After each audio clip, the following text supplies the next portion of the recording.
the easy on the down south shit. Shorty real as hell, she gon' tell you about your shit. And she dropping videos, go subscribe to her shit. Sparks got the visuals of 99%. Made media out west, he a Filmo nigga. Get that nigga, bring a chick, I bet she feelin' on that nigga. And shout out Savage Black, we gon' party on them niggas. Can't forget Needy, she catch bodies in the chat. Yo, smash that like button, y'all. We got a slight good live tonight. You know, it always lit. We talking about Ksoo dad. He on the stand right now. So we got about an hour of that to watch of that. And we got talking about Money Duke them, and we talking about Mellow Bucks and some more shit, man. Just smash that like button. Everybody be respectful on here. And my mods won't wipe y'all. Other than that, have a blessed day, y'all. Finish the music. My nigga Glock made this shit. Real Mod Squad shit. Whole lot of Mod Squad shit. Shout out Trenches News, nigga. Shout out NC. Shout out Made Media. Shout out Spark. Shout out Queen. Shout out B. Shout out Nene. Shout out Bro. And see, hit my phone like Black make us a song. I hear YouTube found a beat, now a song. And see, you can go to her for the latest news. Like who told on who and who gave who the blues. Can't forget Queen Lotus, that's 126. Shorty smart as hell gon' have you thinking about shit. Now let's get on the easy on the down south shit. Shorty real as hell, she gon' tell you about your shit. And she dropping videos, go subscribe to her shit. Sparks got the visuals of 99%. Made media out west, he a Filmo nigga. Get that nigga, bring a chick, I bet she feelin' on that nigga. And shout out Savage Black, we gon' party on them niggas. Can't forget Needy, she catch bodies in the chat. It's that page fake or real shit, shorty gon' check. She gon' come back to the chat, wipe his nosy out the chat. Can't forget Uncle Swipe, and still Miyagi to you niggas. You can call him Swipe, but Jordan or whatever, say you nigga. And to the ones that left, we ain't worried about shit. But make sure you like the video before you dip. Real Mod Squad shit, yeah. Real Mod Squad shit, yeah. Real Mod Squad shit, yeah. Make sure you like the video before you dip. Real Mod Squad shit, yeah. Real Mod Squad shit, yeah. Real Mod Squad shit, yeah. Make sure you like the video before you dip.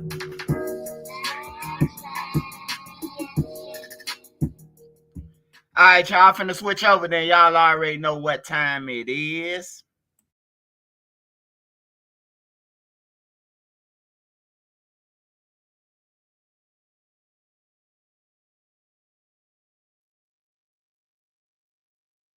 All right, y'all, we back down. Hey, tell me if y'all can hear me, bro. Tell me if y'all can hear me.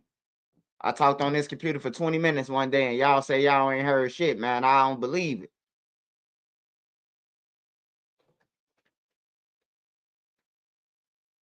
Smash that like button. Dro the mob. Droski. Make sure y'all go and follow Dro, man. Dro Mod Squad. Dro definitely Mod Squad, too. I just wasn't in the studio when it was made, man. I definitely would have put Dro up in there. Shout out Savage Black, though. Hey, shout out everybody on here, man. Everybody who support me. Shout out to all y'all. Hey, y'all, first story I want to talk about before we get to Ksoo dad and Ksoo trial and all that, the ATK things. I want to just talk about Money Duke, man. I knew Money Duke since he was a kid, man. His family, his brother, his mama I'd have been in their crib. They nodded off on their crib a lot of times. You know what I'm talking about? And we stayed around the corner. Like I said, we stayed around the corner from Money Duke when Duck was alive, bro. Like they done ran into each other so many times. That's why I be pissed about the old block shit, bro. Cause y'all don't know how many times we done walked to the store and ran into old block over there in Motown. You hear me? Like these facts. We done ran into them. Hey, look, Money Duke Daddy, who with his mama right now. He used to be over there with us because he from the low end, where Duck them from, where Sheena them from. He from Ida B. Wells. You hear me? So he over there with us and his son them, you know, so quote unquote trying to kill Duck them, you know. But we done ran into them plenty of times where if they wanted to get Duck, bro, they could have got Duck over there. I just think they could have got duck over there in Motown, and then it would have been the end of it, you know. But yeah, Money Duke. We thought about a lot of theories. I hear people saying Taekwon World and came out of retirement and sliding again and all type of shit. But look, the truth is, it's some inside shit, man. It's some inside shit, backdoor shit, snake shit. The lives that they live, man. It ain't got nothing to do with a lot of people who they saying it is. Money Duke had took some shit, and he was asked to give them items back. What he took, the drugs, give them back, bro. You know what I'm talking about?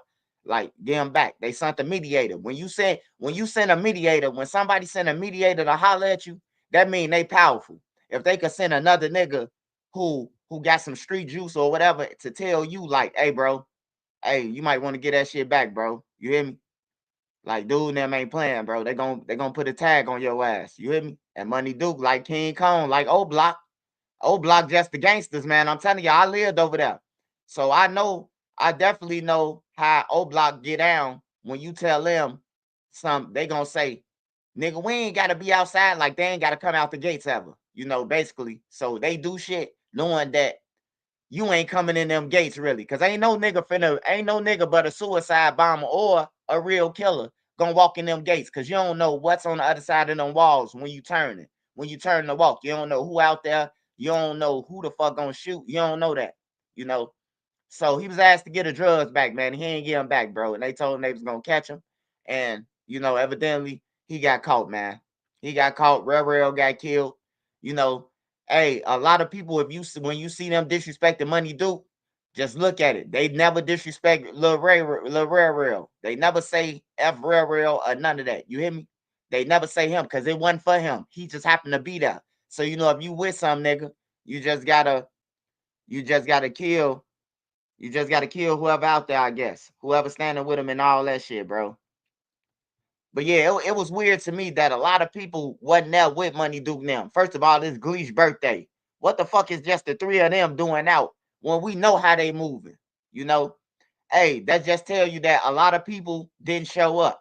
Like a lot of people knew that it was a party for Gleesh and all that, but a lot of people knew what was going on and who shit got taken. So a lot of people they took a what we call a rain check. What the white people call a rain check.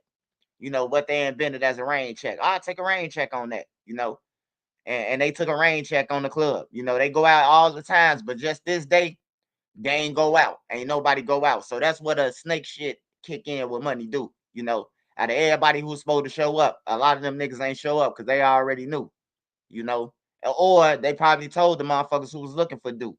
They all in the same gang, man. So it ain't hard to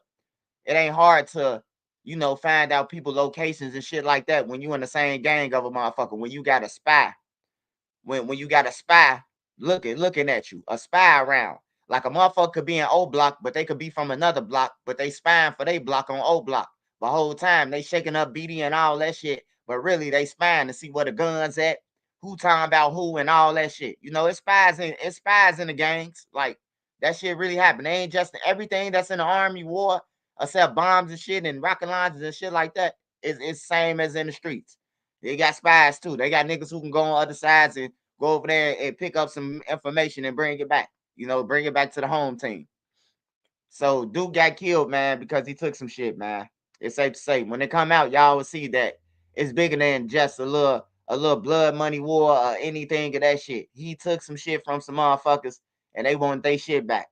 And they try to go to his girlfriend. They try to go to a whole bunch of people to tell that man to give up that shit. And Duke, they say he act like king. I ain't getting up shit. We old block, nigga. You know, I expect that though. I love Duke though. I love Duke. I know him since he was a kid, but I also know that Duke never say that shit. You know, the niggas in old block, if they take some shit from somebody outside them gates and you ain't got it and they could push you off, they don't give a fuck about not going outside the gate because they could send a bitch to that store over there. All they stores right across the street. They got everything across the street. They got they blunts, they got restaurants, they got everything. They ain't got to go nowhere. And they got all type of stores inside old block that sell food and blunts and shit like that. So that's how they think though. They think they never got to go out of there. You know. Yeah, they think could get you hit though. Yeah. Hey, but sometimes you should take some advice from a person that you know. If this person is telling you like, hey, bro, get that money back, bro. Dude got a lawsuit, or a dude got some money through the streets, and he got enough to put on you, bro. Niggas is thirsty. These little niggas are killed for $300 and a new gun. They will kill for some weed and a new gun. Hey, bro, I give you a pound of weed, bro. Go and take dude and them out. Niggas is going to do this shit. Like, for real. Niggas is going to do this shit for the bare minimum, without thinking about the lawyer money or the commissary or any of that. Niggas is out here doing this shit, bro, for the low or nothing. Look at C-Thang on Duck Case.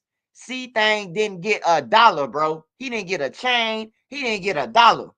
But he was the first one out that car, and he was the last one in it that stood over Duck. He was the one who was standing over Duck. That's the tall dude who's standing over Duck, unloading on Duck. He stood over Duck. He didn't get $1. And you know the crazy thing about it? Mama Duck used to take care of his father. His father is in a wheelchair, paralyzed. Mama Duck used to take care of the nigga, his daddy, C-Thang daddy. You see how small this shit is, what I'm talking about? This shit very small. Here it is that he responsible for killing Duck, but Mama Duck used to take care of his daddy. He from the low end. C-Thang daddy. Not only that, C Murder and Duck was homies, friends. Like, for real. I don't know if it was some inner closet friendship. And I ain't talking about no gay shit either. I don't know if they were just, friends. We cool when we see each other, or I'm going to take up for you. But then when I'm around the guys, I'm going to try to disown you or act tough. But C Murder and Duck was actually cool. Kenny Mac and Duck. The niggas on Duck Case. Kenny Mac. Kenny Mac, no Duck and Brick. And was on a dick when I was in jail. Hey, bro, you just missed Brick. Brick was just over here. Me and folks was just dipping in everything. Now this nigga on Duck Case. You see how this shit go? Man, I can keep on going on and on, man. I keep on going on and on. But yeah, that's where the snake shit at, bro. That's where the snake shit come in at, bro. For real. But we finna get into the Ksoo trial. I just thought I had to talk about Money Duke real quick, let y'all know that yeah, if you take something from somebody, ain't no more partying, none of that. I never went to parties, bro. Like, I'm telling y'all, I done went to some limos, but I was going to limos when I wasn't no gang member. Like, when I was 15, 16 years old, like, you could claim BD and GD, man, unless you killing somebody and striking, bro. Like, motherfuckers telling you to get the fuck on. Like, what up, little B? Go ahead on, you know? So it wasn't like no nigga was gang banging then. You ain't had to. The gang members had structure. Like, it wasn't too many 15-year-olds throwing up the forks, the vice lord, or none of that. It probably was a couple of motherfuckers who they mama was drunk junkies, and big older niggas was sending them off to kill. It's a couple of them, but it wasn't many as it is now. It's nowhere near it is now. But let's get into the Ksoo trial, man. Shout out to everybody on here from Florida. Appreciate y'all love, support. I usually don't report about nobody else states unless it's in the news and it's in the trenches. I'm reporting about it. But I usually don't get in y'all business unless it's big. It got to be big for Trench News to jump in it. But my mama from Florida, though, actually, though.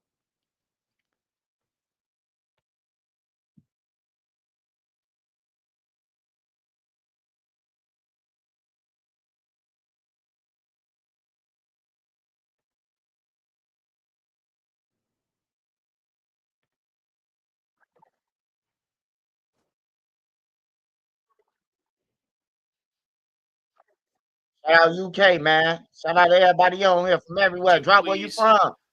Drop where you from in the comments. Abdul Robinson, Sr. Please. Okay, state, you may call your next witness. Abdul Robinson, Sr. All right, let's bring out Mr. Robinson, Sr.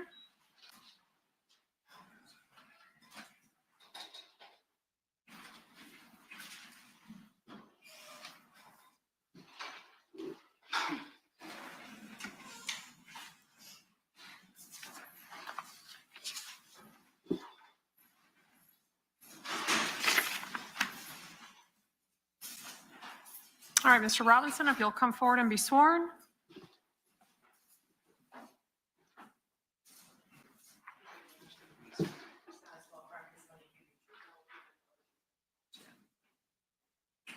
You want to know? All right, sir, if you'll have a seat in that chair and speak clearly, verbally, and closely to that microphone. If you'll sit up a little closer. All right, state you may proceed. Thank you. May I please court? Yes. Could you please state your name for the record, sir? Abdul Robinson, Senior. Please stay close to the microphone and your voice up. Do you have any nicknames? Yes, Blue, And how old are you today? 54. Do you have any children? Yes, How many? I have 11 children. What's the age of your oldest child? 34, And your youngest? 6. Prior to getting arrested, did you have a good relationship with all of your children? Yes, And are you currently incarcerated on a number of felony charges? yes, On 2 separate cases? yes. When were you arrested and taken into custody? September 10th, 2020. And have you remained incarcerated since your arrest? Yes, Have you been charged by the state with accessory after the fact to first-degree murder and solicitation to commit first-degree murder related to the murder of Damon Rothermel? yes. And when did that murder take place? I think on January 31st, 2019. And there was the potential for you to be charged as a principal in that murder, is that correct? Yes, But you weren't. no, And do you have co-defendants who have been charged with the murder of Damon Rothermel? yes. And who are they? Christopher Brown, Derek Hudson, Dominique Warner. And so you know who all 3 of those individuals are. Yes, Have you also been charged by the state with accessory after the fact to commit first-degree murder related to the murder of Charles McCormick? yes, And did that murder take place on January 15th of 2020? yes, Are Hakeem Robinson, Abdul Robinson Jr., Leroy Whitaker, and Dominique Barner also charged with the murder of Charles McCormick? yes. How are you related to Abdul Robinson Jr. and Hakeem Robinson? Their father. They have the same mother? No, Who is Abdul Robinson Jr.'s mother? Angela London, And what about Hakeem Robinson? Ebony Walters, Who's older between Abdul Jr. and Hakeem? Abdul Jr., How much older? 4 years. Do you recall what Abdul Robinson Jr.'s birthday is? Yes, What is it? November 9th, 94, And what about Hakeem Robinson? November 9th, 98. So same day, just 4 years apart. Yes, Does Abdul Jr. have any nicknames? yes. What are they? Lil Blue, Crazy K, Does he also go by his middle name sometimes? Kareem. Does Hakeem Robinson have any nicknames? Yes, What are they? Keeman, Ksoo. What's the Ksoo nickname for? It's the entertainment name.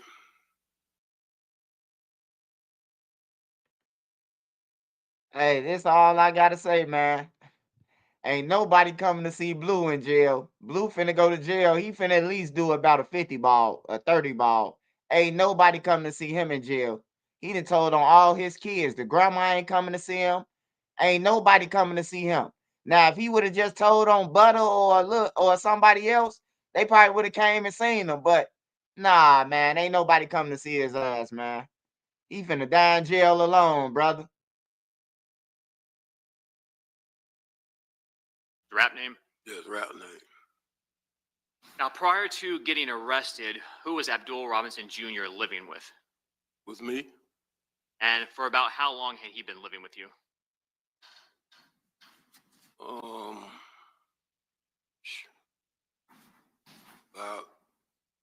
about 10 years. And what about Hakeem Robinson? Where was he living? He was living with me. In January of 2020, were you, Abdul Robinson Jr., and Hakeem Robinson all living on Brown Jersey Court? Yes, Is that in the Ocean Way area? yes, Prior to living in that home, what area of town were y'all living in? West Side, Norman area. Normandy? Do you know a person named Leroy Whitaker? Yes. Are Hakeem Robinson and Leroy Whitaker related to one another? Yes. How so? Cousins. Hold on. I see a couple people saying he ain't get immunity. Yeah, they got immunity, but that don't mean shit. They got other murders. Blue got another murder. Blue been killing people, bro. Blue killed somebody with butter. On everything, Blue got another murder too. Blue involved with some shit, man. Blue finna go down for this. And he involved with another murder, bro, that him and Butter was rappies on. That Blue ain't in Blue in the streets, bro. They said Blue was a gang leader in Florida, bro. Wherever they from, Blue a gang leader. Him and some other nigga. Him and some dude who in jail right now. I don't know if he got out, but it's another dude who in jail. He got immunity, but see, he got immunity. Why is he talking? So anything that he say that is incriminating himself, it won't count. They can't charge him with. But far as like the jury saying or the state sentencing him, he still could get a 50 ball. That don't mean shit because he up there. He still could get a 30 piece. He was involved with that shit, bro. He just hoping that they give him something lesser. Like Butter. Butter killed 5 motherfuckers, man. Butter been on paid hits and everything. You think the state's finna give him a 20 ball, bro?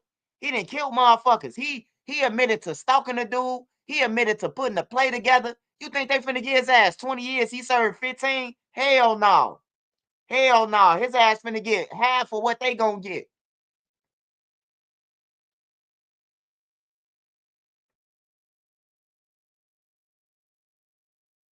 And what's the family connection? Mother and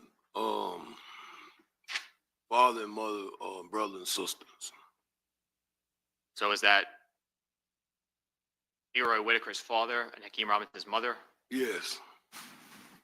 Now, over the years, kind of leading up to 2020, did Hakeem Robinson and Leroy Whitaker have a close relationship? Yes. Does Leroy Whitaker have a nickname? Yes. And what is it? Scotty. Mr. Robinson, do you see your son Hakeem Robinson in the courtroom here today? Yes. Can you tell us where he's seated and what he is wearing? He's seated between his two lawyers right there with a beige suit on. Your Honor, the record reflect the witnesses identified Mr. Hakeem Robinson. Okay, the record shall so reflect. And do you also see Leroy Whitaker in the courtroom here today? Yes. Can you tell us where he's seated and what he's wearing? He's wearing a gray suit, sitting right next to his lawyer. Is that which table? Front table. Your Honor, the record will reflect. All right, the record shall so reflect. You also know someone by the name of Dominique Barner. Yes. Is Dominique Barner related to your family? Nope. Were you friends with Dominique Barner's father? Yes. So how long would you say you've known Dominique Barner? Most all his life. Does Dominique Barner have a nickname? Yes. What is it? Butter? And do you know why he has that nickname? No, I don't know why I have it. Now, prior to getting arrested, was Dominique Barner friends with Abdul Robinson Jr.? Yes. Did he also spend time with Hakeem Robinson? Yes. Now, on April 11th of 22, did you enter pleas of guilty to the court in both of your pending cases? Yes, I did. And was that plea partially negotiated with the state? Yes. Now, as part of your plea, you agreed to cooperate against the co-defendants in both cases? Yes. Have you been sentenced yet on either of your charges? No, I haven't. Who ultimately will decide what sentence you get? From my understanding, the judge. And what judge did you enter a plea of guilty to? Miss Salvador. Now, in the Damon Rothermel murder case, where you pled to accessory after the fact, is that right? Yes. And based on that plea, when you were sentenced by the judge, did the state agree that we will drop the solicitation to commit murder charge? Yes. Is both the accessory after the fact and the solicitation a first-degree felony? Yes. So they're both punishable by 30 years. Yes. And in the Charles McCormick murder case, you also pled to accessory after the fact, a first-degree felony. Yes. All right, and typically first-degree felony punishable by up to 30 years. Is that correct? Yes. Now, as part of your pleas, did the state agree to cap the maximum sentence you could receive to be 20 years? Yes. Now, if you are to receive a 20-year sentence from the court, how old would you be approximately at the end of that sentence? Say that again. If you were to be sentenced to 20 years by the court, at the end of that sentence, approximately how old would you be? I'll be close to 70. And See, I told y'all, bro. Whoever was thinking the immunity was gonna get him off scot-free, hell no. He finna go to jail. He finna go to jail and he finna be in PC. He ain't getting off. He did this shit twice, man. He the ringleader. He the ringleader and Butter. I don't. Hey, look, all them. If I was Ksoo them, like fuck it, man. If you finna go down for the other murder and this, like man, hey, look, he did it too. He was the ringleader. Like this nigga, the ringleader, man. He the ringleader, bro. Like I watched the whole thing. I ain't bullshitting y'all. I watched the whole thing from when the whole family got shot. They got shot on the road coming out of club or something. It was all them, the kids, the daddy, and everything. And this nigga Blue got on the news, man, and was like, "Hey, we don't want no peace. We want justice for our people, right?" And whole time they was murdering motherfuckers. You hear me? He getting on the news trying to keep his name clean though, but they out there killing people motherfuckers for real, bro. Him and Butter. They set motherfuckers up, stalking people, all that shit, bro. Butter told it all already.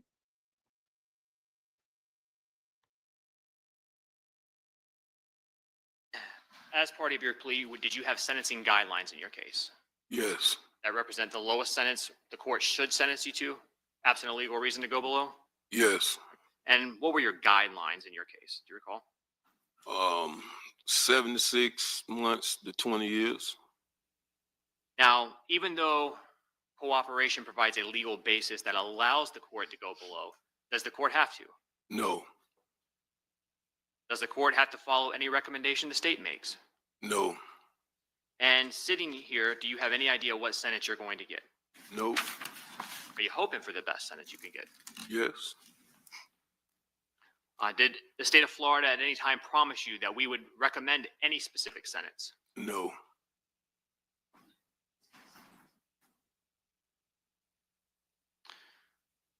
On January 15, 2020, prior to the murder of Charles McCormick, were you aware of what was going to happen to him that day? No. Did you participate in any of the planning of the murder of Charles McCormick? No. Were you present when Charles McCormick was murdered? No. Did you know that was going to happen before it happened? Nope. When did you find out Charles McCormick was going to be murdered? Or, excuse me, when did you find out Charles McCormick had been murdered? After I picked up Scott and Butter. So that would be Leroy Whitaker and Dominique Barner. Yes. You indicated you picked them up. How did you know that they needed a ride on January 15, 2020? My son called me and asked me to go give Scott a ride. Which son? Kareem. Abdul Jr.? Yes. Do you recall what Abdul Jr.'s phone number was that he communicated with you on that day? I think it's 904 624 36 94 84. 3684? Yeah. Do you recall what your phone number was back on January 15, 2020? 904 866 2370. Now, sitting here today, you realize that you are testifying against not only co-defendants, but family members. Yes. Why are you doing that? I have a number of reasons. What are they? I got some health issues. I got 2 6-year-olds and an 8-year-old daughter. And, When my 8-year-old daughter asked me when I'm gonna come take her to the daddy-daughter dance. Objection, hearsay relevance. Overruled. You can answer. When she asked me over each year when I'm gonna come take her there, and I keep letting her down. Then my 6-year-old son, when he asked me if I'm gonna come to his football games, come take him fishing. My other 6-year-old, he asked me when I'm gonna come see him, when he begging me, please come see me, daddy. He want to teach me how to play the game, but he don't know where I'm at. You know, things like that. My health issues. What health issues do you have? I have diabetic. I'm diabetic. I'm on high blood pressure. I suffer from congestive heart failure. I just found out June 25th that my kidneys is failing rapidly. Has becoming a witness in this case negatively impacted your relationship with your entire family? Well, I really don't have no more relationship with my family, besides one person. So a part of your family completely cut you out? Yeah. When people know that you're cooperating, does that make it easier or harder for you when you're incarcerated? Well, it make it harder for me. What about when you get out? Extremely harder. Is cooperating in this case something that is easy for you to do? No, this is the most hardest decision I've had to make in my life. The day that Charles McCormick was murdered on January 15, 2020, does that specific day hold any significance for you and your family? Yes. And why is that date significant in your mind? It's the date that my son got killed. Who was your son that got killed? Willie Addison. Is he your biological child? No. Do you still consider him to be your son? Yes, I consider him. Hey man, ain't nowhere in the hell Blue gonna sit here and tell me that he ain't know that Shorty and them was going to get no get back until they called, man. I ain't gonna believe it, bruh. That was his son. That ain't Ksoo and them, brother. That's his motherfucking kids. Hey, that lady gonna eat Blue ass alive. I ain't gonna lie. I can't wait till that Russian lady get up there, whatever the fuck race she is. She gonna be like, Blue, you're lying. You've been lying since 1970. Isn't that right?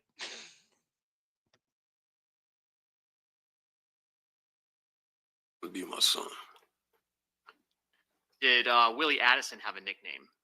Yes. What was that? Lil Willie, Boss Goon, Who was Willie Addison's mother? Angie Lundy. Same as Abdul Jr.? Yeah. What was the age difference between Willie and Abdul Jr.? I think about 2 years. Before Willie Addison was killed on January 15, 2019, where was he living? He was living with me. And what area of town was that? Normandy, off Normandy. Who else was living there at the time? Hakeem, my daughter, and Abdul Jr. Were Abdul Jr. and Hakeem Robinson close to Willie? Yes. How close would you consider him? It was pretty close.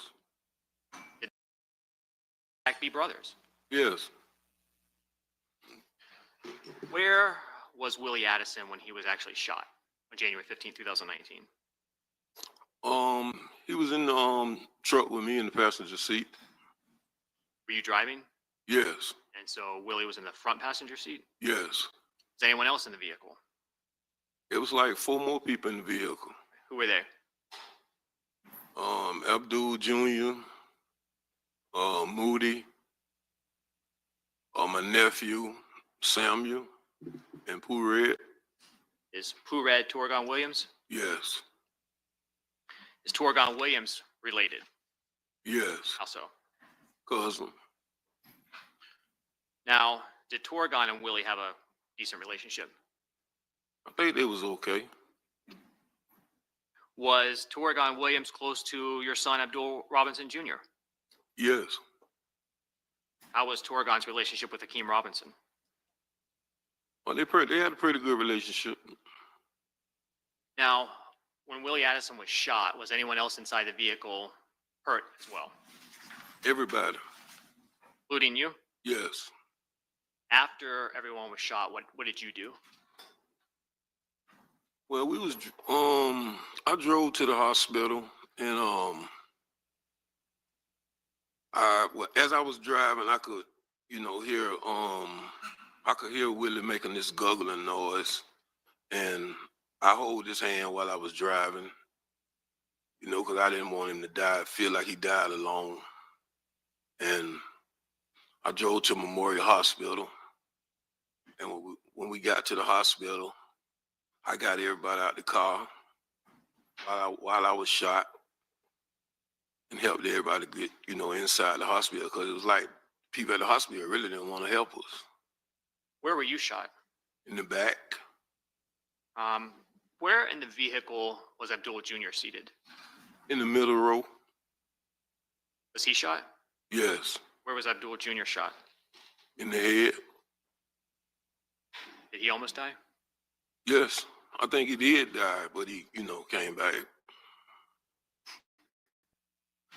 What about your nephew? You said Sammy. Is he hurt? Yeah. How was he hurt? Well, he got shot about 7 times. He's paralyzed right now. And Torgon was shot Yes. multiple times? Yes. How long did Abdul Jr., since he was shot in the head, how long did he remain in the hospital? He stayed in the hospital about 3 or 4 months.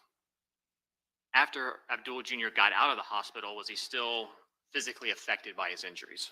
Yes, he had to learn how to, he had to basically learn how to do everything all over again. Walk again? Walk again, talk again, everything. We had to go to Brooks therapy. Did you help Abdul Jr. as he recovered? Yes, I did. Was Abdul Jr. Affected mentally by the shooting? Yes. How so? I think it made him more, more angry. Like, I don't know if bipolar like was be the right word to use, but it made him it changed his moods for him.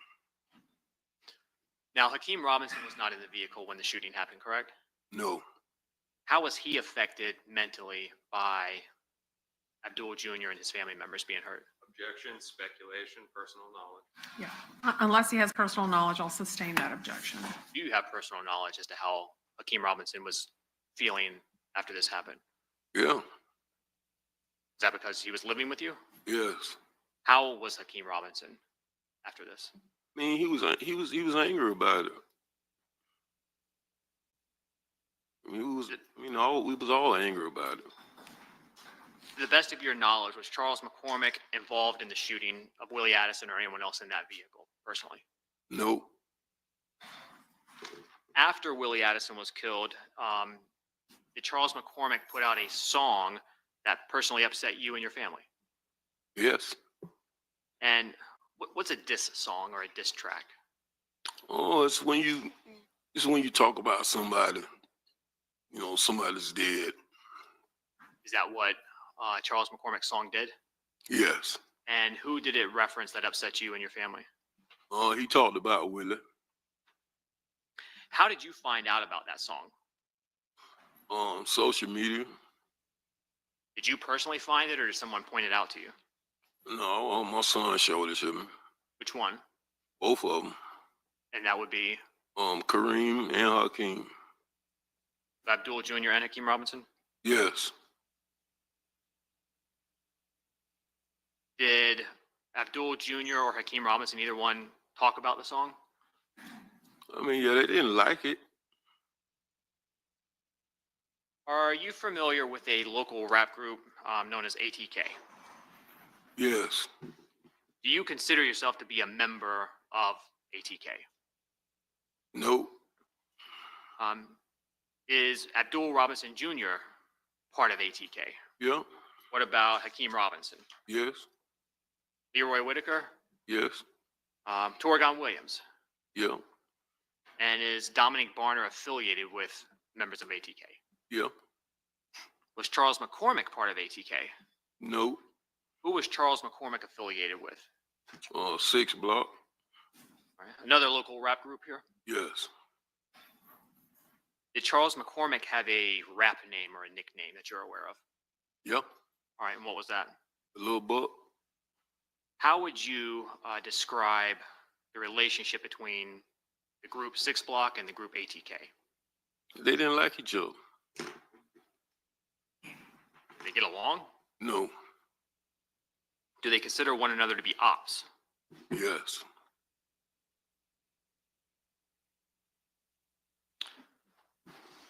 Who do you know that had a desire to go after Charles McCormick based on that song?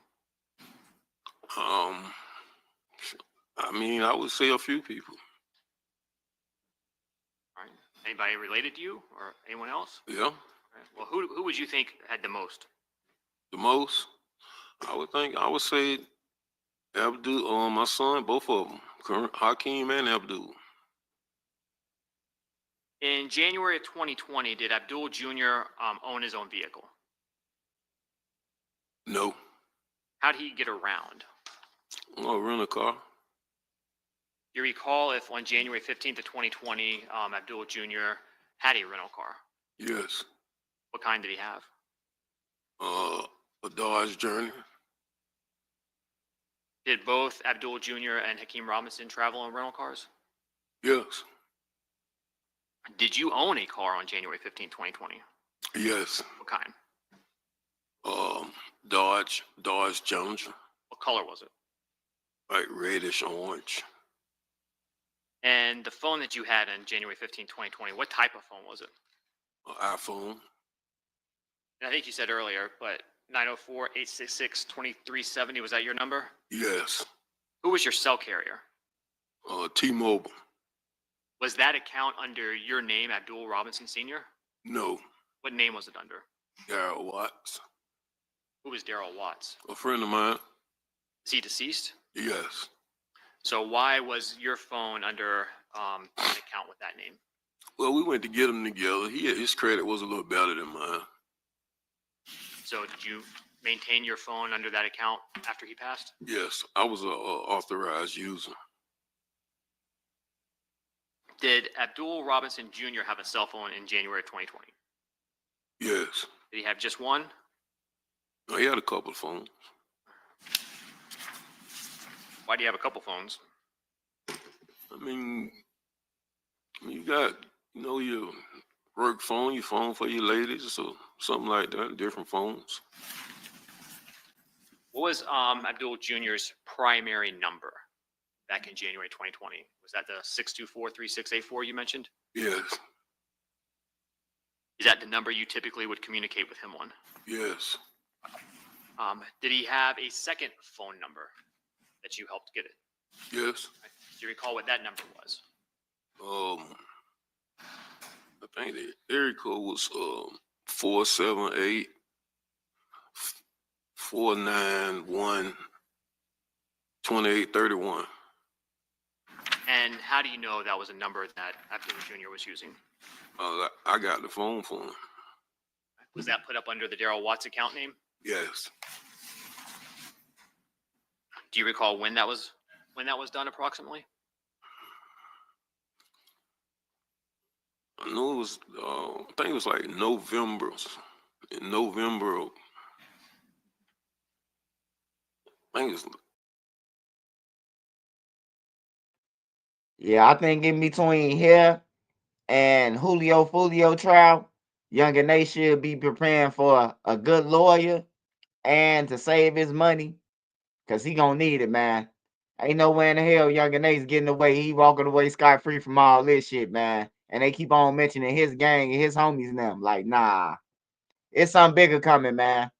But even Butter said it, that it was a war. It was a war back and forth between them, 6 Block, and some old niggas. I don't know. I don't know their gangs or their groups, but yeah, I think he better run, man. I ain't gonna lie.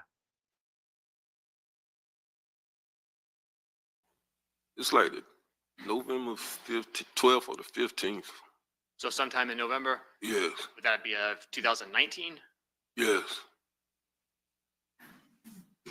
Did Hakeem Robinson own a cell phone in January of 2020? yes. Did he have just one phone? He had a couple phones, What type of phones did he have? iPhone. And what was Hakeem Robinson's primary number back in January of 2020 that you would communicate with him on? The phone number, Yes, sir. 904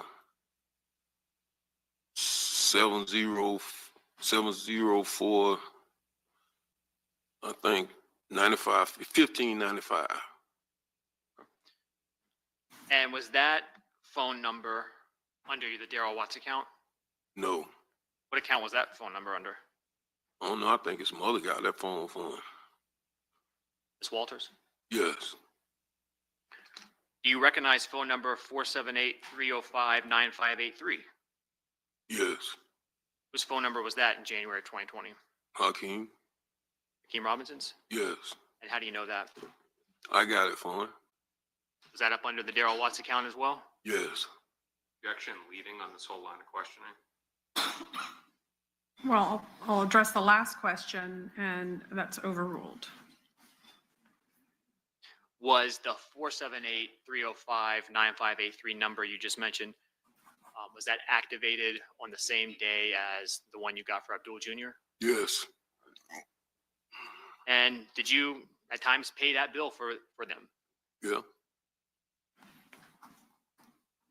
In January 2020, did Leroy Whitaker have a cell phone? Yes. Did you ever communicate with him on his cell phone? Yes. Do you recall what his phone number was at the time?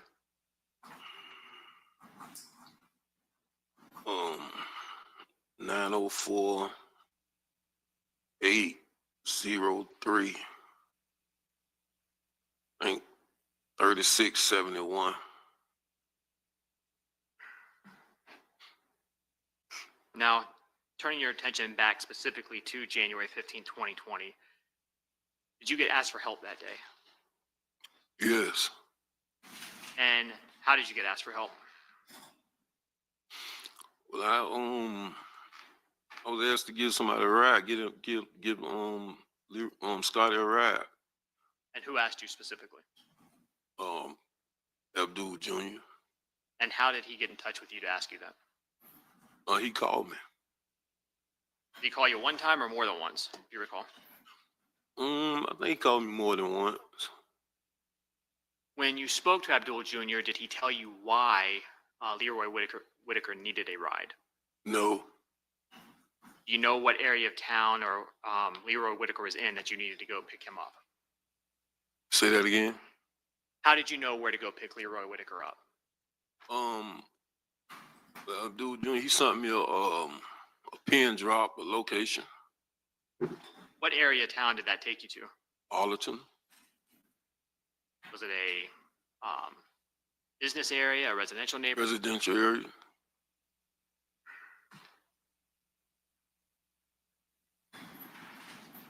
When you went to pick Leroy Whitaker up, what were you driving? Dodge Challenger. And you had your phone number, the 866-2370 number with you? Yes. When you drove that Dodge Challenger over there, is that a car that's actually in your name? Yes. Prior to picking Leroy Whitaker up that day, did you ever speak to him on the phone? Yes. Did you get any information from him as well? Yes. I called him, and I think the location thing took me past the location, and I called him, asked him where he was at, and he told me what house he was in. What it was, a car in the yard, a certain car. I can't remember what the car was though. Do you recall what the name of the road was where you actually went? On Townsend. When you were driving on Townsend, did you see any police in the area? Yes, I seen one police. Where was that? Say that again. Where was that? Where did you see the police? It was about a block or two from where I picked him up from. Now, when you got to the correct location, what did you do? Well, I pulled in the yard and like called Scotty, asking him, where they was at. Now, you said you pulled into the yard. What was at that location? Hmm? Was that a home? Yes, it was to the house. Did you recognize that home? No, Did you have any idea who was living there? no, I didn't. Did Leroy Whitaker come out immediately? No,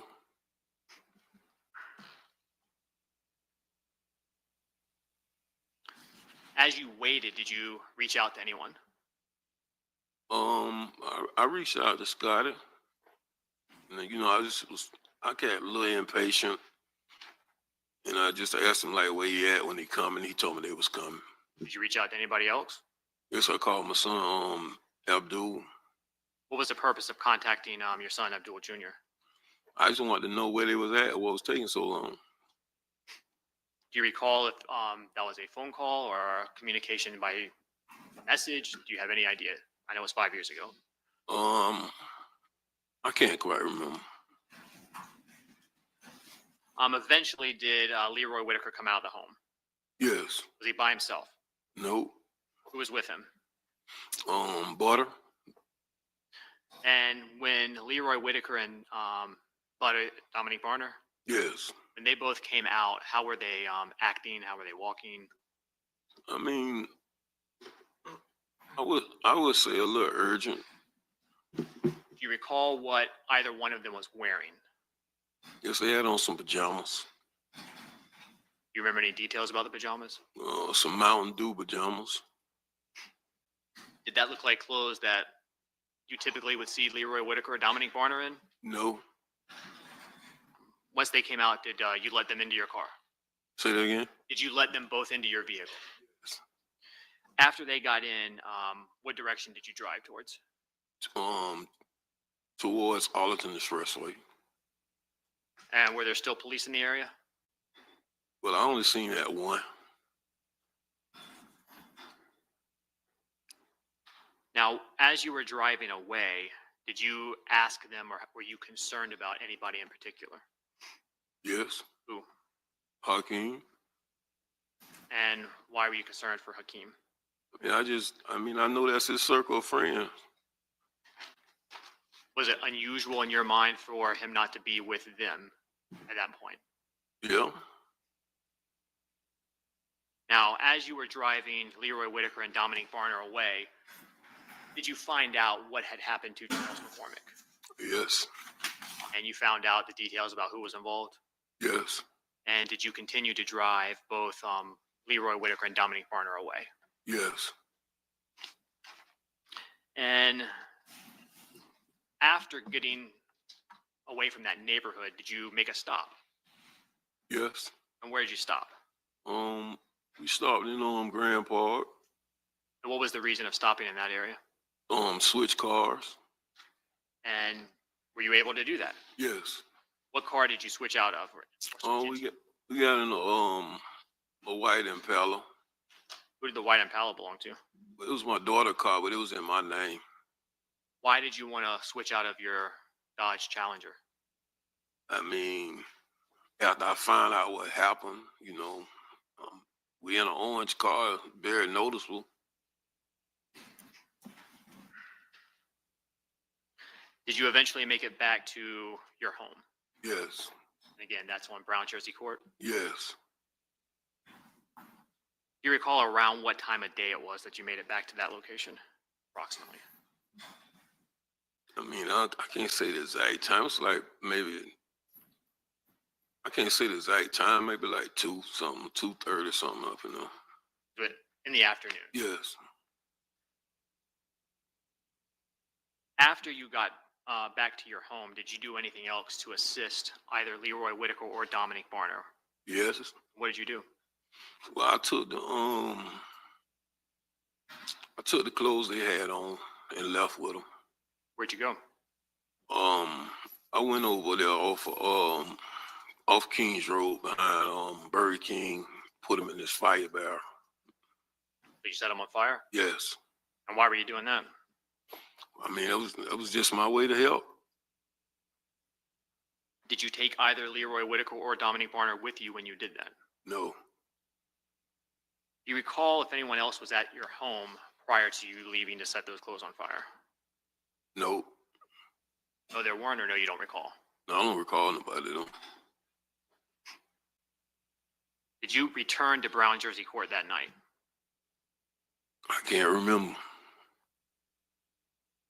Are you familiar with an address 2203 West 12th Street? Yes. And why are you familiar with that specific address?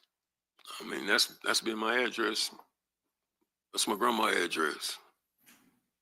Has that house been or stayed in the Robinson family? Yes. Are you also familiar with the name House of Pain? Yes. Who came up with that name? I did. When was that? It's back in the 90s.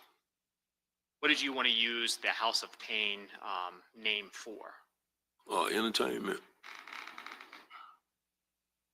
Is that a name that is still kind of used and by the Robinsons, Yeah. your family? Was Hakeem Robinson aware of that name, House of Pain? Yeah. Did Hakeem Robinson have an Instagram account that he was using back in January of 2020? Yes. Do you recall what his Instagram account name was? It was Ksoo 23 times. What about Abdul Jr.? Did he have an Instagram account? Yes. What was that? K Crazy. Do you know someone by the name of Shifan Hogan? Yes. Who is he?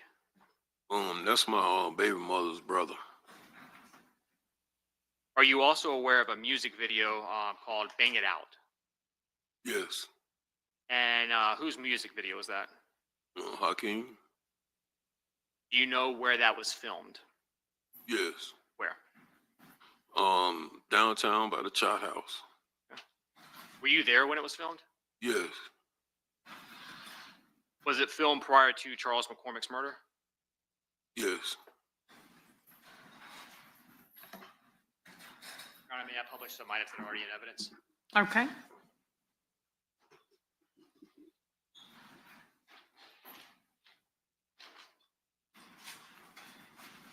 Showing you what's in evidence is State's Exhibit 191 on the monitor in front of you.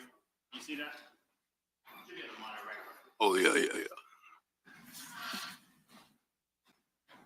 Did you see that vehicle? Yes. Is that your red Dodge Challenger that you were driving on January 15, 2020? Yes. This is State's 193.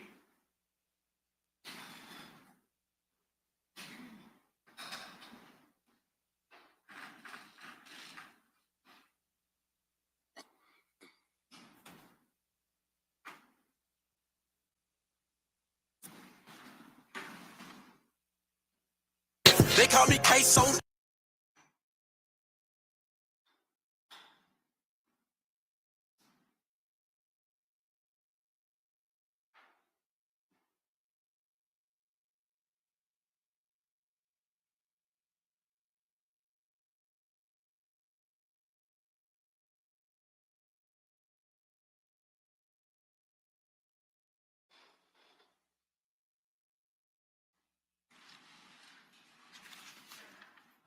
Sir, in that video, the two firearms that Hakeem Robinson was holding, do you recognize those? Yes. Whose firearms who do they belong to? Ksoo. Were they real firearms? Yes. Did he typically use fake guns in his music video like that? No. After the murder of Charles McCormick on January 15, 2020, did you ever see Hakeem with that black AR-style rifle pistol again? No. Are you aware of a dash cam video that recorded the murder of Charles McCormick in this case? Yes. Have you seen that video? Yes. And the person captured. Objection, sidebar. All right, let me see counsel and court reporter at sidebar.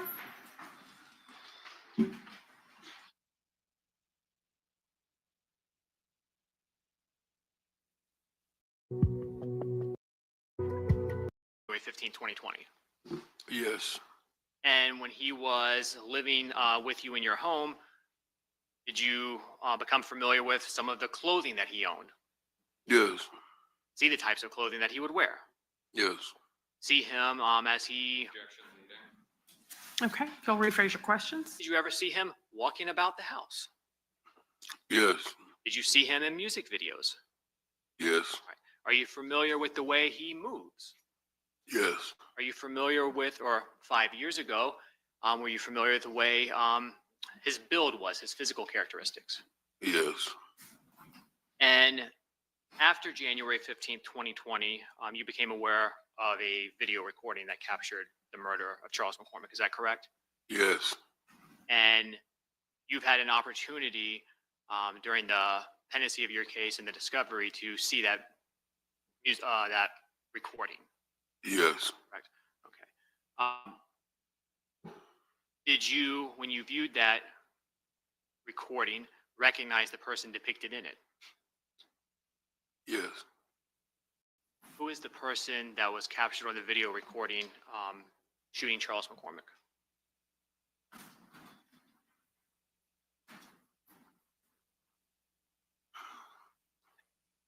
My son, What's your son's name? Hakeem.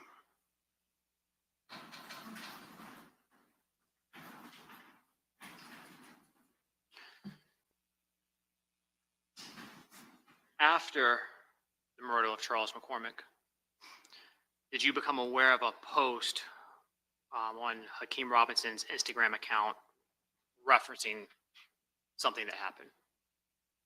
Yes. And was that posted from a nail salon? Yes. And after seeing that post, did you reach out to Hakeem Robinson, your son? Yes. And what did you want him to do? I want him to remove the post. Are you aware of any other posts Hakeem Robinson made to his social media around that time that concerns you? Yes. What was that? It was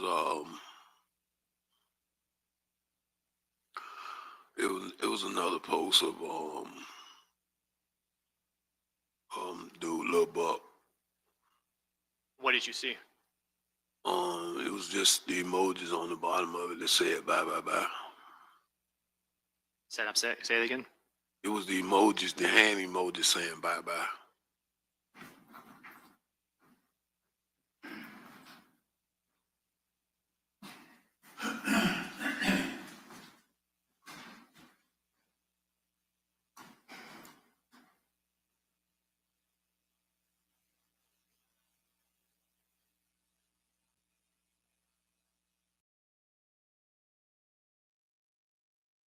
Hey, y'all can tell y'all this, man. Hey, look, I know I said when we seen the Ksoo and we seen him like that ain't Ksoo in that picture and all that.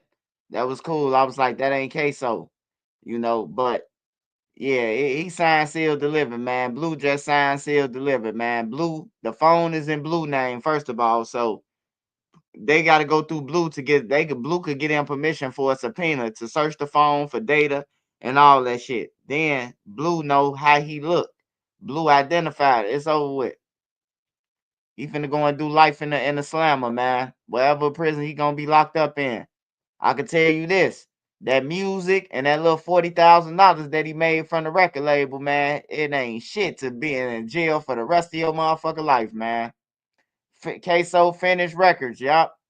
Hey, what's the name better? But what's the name better? Watch out though, Young and Ace, man. Hey, he ain't finna keep on escaping these Ricos and jail time and shit, and rapping about it. Like he better know he is coming to his the end too.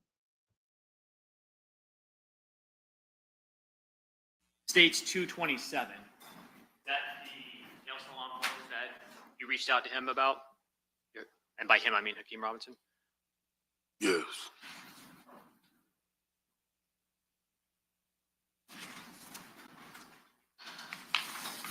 Showing what's in evidence as I'm sorry, Judge. It's not working.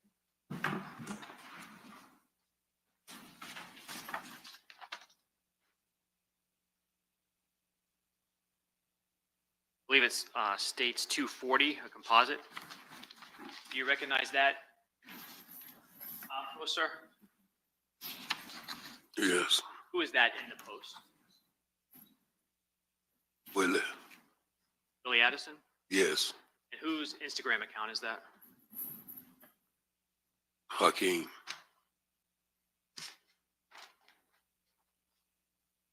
I'm showing you states 229. Do you recognize this photograph? Yes. And whose marker is there that at the bottom of the photograph? Willie. Who's surrounding it?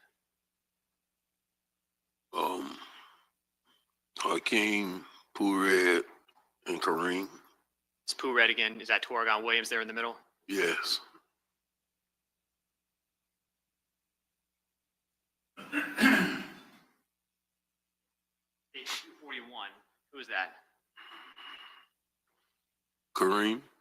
Abdul Jr.? Yes. And stage 240, showing you what's in evidence as a photograph that was sent, appears to be from phone number 904-866-2370. That was your phone number? Yes. To 478-305-9583. Do you recognize the photo that was attached to that message? Yes. Who is that?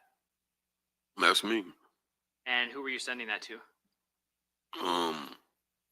The son of Hakeem and Kareem.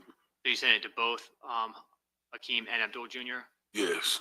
Is that to both 478 area code numbers that they had? Yes. And why were you sending that to them? I really don't know. I really think I was just showing off my outfit, to be honest. Now, though some people may not believe it, even though you sat here and testified here today, do you still love your family? Objection, relevance. Overruled. Yes. Is this easy for you to do?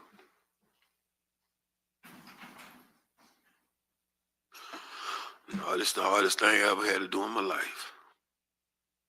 Because I don't have any further questions.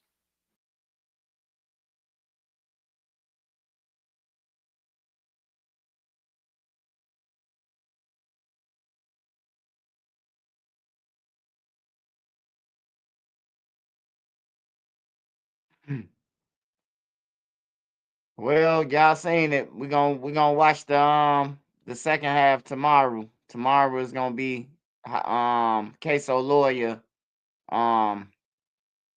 crossing blue. So we're gonna watch that tomorrow. Hey, but in the meantime, between time, they said it's a mass shooting in New York somewhere right now.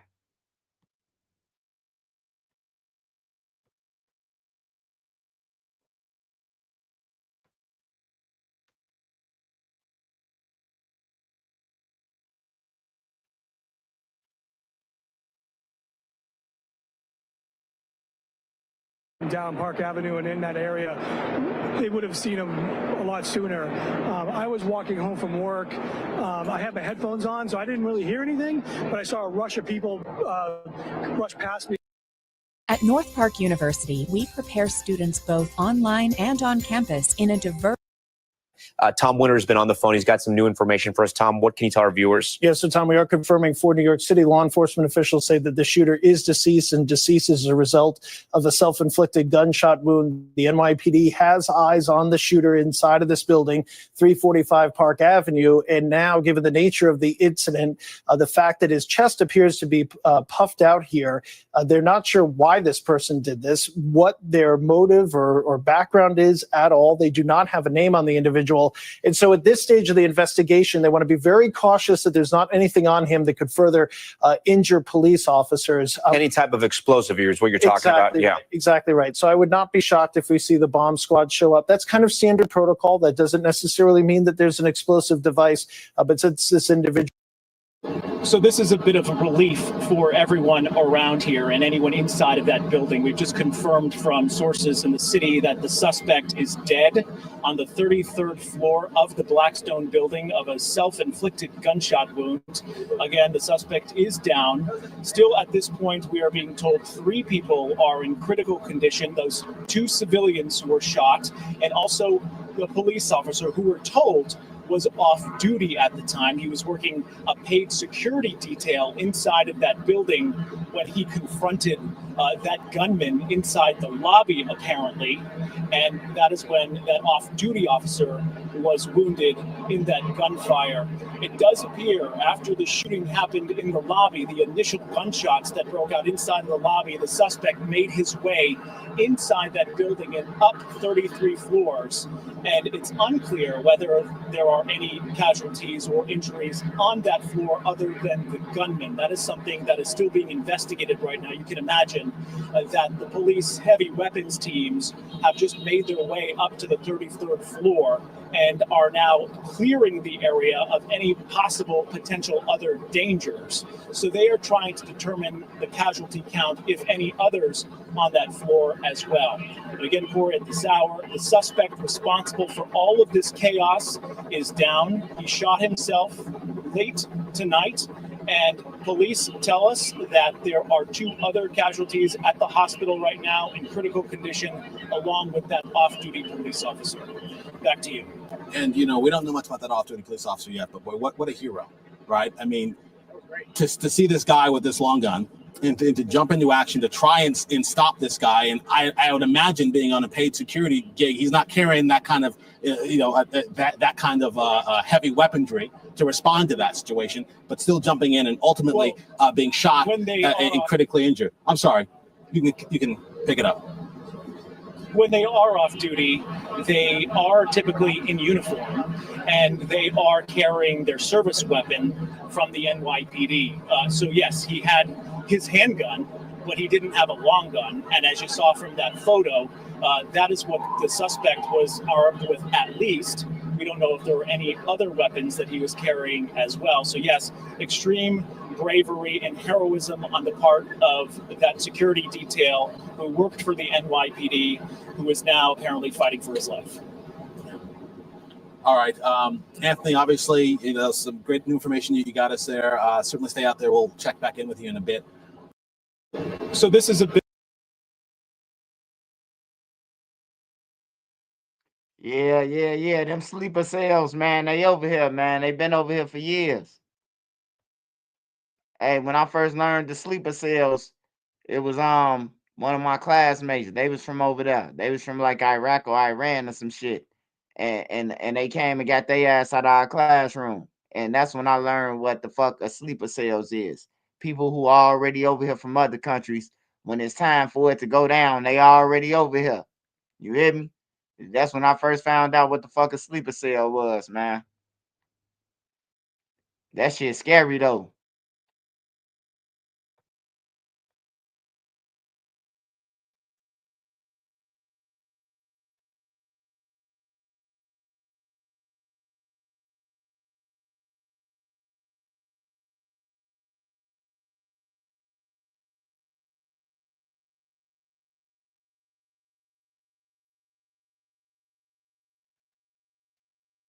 All right, let me check on.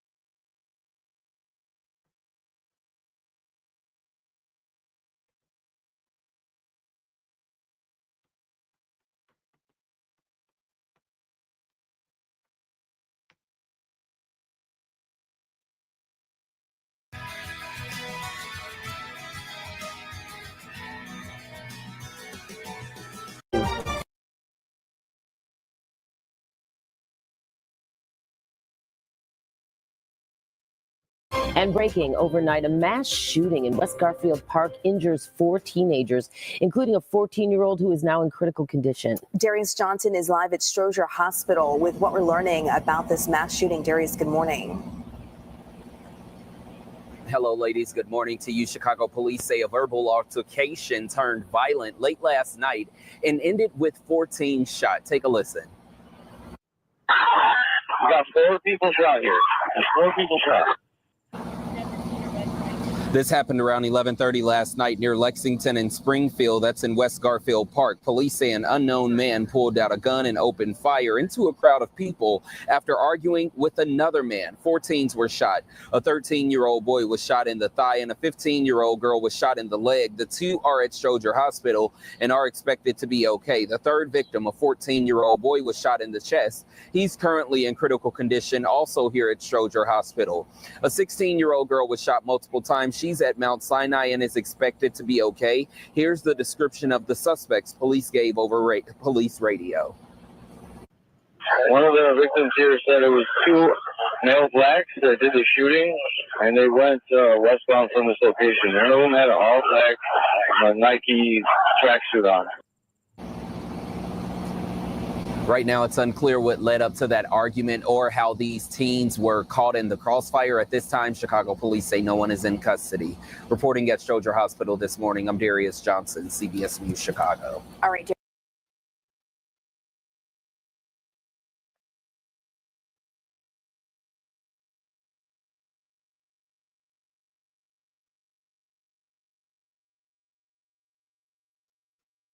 I forgot to mute that shit. Yeah, you can't argue with nobody, bro. It's useless to even argue with somebody, man. So they can pull out a fucking weapon.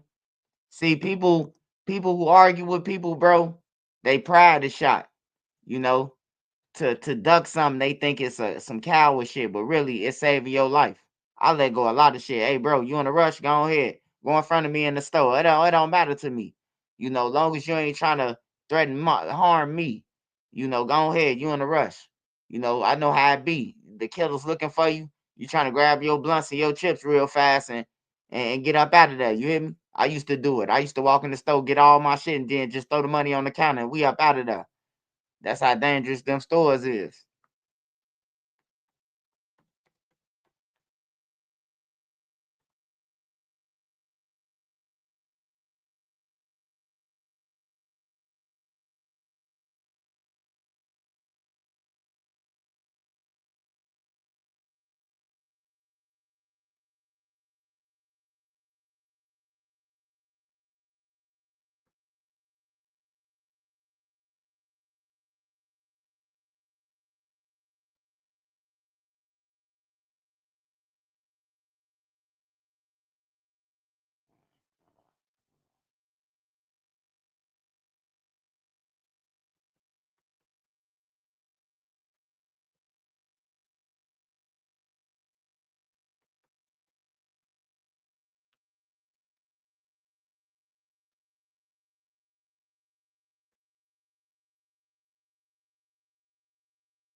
That don't smell like dirty clothes. What do you mean? I'm about to show you. They've been sitting there for months and months and months and months and months. You got to open that up all the way. What is that? Huh? What is that? Dirty things? No. Pull it out. What the? Get the in! Push your hands up! What begins as a routine traffic stop takes a horrifying turn when officers detect a strange, putrid smell coming from the vehicle. The search that follows uncovers a secret so disturbing it defies belief.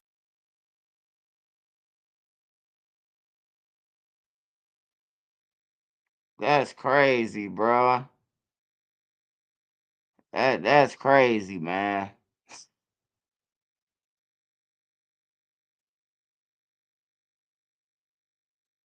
Like as if ain't nobody gonna recognize that the kids or ask about the kids where they at.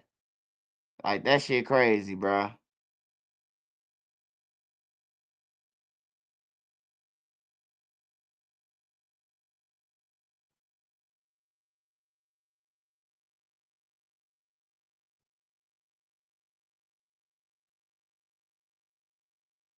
Kamora is across the street. What up, Kamora? Yeah, man, she riding around like that. That's crazy, bro. That's the real video too. I was finna watch the family, but I'm like, shit, I want to see the real video. I don't even want to see that shit.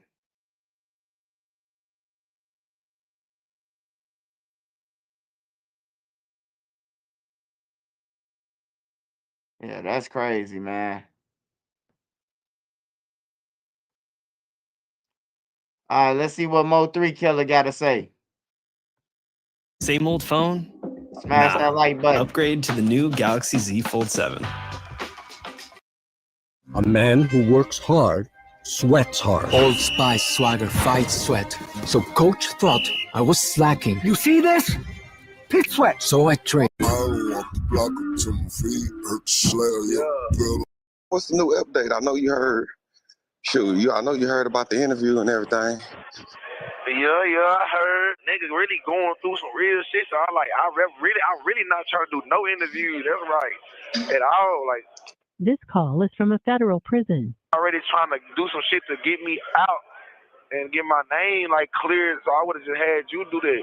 Right. That's pretty much what the video. Don't nobody really know nothing. It's just that when we did the interview and you was like, I'm innocent, you know what I'm saying? Like, I've been holding niggas down. Everybody looking at it like, oh, well, then it's somebody else.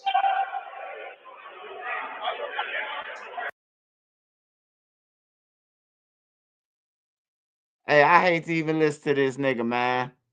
These niggas killed Mo 3 on the expressway, man. And over a bitch, most likely. I don't know. It seemed like it wasn't a beef. That's what it seemed like to me. I ain't from Texas, but it seemed like to me like Mo 3 was like a bully too. He was like a little bully. Like they were scared of him. They were scared to box him. He was little though, but they were scared to box him and shit like that. And the cleanup crew came and cleaned them up for a couple of dollars. These motherfuckers crazy, man. Yeah, they all dying for shit, man. I can tell you that. They all dying for shit, man. I'm talking about everywhere. Not just Chicago, everywhere. Everywhere. They into it over some bullshit. Who the hottest rapper? All y'all garbage. Just think about it. All you gotta do is ask Trenches News, man. Call me if you want to get into it with a motherfucker. Before you get into it with the motherfucker about who the coldest, call me and I'm gonna be real honest with you on everything. Buddy colder than you. Just go ahead and go back to college like Lil Wayne did, and then come back and you might have some magic, you know. But them raps that they kicking ain't worth dying over. I could see if a nigga said ether, some shit like Nas kick, like damn. But he talking about, you know, your mama, your daddy, and they made an ether about it, you know. I'd be like, damn, he destroyed your ass, you hear me? But nah, I don't know.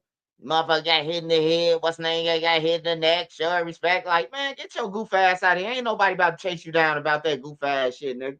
Get your goof ass out of here. That dumb ass shit. Chucky Wackham sound like he holding his nose underwater. And all the rest of them sound just alike. Everybody got the same cadence. They got the females and the niggas got the same cadence. They rapping about the same thing. The Draco, the switches, you couldn't duck that. I'm bouncing out. Like, the shit ain't even the interesting no more, bro.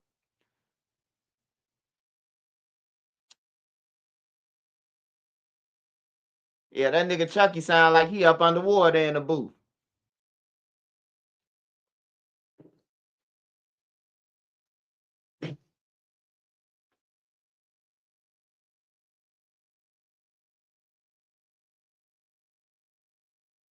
But see this generation of ignorance that being desensitized.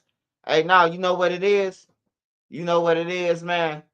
It's look, if it's kids that's outside, look, just think about it. If it's kids that's outside, that's 12, 11, 12, 13, 14, 15, 16, that's doing all the killing, right? Because we know ain't no older niggas really sliding like that.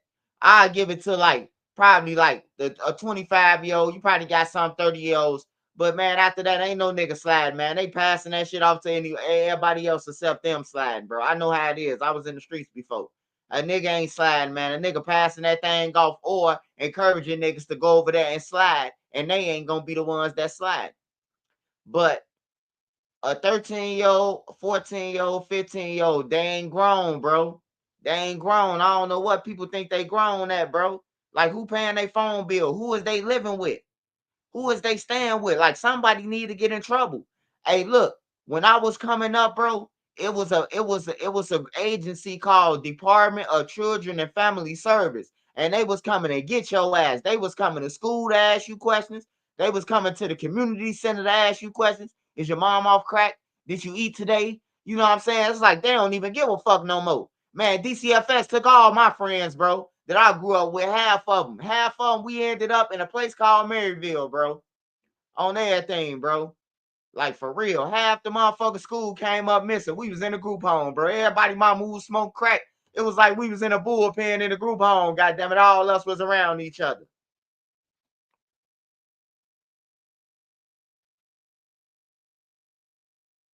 It's like ain't nobody trying to step in, man. Ain't nobody trying to step in. These little motherfuckers destroying. They making a block hot.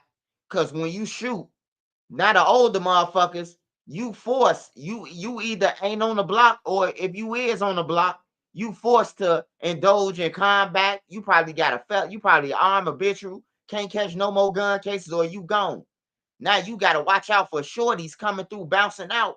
Cause these motherfuckers, like it just changed, man.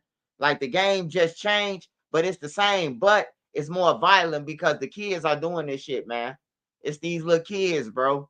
All these little motherfucking all these little rascals, man. They running around. Yeah, hey, the suburbs too.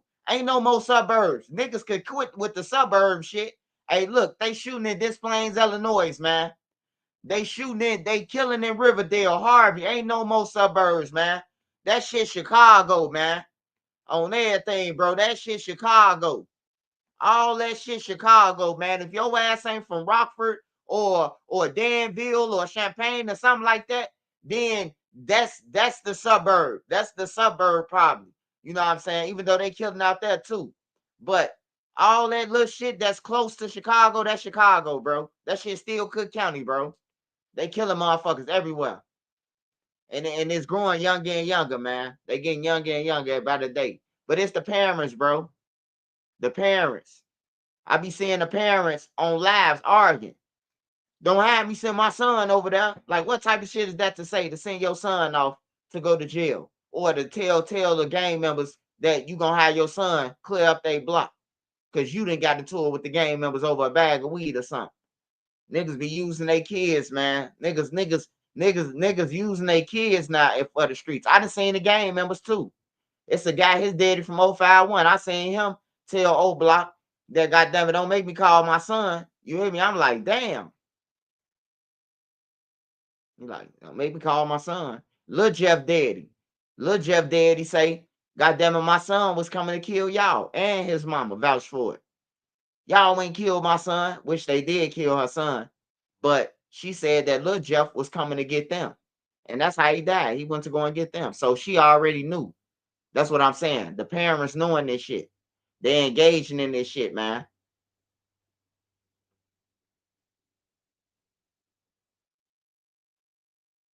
And then to all them grown niggas out there talking about we pushing peace and all that shit. Hey, look, ain't no pushing peace if you passing a peace on to the young niggas. Nah, it wasn't going on when we were shorties, bro. Hey, cool. Hey, cool. Get your goof ass off my page, bro. It wasn't going on when I was shorties. It was something that's called structure. Kids wasn't allowed, bro. I don't know what the fuck you grew up at, but it wasn't going on. And if anybody said it was going on, they lying like a motherfucker on everything. Yummy was a split situation, bro.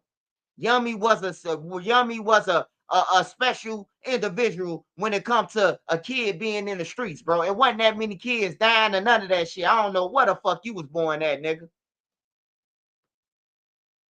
On everything. I don't know what the fuck you was born at, nigga. It was rules, nigga. The gang members telling us to go to school. Fuck you talking about. Nigga, ask any nigga who my age or 35 or up, they gonna tell you, bro, the gang members made you go to school, bro. I'm telling you, they send a hypes looking for motherfuckers. Hey, bro, if you ain't go to school, the hypes get bags for telling on your ass, bro, and then you get violated. They ain't even gotta be your kids, nigga. You getting your ass whooped by the neighbors. That's where I grew up at, bro. So I can't relate to none of this shit you talking about. Or I can't relate to Al Capone days. I can't relate to that shit, bro. I just can't relate. I ain't gonna sit on here and lie to you and say it was the same. No, it wasn't. Motherfuckers was getting their ass whooped, catching airheads, violated. You shoot a kid, you was not hanging with the gang. On my mama, the gang is turning you in if you shoot a kid or a woman or kill somebody innocent. On my mama, the gang members turning you in then, nigga. I don't know what era you was born at, but you can get your goof ass off my page, nigga. Fuck is wrong with you? Talking about you act like it wasn't. It wasn't, nigga. I wouldn't be talking if it was.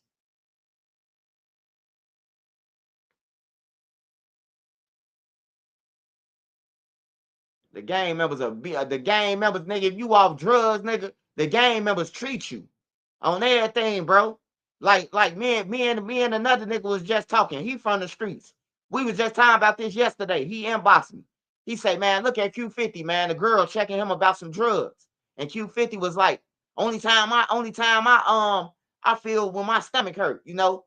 And I'm like, hey, look, I tell him like, hey, bro, if we was off drugs when I was in the street, bro, the gang members will whoop your ass, bro. Like you can't hang around being a hype, bro. On everything. That wasn't in our era, bro. Like drugs and all that shit, they wasn't encouraging us to do that shit or none of that, bro. They was beating hypes up and everything, bro. Hypes in the hallway with needles in their arm. The gang members whooping their ass, bro. When we come from school, bro, they clear the hallways, they clear the streets. The gang members do it. We come home from school, the building's clear. For the kids to go upstairs, bro. You don't know what the fuck you talking about. You think you know Chicago. You don't know Chicago, nigga. The fuck on off my page.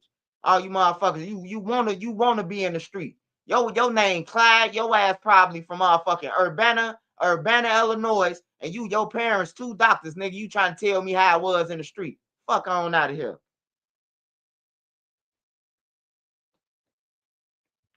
You sound like that bitch who in that trailer park. Think she from Chicago, man. Knock it off, man.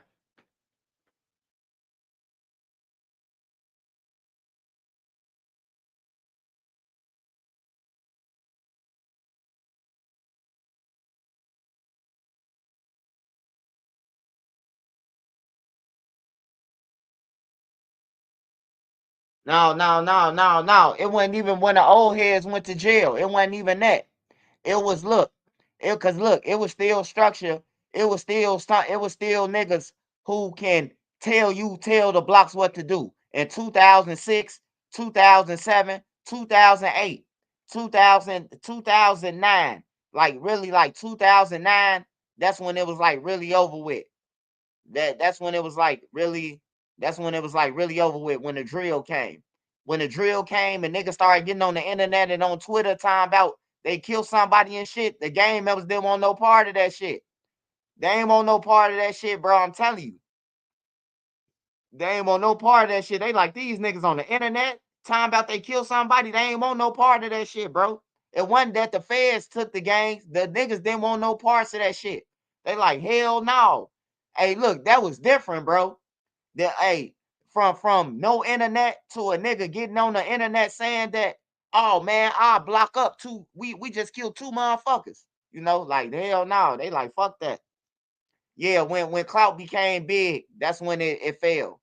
But I'm gonna say about 2009, it was the end of it. 2010, it was the end of it. It was when the shorties them just got to doing whatever the fuck they wanted to do. And then the older niggas who could say something and wanted to say something, they like, fuck that. Let them go ahead and crash, bro. You know? But you still had a couple older niggas still sending them off, though. They like, fuck it. Since we ain't got to stand out here and do it, we gonna send Shorty them to do the shit. You know? And Shorty them getting them guns, getting them, like, bro, hey, look, if you gave anybody a gun my age, bro, when I was a teenager, bro, your ass was getting a pumpkin head, bro. Like on some real shit. Motherfuckers would be like, hey, bro, where that gun at? Oh, I gave it to little folks now. You gave it to little folks now. Like for real, you will get your ass beat up, bro. Like it ain't the same, man. I'm just here to tell you, it ain't the same, man. Cause when I was 15, we ain't had to kill nothing. Our block was in tour with the IDB Wells. We didn't have to participate in none of that shit. I could go through the IDB Wells and they'd be like, oh, shorty from Newtown, he good though. He a kid, you know. Like it wasn't like that, bro. Like niggas was getting kids passes. You had on the school uniform, bro. Leave him alone. He got on the school uniform. Now they gunning you down. Man, he got on the school uniform. Fuck that. He be with them niggas. Boom, boom, boom, boom, boom, boom. You hear me? Like they don't got no respect about uniforms no more. Like usually, like if a kid got on the uniform, he a kid. Like that shit out the window now. Cause the kids with the uniforms doing hits in their uniform now. So it's different now. It's big time different, bro. But all I'm saying, bro, it's the parents, bro. Like the parents. I don't see none of these parents until they kids on the news dead, bro. That's when the parents talking. I don't see. Hey, look, I've been around all these guys, bro. I know OD. If you ain't from the low end, then I know your mama. Like LA them and Duck them. I know they mama, they daddies. I know them. But I'm talking about like OD. OD and E-Dog. Probably the only two, and Trey Five mama. Like all the rest of them, I ain't never seen none of their mama, especially on the Tuckerville side, Taekwon world. I ain't never seen none of their mamas, bro. The whole drill scene. I never seen none of their mamas, bro. I'm just keeping it fucking real. I seen KI mama, but I ain't see all the rest of their mamas, like all the kids that's dead.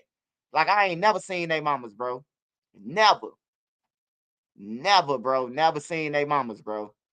Like that's crazy. You would be like, damn, bro, you ain't seen their mamas. I never seen their mamas. I never seen like my mama be looking for me. If it's school, my mama looking for me. She sending the aunties and uncles and every motherfucker cousins. Everybody looking for you. Fuck you think you doing staying outside, man? It's way different, man. When the streets light came on, bro, if you wasn't in the house, your brother then whooping your ass. Your big brother, everybody jumping on you in the crib. Cause now mama like, since he ain't come in, ain't nobody going outside tomorrow. Now your brothers and them looking at you sideways. You hear me? Like for real, that's how it was, man. Even my mama was off crack, and we ain't doing half the shit that these motherfuckers out here getting away with. Like we wasn't allowed to. With my mama off drugs or on drugs, cause it was a community, bro. If a motherfucker seen that your mama was lacking and that she was off drugs, the neighbor gonna whoop your ass on everything. The neighbor go to school. The neighbor take his kids to school, or she'll take her kids to school, and the teacher will tell her that you fucking up in school, that you trying to get a hold of her mama. She gonna whoop your ass and drag you to your mama. You hear me? Like that's how it was back then, and it was allowed, bro. Now, if a parent say I see something happening, I see some kids with some guns, and I bend his arm and take it, the parent gonna come out and try to fight me. The parent is gonna want to fight me, bro, or kill me. Instead of the parent, like, yeah, he just took a gun from the kids. The parent, don't touch my motherfucking son. I be saying this shit all day, man, on the lives, bro. Parents going up to the school fighting instead of just looking at it like, bro, they kids. Why are we encouraging them to fight after school? Why am I telling my son to beat his ass? Beat it like, nah, bro. Like, nah, man. Yeah, the community was backing you, bro. It was a lot of drugs being sold, though. I ain't gonna lie. It was like a mummy land in a line, bro. I seen a line longer than Houston before on our project building. Like motherfuckers waiting out there for hours to get a bag of drugs. You know, they willing to stand out in the rain, sleet, hail, snow for that shit. I seen that, but it's just that they had much respect, bro. The gang members had way more respect, bro. They had way more respect, bro. They didn't want it hot because they wanted to make money, so they didn't want it hot. So if you go over there and start something with another block to avoid a shooting, they gonna fuck you up just to avoid the shit. And that's how, if you gonna be a gang member, bro, y'all should go off them principles. Like if a nigga go over there to O Block and start something, we just chilling, man, fuck him up on everything, bro. We chilling out here. The kids barbecuing and shit, and you want to go over there and shoot while we all out here chilling. We all out here lacking, and you want to go over there and shoot. Fuck him up on everything, bro. That's the only way this shit gonna change, bro. Niggas gotta start holding these motherfuckers accountable, bro. Y'all gonna go over here and shoot up a motherfucker block, then come and chill by us. Now we finna get killed. On some real shit. Until a nigga start standing up like that, man, it's gonna always be fucked up. It's gonna always be fucked up, bro. Long as motherfuckers keep on turning a blind eye to this shit, bro. Like, niggas gotta say something like, bro, we tired of ducking bullets every day, bro. Like, hey, look, we gonna tell y'all ops, y'all on the next block over. Y'all can hide that block. Don't come on this block, though. On everything. Box their ass in. Make them not want to be in no game. On some real shit. Don't post no picture up over here and y'all don't be out here. You know? Like, that's just fucked up, man. It's just bad, bro. But it's them young niggas, man. Them young niggas, them motherfucking young niggas all the way to YGL Fatso them, Mellow Bucks them age. It's all them, bro. In between and to the end. It's all them, bro, causing all this mischief. Like, it's bullshit what they into it for. I know what Duck them was into it for. With all them, they was into it for with some hoes. Ain't nobody gonna tell me nothing different. They into it over a stinking hoe, man. A hoe that got 10 kids now and married to a white dude. On everything, bro. Or a female that got a baby daddy by one of these niggas now. That everybody dead. You know, the war was useless, bro. It was all over hoes, though. It wasn't about no money. It wasn't about no drugs. The whole drill scene is about a hoe, bro. On some real shit. They talking to my hoes. Let's go over there and shoot them down on everything. Like, that's what it's about.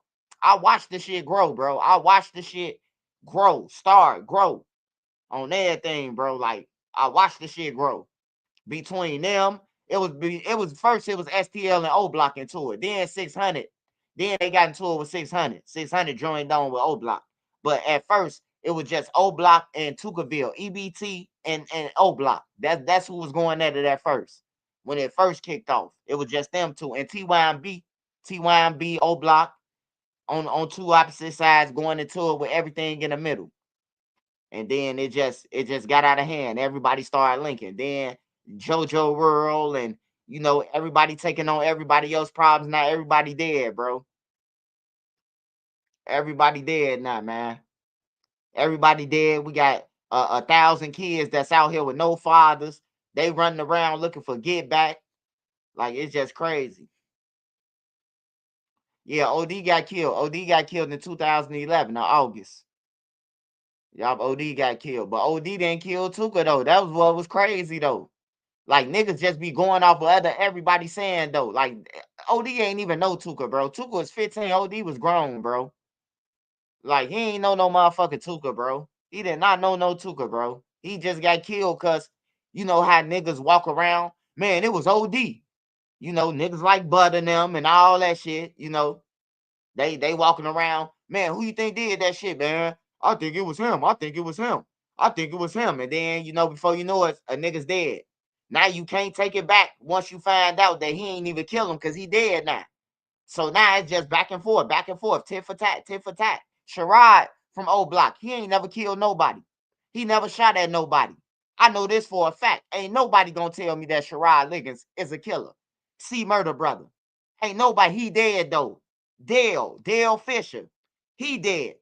He ain't never killed nobody. The man fixed bikes, man. Ask any motherfucker from Gyro City, is Dale a killer? Did Dale ever kill somebody? They gonna tell you no on everything. They gonna tell you fuck no. The man, I used to call the man Biker Mice from Mars, bro.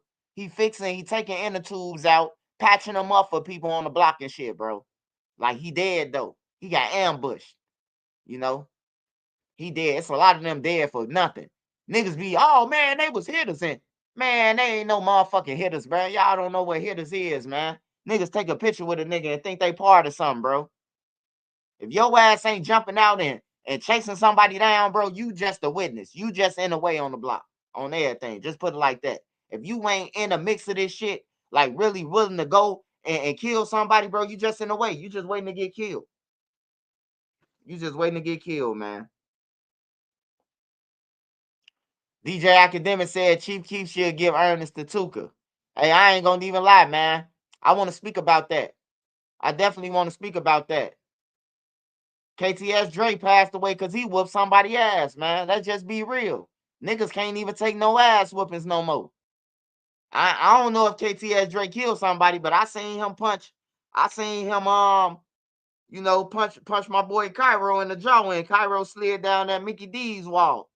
And ever since that, shit, KTS Drake been on borrowed time. Now, I have seen KTS Drake fight in jail. You know what I'm talking about? I was on the deck with him for like 2 days, 3 days. I was on the deck. Everybody who come in the door, he asking is they no limit. Like, bro, get the fuck on, bro. At first, I ain't gonna lie. I thought he was a young cluck because his teeth fucked up, you know? But yeah, he was cool, though. He was cool. He just aggressive. And you from No Limit, everybody who come through. You from No Limit, you fuck with them niggas. Like, everybody from over east, bro, he was questioning if you said you was over east, bro. He was on your bump. I ain't gonna lie. But he ended up down for some stupid shit, bro. All that shit stupid. Not G Herbo on there, talking about giving out, give back to Vlad and DJ Academics. I just want to say this, bro. And I don't want nobody to get offended about nothing. But this how I feel. I'm just keeping it 1,000, bro. And not because Vlad paid me for an interview and he paid me good for my interviews. And I ain't just speaking on this because of that. But this what I'm saying. If you let a motherfucker from New Jersey, if you let a person from New Jersey, so New Jersey started drill then, right? Because if you let DJ Academics tell you Spider-Man, and then you try to go through the neighborhood shooting webs and shit, turning your wrists upside down, you a motherfucking goofy. User gets noofy on everything. If you let a motherfucker call you Lucifer, and then you want to walk around that night with horns on your head, talking about I'm the devil, you's a goddamn sucker on everything. To me, I'm talking about strong-minded, you know? I'm just talking about strong. No. No, I'm talking about DJ Academics now. G Herbo said that they supposed to give up some money. Like, is you serious? Like, y'all rapping about this shit, bro. Like, y'all are responsible. That's why I say we got to stop blaming other people, bro, and start with ourselves, bro. We got to start with ourselves. To this day, G Herbo rapping about ops and everything on his music. You know what I'm talking about? And people in No Limit still getting killed from his raps. Because KTS want to kill him. They want Herbo, but they can't get Herbo, so they picking off all his homies. You know what I'm talking about? So I just feel like, we need to focus on, ain't nobody gonna help us if we don't help ourselves. That's what I'm trying to say, bro. Ain't nobody gonna fucking help us if we don't help ourselves. Everybody looking out for blaming it on somebody else. Like, everybody blaming other people. No, man. No. Hey, look, you can't even blame Trap Lord Ross. All Trap Lord Ross doing is following the drip. That's what I'm gonna call it. Trap Lord Ross is what you call following the drip.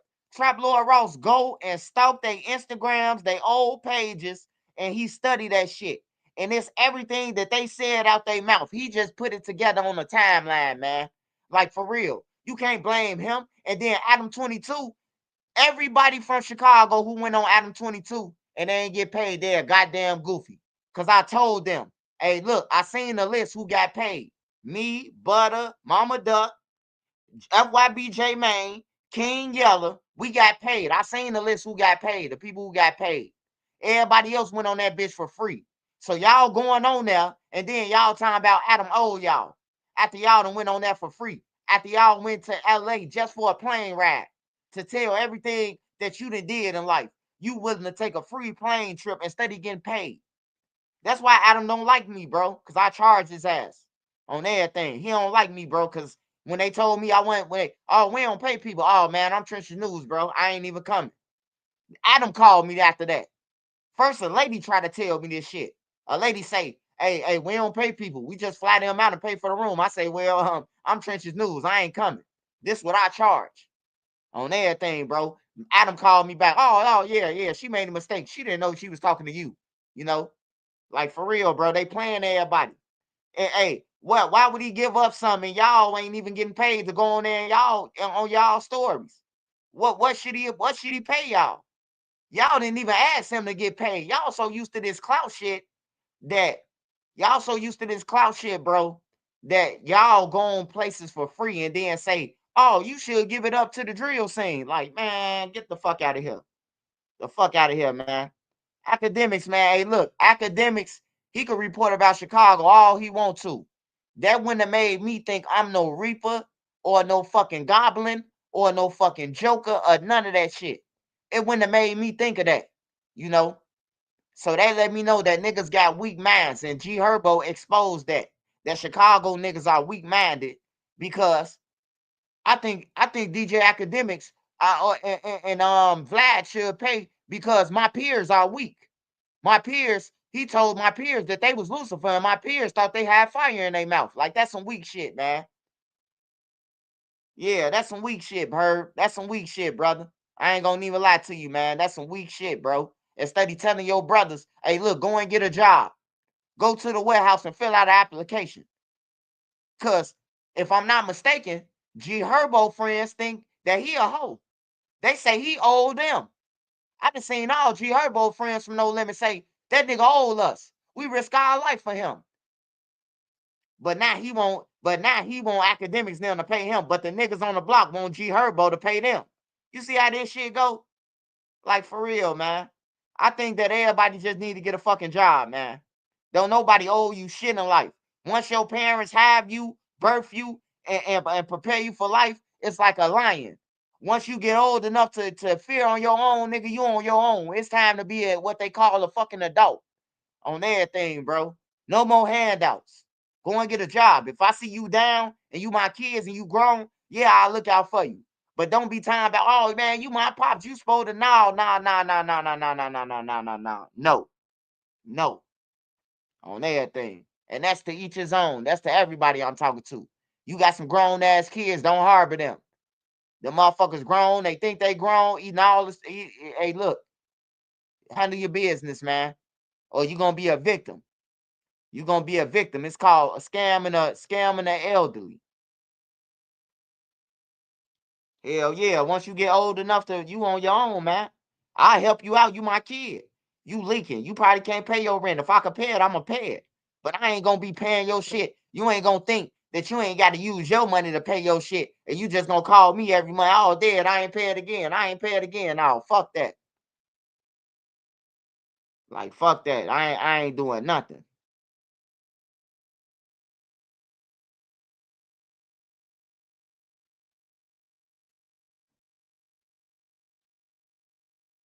But we gotta stand up. We gotta stand up, bro, for ourselves, bro. As blacks, as everything, bro. I see we blaming it on everything else. Like, I like the guy from Unity, the Unity movement. I like him, but then I don't like him because he blame everything on the government.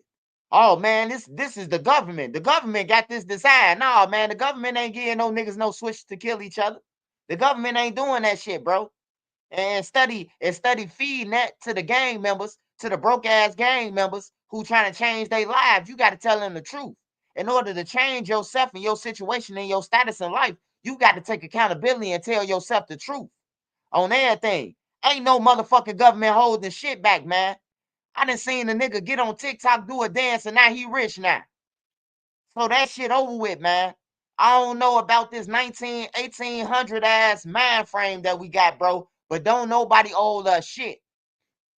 Don't nobody owe us from our family being slaves or none of that shit. What I tell people is they could try that shit now and see how it works. Tell me to go in the field. Tell Master to come and tell Trenches News to do some shit and see how Trenches News react. You hear me? Other than that, I ain't trying to hear about no slavery. On some real shit, I ain't trying to hear about it because jail is a choice. You got a choice to go to jail. So jail, the only place that I know that's slavery right now. That's guaranteed you getting paid 10 cents for a fucking day's worth of job that's worth, goddamn it, a couple $100s a day. You get 10 cents instead of the hundreds. You know, that's slavery. But you got a choice to go to jail or not. You got a choice to commit a crime. You can go to work. You can work for 8 hours, punch out. You could be a rapper and stay focused and not rap about killing people and shit. You can do a lot of shit, man. You could be a doctor, lawyer. You could be anything you want to be. You could be anything you want to be, man.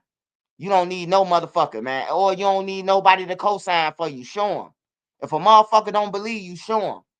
On everything. Don't nobody got to believe in you. Show them.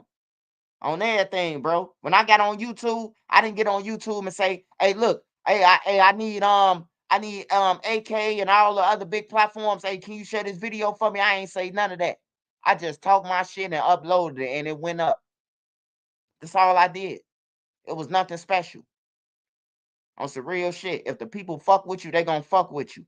If you got some good clothes, they gonna bound. On everything, bro. All you gotta do is put in the effort. Yeah, tell Master to bring that shit on. You hear me, KB? Like, other than that, we don't want to talk. We don't want to talk, bro, because we know in reality, Master ain't finna play them games that he did with our ancestors.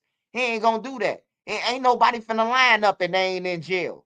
Like, ain't nobody finna line up. Can you imagine a motherfucker telling a bunch of niggas in Chicago or wherever you from to line up against the wall? 10 Ray Rays. They coming trying to unarm Ray Ray them. Ray Ray them got switches. They go Master and them killed. And they horses ran. You know? But yeah, I just want what's right for my people, bro. I don't agree. Like, I ain't got nothing against Vlad. I ain't got nothing against academics. Hey, they was just blogging, man. They was just blogging, and they just happen to know that they could get paid off the shit. See, we don't know this type of shit. Just like with Duck them didn't never know that they could monetize off YouTube. You know how many millions of views that Lil J and them got that they ain't get paid for? Until New York told them to A Boogie with the hoodie them, told them that they get paid for YouTube. They never knew. They ain't know that they was getting paid. A nigga never told them. Another nigga had to tell them. You know? Another person had to tell them from a whole nother state, hey, look, bro, y'all get paid. All them videos, oh so arrogant and shit, y'all get paid for that shit. I don't know how much y'all get paid, but shit, y'all get paid some thousands. They wasn't getting nothing. The cameraman was getting everything because the cameraman knew that they get paid for it. You know, we gotta stop set tripping on shit like that. If you know you can get monetized off this shit, why not tell somebody? Hey, look, bro, we could break bread. You shoot your videos on my channel and I'll split the bread with you. You know, you don't just take no niggas money and be like, oh man, since I shot your video, I take all your money. But if you won't plan on paying, yeah, I finna take the whole thing. But if it exceeds $500, like at the time, they probably was paying like $200-300 for the cameraman. That don't mean you get $20,000 off all my millions of views. You know, that's stealing. That's called stealing. And that's why black people, that's why we don't trust each other. We don't trust each other because niggas will do shit like that. Niggas won't give you the information. Niggas won't give you the information like far as the scamming and shit. Niggas will tell your homie will call you and tell you, hey, look, bro, hey, give me $1,000. I got some sauce for you. Some shit that's gonna send you to jail anyway. He gonna try to charge you for. That ain't your motherfucking homie. He know you broke and you need food in your crib, but he talking about charging you for the sauce. But he know your kids need Pampers and shit. He just left out. He seen the flies in the air, you know, on some baby kid shit, chasing the pamper. But that's the person you call your homie though.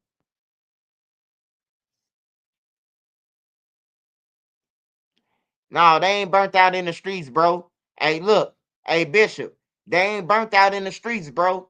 They just ain't got nowhere to go. They ain't got nowhere to go, bro. Hey, look, I bet you if you move some of these shorties out to a different state, shorty them gonna thrive like a motherfucker, man. I'm telling you, all you gotta do is move, bro. All you gotta do is move to thrive, man. I hate to tell everybody this, but you move, you gonna thrive, bro.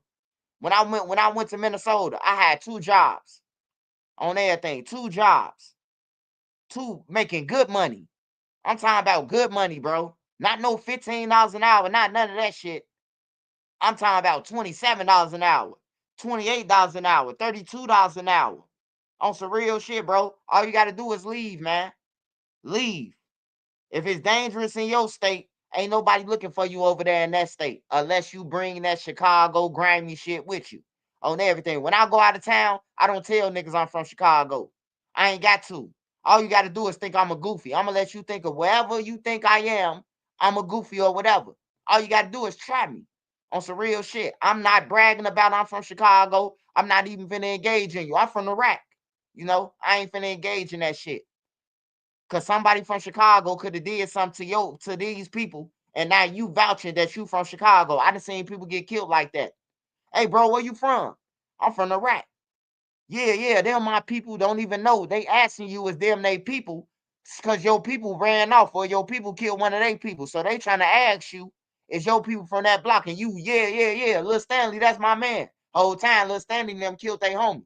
And now you done volunteered some shit. So I don't even say I'm from Chicago. Hey, nigga ask me where I'm from. Hey, I say the furthest state that's at the end of the map. Like that's on the end. I'm from Seattle. I'm from Oregon. I'm from Utah. On some real shit, bro. I ain't saying I'm from Chicago, bro. It's no need. All that do is bring you out. You grimy, you a thief, you a rob somebody, you a backdoor your homie, you a kill somebody. That's all that shit. That's the first thing a nigga thinking when you say Chicago. He a grimy ass nigga. And don't have dreads. Cause they really gonna think you killed something. Man, I had my dreads, man. Motherfucker used to tell me, hey man, you look like you got a cloud over your head. You hear me? Like for real, you look like you the devil or something. When I had my dreads, everywhere I go besides Chicago. I went to Danville, the motherfucker said that. I went to Indiana, the people in the church. I go in the church. It's called a New Beginning Church. It's on 45th in Gary, Indiana, man. I went inside that church on Easter just to pay my respects. And the lady said, you look like you running from something. I actually had a warrant. I had a warrant.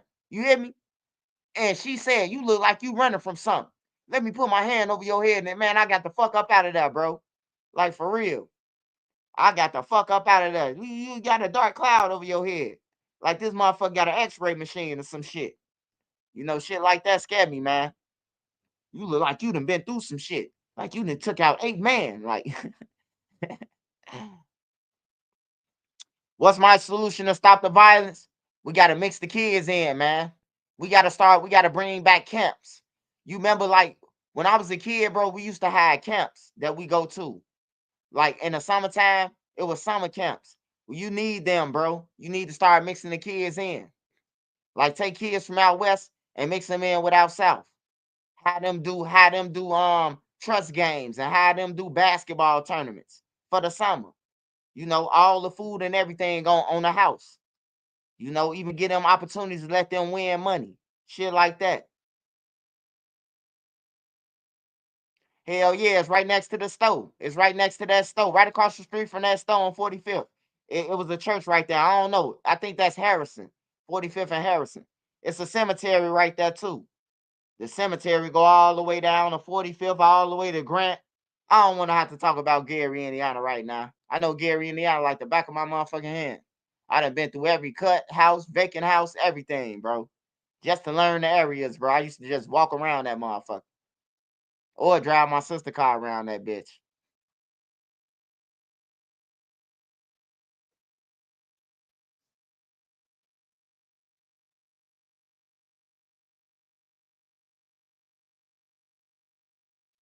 Hey, but yeah, but that's how we gonna have to do, bro.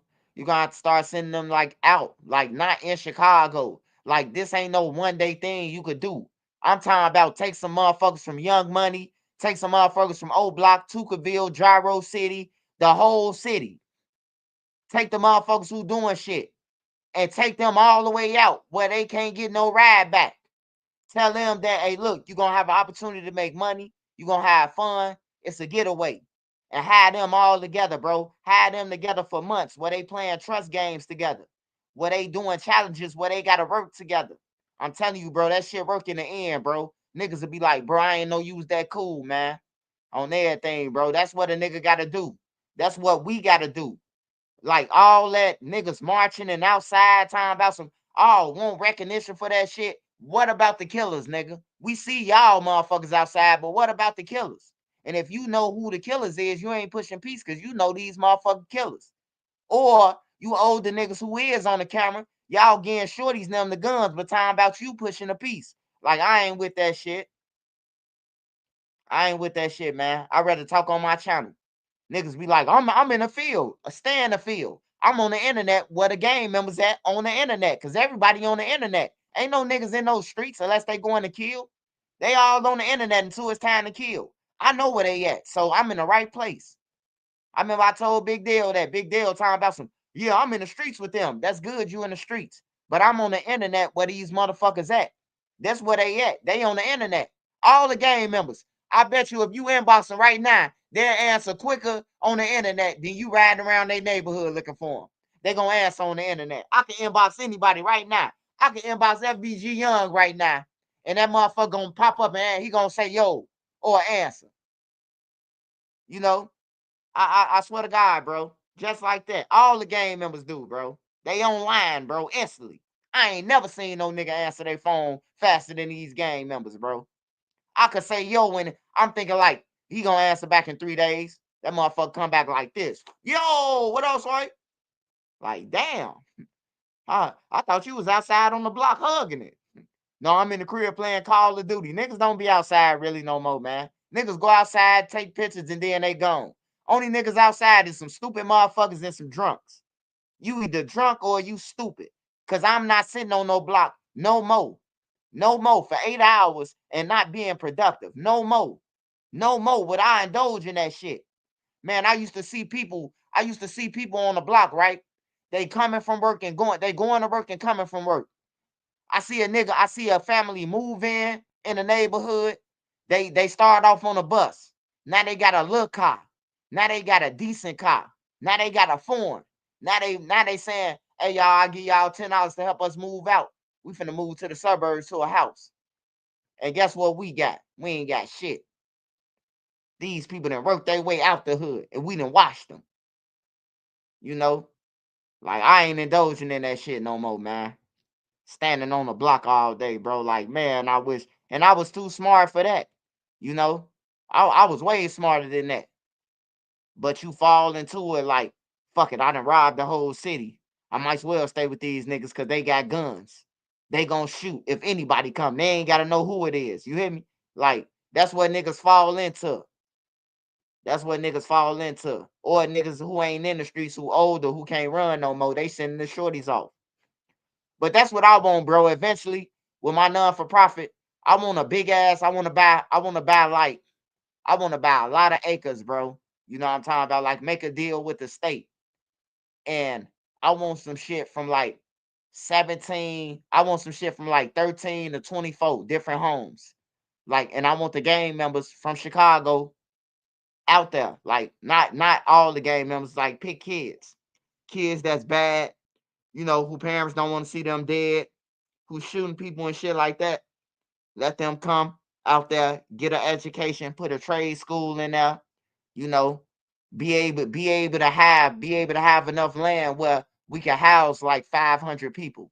You know, to save 500 people, bro, that's a good amount of people to save. You know, that's a good amount. And if you could do, and fuck, like, I love school, man. I went to school. I got good grades in school, bro. You know, I'm glad I was fortunate by going to a group home. My mama doing crack, so I could go to a good school and get a good education, you know.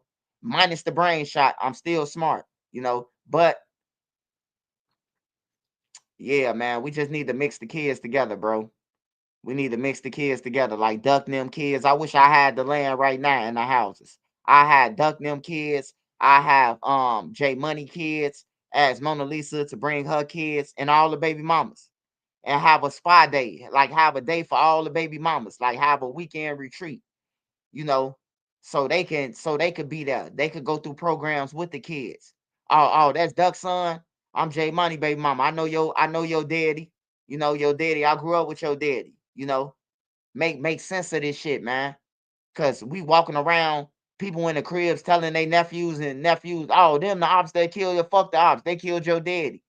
You know, that's what the parents doing now. Them the ones who killed your uncle. They feeding this shit to the babies, to the kids. You know, not the kids. They got a split-second decision. Man, fuck that. They kill my daddy. I finna go over there and kill him. Like KTS Dre son. He already. KTS Dre son say he killing people. I try to inbox him. He blocked me. I told him, I say, man, bro, ain't no need to be the fourth member of your family to get killed, brother. I'm just being real with him. Your granddaddy dead, which is Vine daddy. Dre dead, which is your uncle. KTS Vine dead, which is your uncle. And now you finna be dead. Cause you out here with 3 guns and thinking that you could take on a whole no limit. You gonna get folded up. He blocked me. on everything. But he'll get the message. He got the message though before he blocked me. You know, he'll get it. Everybody be trying to bash me and shit like that. But then when shit happen, they come back and say they sorry, man. Swipe, I ain't know, bro. I was listening to you, bro, and you was right, bro.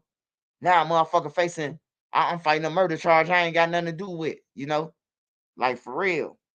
So you could disrespect me, bro. I'm just speaking the real, bro. I'm just telling you the truth, man. You ain't gotta listen to me or none of that shit, bro. But you know, yeah, he ain't want no game. KTS Dre son, he say he want blood. He say he want to kill a motherfucker. He want them just like they did his daddy. He want to catch Cairo coming out of FBI building, getting released from the center. You know, all type of weird shit. But you know, I guess that's how he grieving. You know, but I just here to tell you, you ain't taking on the whole no limit by yourself, little man. Just look at your peers before you and the people who you look up to. You know, all them dead. I just named his family members that was dead. I ain't even want to get into all Dre and them homies that's dead. I'm just talking about his family members. Your granddaddy died. KTS killed his granddaddy. A KTS member killed Big Benny. You know, so that's backdoorish already. Then your Uncle Vine got killed. We don't know who killed him. We don't know Dre got killed. We waiting on the results for that. You know, so if I was him, man, I'd just be cool, man. I wouldn't want to jump out in the streets. I'd just pay attention to everybody, bro. I wouldn't want to just jump out in the streets and show them my face and, you know, acting like I'm with it when I don't know nothing about this shit. Because anybody can have a gun and anybody can shoot it. But is you going to freeze up when them killers come, though? That's my only question. Anybody could shoot a gun.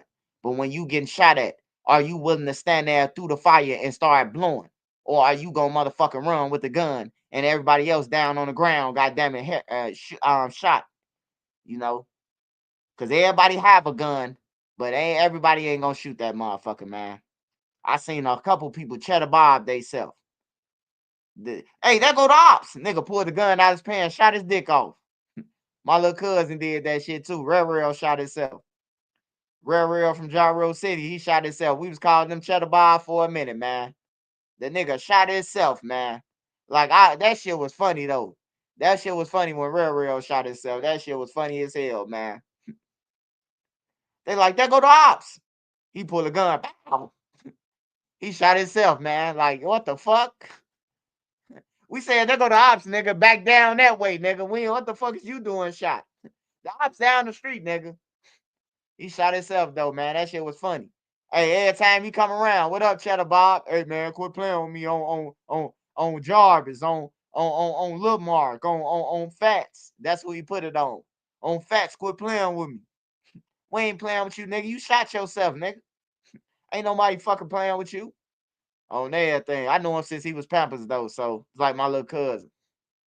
So I can say that. They from my projects. We all from the same projects. Me, Rail, and them mama. They came from our projects to 63rd. Like most of the people did. That's why when they say Gyro City and shit, I just be laughing like, bro, I knew all them before that. I know his mama, his brothers, his sister, and them. Like they from my buildings. They from 39th. They just happen to move down there. And they be this block so crazy. I be like, bro, you from the low end, bro. Like I try to tell Duck and Brick that a lot. They'll be talking about these niggas and like I'll be like, hey, Duck, these niggas don't like y'all. Brick, they don't like y'all. Gyro and them, they don't like y'all, bro. Like for real. One day they didn't even know that Brick and them and Duck and them my people. So I'm sitting here on 63rd and Vernon, smoking my weed, chilling with a nigga, and they get the time about Duck and them. Man, them niggas got to move around. They bringing all this heat to our block. They ain't even knowing that Duck and them, my man's them, right? So, you know, without starting shit, you know, I'm a veteran in this shit. I done been to prison and everything. You don't go back and say who did it or none of that. You just try to pull a coattail to these niggas don't like y'all. You hear me? Who said to swipe? Hey, look, don't worry about that shit. Don't ask no questions, man. Don't question the messenger. Just listen. These niggas don't like y'all. On everything. I just sat here and listened to the main niggas talk about y'all. But Doug and them didn't get it, though. They ain't understand it. This our hood. You know? And then when Duck died, they say, Duck from the low end. Soon when Duck got killed, they say he was from the low end. Who remember that? Duck from the low end. Yeah, fool came around us, but he really from the low end. I told Duck that. I told Duck that a long time ago. I say, Duck, you from the low end. No matter what, you're from the low end, you know? Because that's how people carry themselves when you on another block. They be like, hey, your ass ain't from over here anyway. Y'all ass from the low end. So I just always carry myself from the low end. Not no 63rd or none of that. I'm from the low end. That's where I came from. And Cairo in jail, crazy. Yeah, Cairo in jail. Cairo definitely in jail.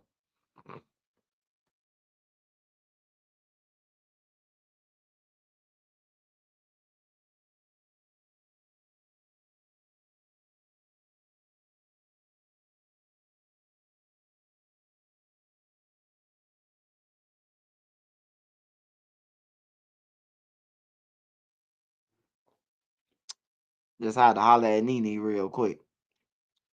Like, holler at her for real. Like, bring me them up, weed nigger. Hey, Nene said she tired of me calling her a nigger because I'm saying nigger like the with the IER. So Nene on my ass about it. Why are you saying that? I'm like, I can say it. Your people said it to my ancestors for years. She tripping on me about saying this shit.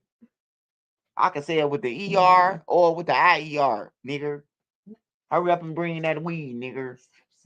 Y'all said it. Your people said, well, you ain't said. I gotta stop saying y'all. Hey, look, and we need to get out of that saying that y'all people because Nene don't even know her people from 1800. So that's just not fair to even say that Nene is to pay for her ancestors. Like that ain't even right. She don't even know them. Just think about it though. Make it make sense. And that's why I'm trying to tell y'all about these wars. Like, why would I be fighting some shit for King David and them? Like, for real. That's why when I was in the street, I was robbing people. Like, you can't find a nigga who say that I was hanging with him. Like, you can't find no niggas. You ain't gonna find no niggas to say, oh yeah, Swipe was with us. He part of us. I don't have a block on everything. I went wherever I went, and wherever I went, I was looking for licks. That's what I was doing. Like, I was on a lot of blocks. Gville, No Limit, a whole bunch of blocks, the hundreds. But I robbed somebody on them blocks during the process, you know. I was going over there. I was looking out, really. I was scoping, scoping out to hit a lick. But I'm going to stay over here as long as the sun's shining. Hey, yeah, we got to stop that, man. Hey, don't fight no war. Hey, don't fight no war that ain't yours, man. That's the bottom line, though. That's what I'm trying to tell y'all, man. Don't fight no war that ain't y'all's, or like, don't fight no war. If nigga got some like killing shit going on, and like, hell no, bro. I ain't shit. Like, nigga come on the block like, hey man, the ops coming. They said they about to kill us. Whole time they said they about to kill your ass. They ain't say nothing about me. But now you involved us because you said we outside. You done got on live and say we outside and showed all us. You know, like niggas you gotta bring niggas up on charges, bro. Like, hey, bro, don't put me on camera, bro. Don't let no nigga get on camera and be like, nigga, we outside looking for y'all. Then hurry up and show your face on the live and then turn the camera. You don't even know what's going on. But now you finna get killed because he just did this shit. So watch out for all that. What else we looking at tonight, y'all? Hey, get in the comments. Let me know what else we looking out for. I'm just trying to give y'all some game, man. Hey, look, we can watch a million videos, man. But if I don't tell y'all what I need to tell y'all, bro, like it's some bullshit. Learn from me. You don't want to be like Trench News. Don't be like me. But don't be like these niggas either. The Lil Durks, the rappers who mislead.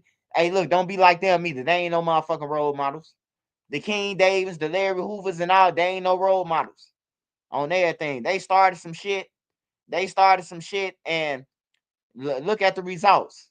The results ain't there. Ain't nobody successful in this shit. Ain't nobody successful, bro. Like, everybody in jail. And Larry Hoover probably was feeding niggas from jail who couldn't even feed their family. They probably was waiting on Larry Hoover, the package to come from, I'm talking about off his words, to feed their families.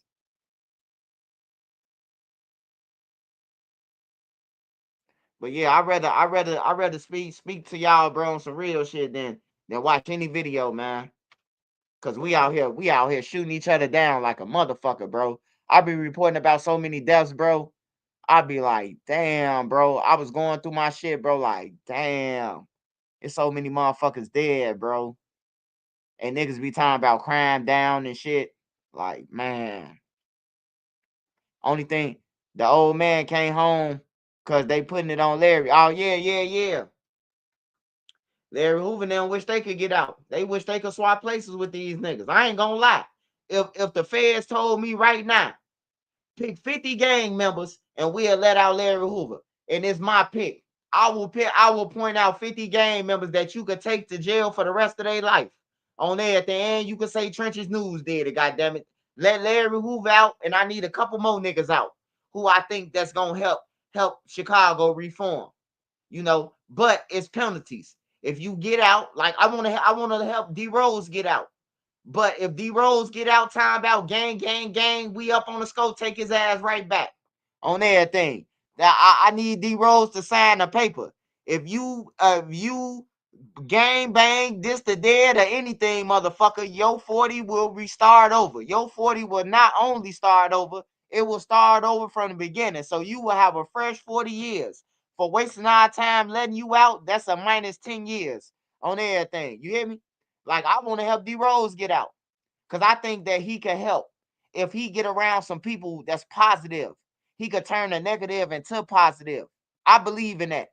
But if he get around Memo 600 and all the rest of them, Breezy, you know what I'm talking about, some clowns, he gonna be D Rose. He gonna be gang, try to kill more people and shit like that. He can go the fuck back. I ain't helping no nigga get out of jail so you could come out and start talking about dead motherfuckers. You can go back to jail, nigga. And I'll get on the stand so you can go back, motherfucker. On everything. I have no problem. I'll get on the stand to help him get out. But I'll get on the stand to help you get in there. We can make up a murder, motherfucker, on everything. You killed little basehead, nigga, on 22nd Street.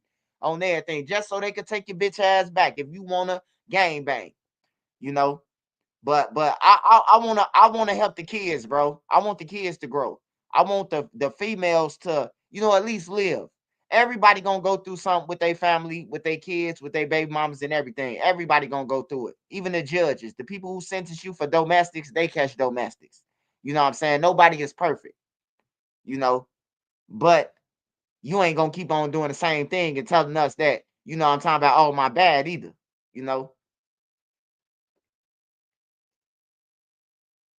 parole or peace on everything. Hey, that's what I think. Hey, you just work smart, not hard. You just said some real shit that I finna pitch. Parole or peace. In order to parole, motherfucker, you gotta have a plan for peace. You gotta have some type of shit that you finna go and talk to the schools and gang banging and shit, bro. Like, it starts in the joint too. Like, niggas need to be in them joints talking to them. Like going after the people who got life, man. Hey, look, we can help you get some years deducted, man. We gonna build a program in jail, bro, so you can talk to these young brothers, man, about changing, and study them sitting in jail, plotting on who they finna kill, making a kill list.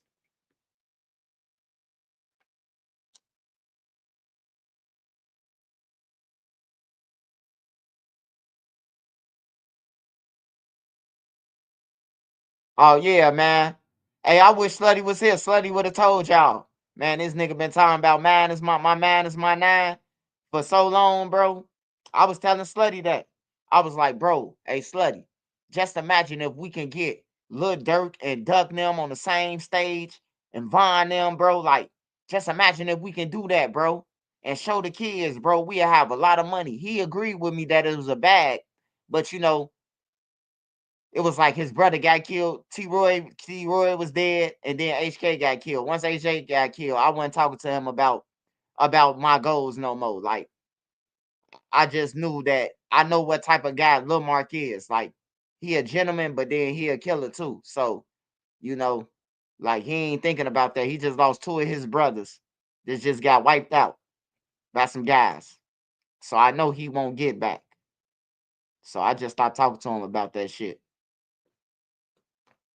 But he said that he was going to South Carolina. He said he was going to South Carolina, and that he had a house down there and shit, and He wasn't fucking with them little niggas. And he went right out there with Vine them, man. He went right out there and hanging with Vine them and got killed, bro. That's crazy.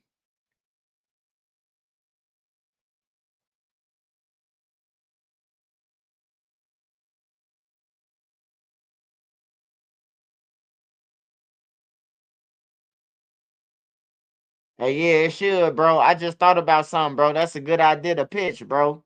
About that parole shit. Like for real, cause niggas getting out off parole, bro. And ain't doing nothing. They getting out and getting caught with guns, getting caught for murders on parole, bro. Like you just wasted your time. You just wasted your life, bro. You been on the phone for 5 years telling your girl, man, that you finna take care of the kids and be a man and all that shit. And all it takes for game to give you an ounce of weed and a gun, and now your 360, you ain't even thinking about your girl or your kids no more. She done did the whole 5 years with you. Like I see this shit all the time, bro. I done did 4 years straight. I seen everybody get out. I seen niggas come back.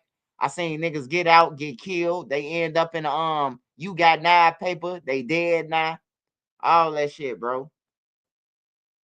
Cause ain't no niggas getting out with no plans. Bruh get out 2035. 2035. By then I have a boxing match set up for him and Zoo. I don't think Zoo gonna want to box him then. I don't think Zoo gonna want to box bruh then. Cause bruh gonna be fresh out of jail. No weed, no liquor, no none of that. He gonna be sober and he got his stamina. He probably could do a 1,000 push-ups straight right now. How his retarded ass be. So I don't think Zoo want to play. Zoo off the crack now. Well, I ain't gonna say that. I don't know what he off because they, meth is the new crack. So I don't know. You would think a nigga doing crack, he off meth though.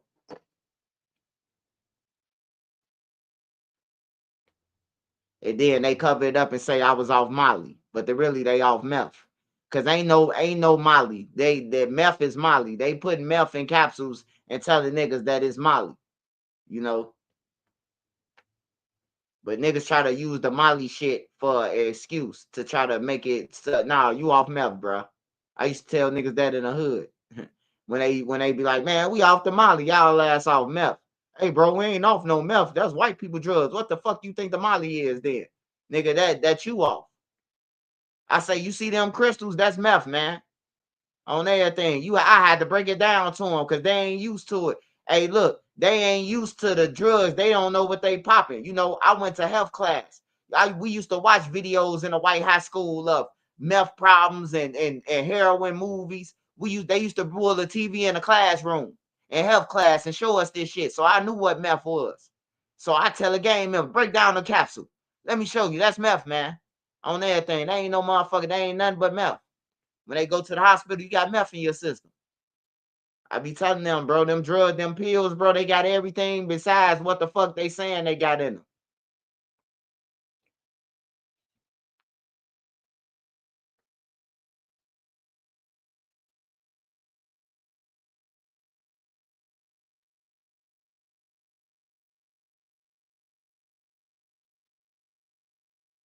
Hell yeah, especially out west, you might find a motherfucking you might find all type of shit on that. I just be trying to educate my peers, man. And then the pills that y'all doing, man, if they don't come from a doctor, I wouldn't do them motherfuckers, man. I'm telling you, bro, I got a friend. He ain't passed 6th grade on everything. He been in the Audi home since I was in 6th grade. Since we was in 6th grade, he been in the Audi home, juvenile system. He ain't never go to high school, none of that shit. Like, he ain't never did none of that shit, bro. He just been in juvenile hall till he was 21. This nigga got a pill presser. I went over his crib, bro, to do an interview from his crib, man. And this nigga had bleach, alcohol, all type of shit. What you doing, bro? Man, I'm making these pills. They say these bitches hitters. I say, who the fuck you selling them to? Man, I be selling them to everybody, bro. $5 pills. I'm like, bro, you gonna kill somebody, bro. He like, man, that's why I ain't even want to show you, bro. I hate when people be saying, like, he got offended. He got offended because I was telling him, don't kill nobody. You ain't supposed to mix no bleach and no alcohol together, bro. Like his whole crib, the whole back room, he got fans blowing, all the windows open. It smell like bleach in that motherfucker. He got a pre-oppressor and he mixing shit that he don't even know what to mix. And then you think I ain't gonna say nothing about it. A real friend gonna tell you, bro, like, nah, don't kill nobody, bro. Like, you don't know what you doing. You ain't no scientist. You ain't past 6th grade. I don't even fuck with him no more, though. I don't fuck with him after that. Like, for real, bro. Because I know I'm in your crib, bro, but, you know, far as you trying to tell me, like, to get out, I got a house, first of all. You know what I'm talking about? I go on vacations and planes and shit like that. You stuck in your community, you know, so I'm just trying to help you out and tell you that you don't mix no bleach and alcohol with nothing.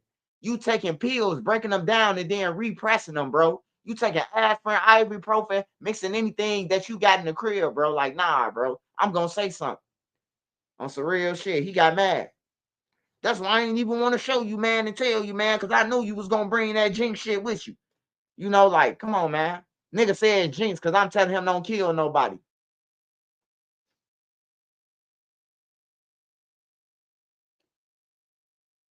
Yeah, you some niggas you just can't tell nobody to, but I expected that. He ain't past 6th grade.